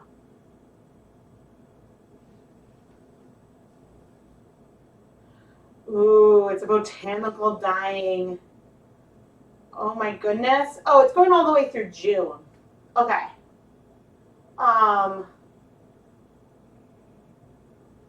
Hanging textiles of silk, wool, linen showcase beautiful range of colors possible.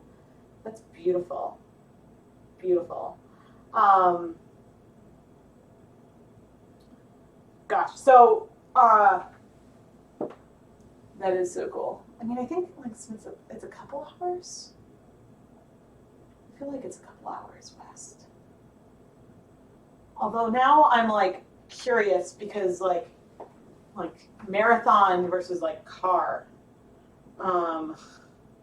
So now I'm really curious. Yeah.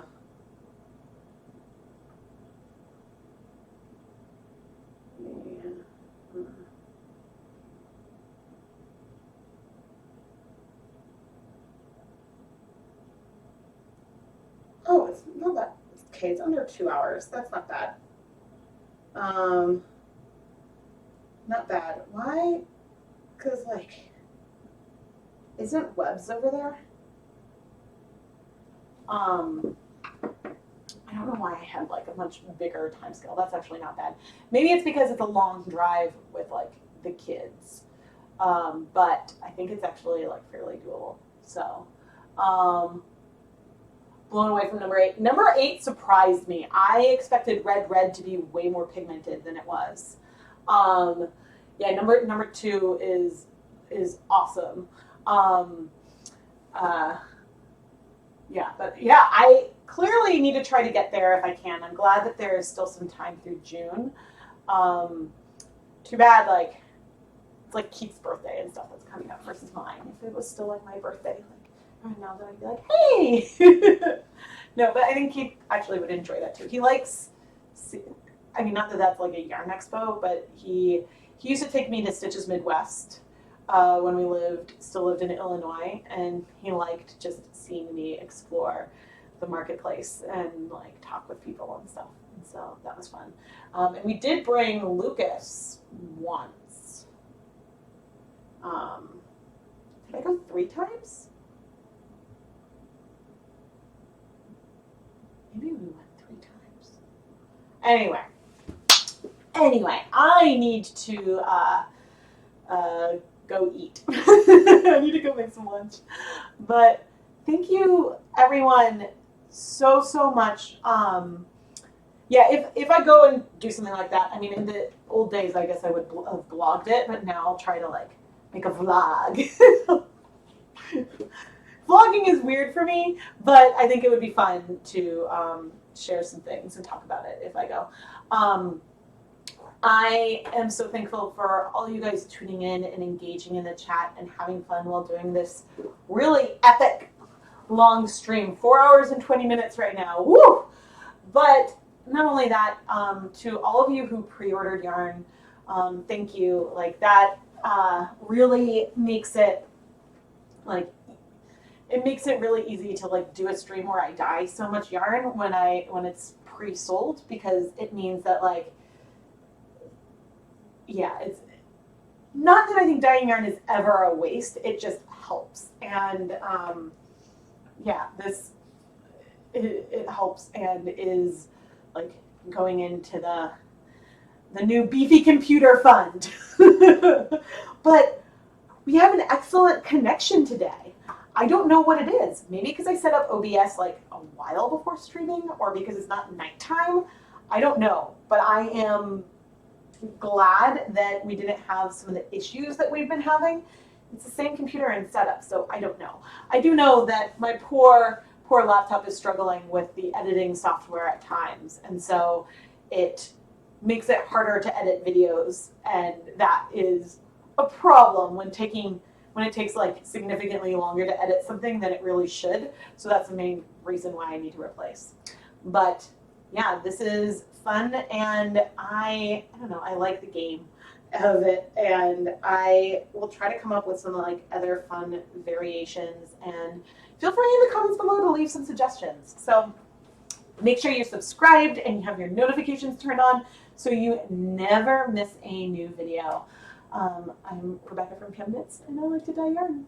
And thank you for letting me do this and share this passion with you guys.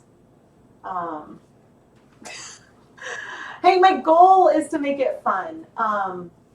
Yeah, I'm excited to do the No Dye Left Behind too. I just, yeah, I'm, it's catching up to me.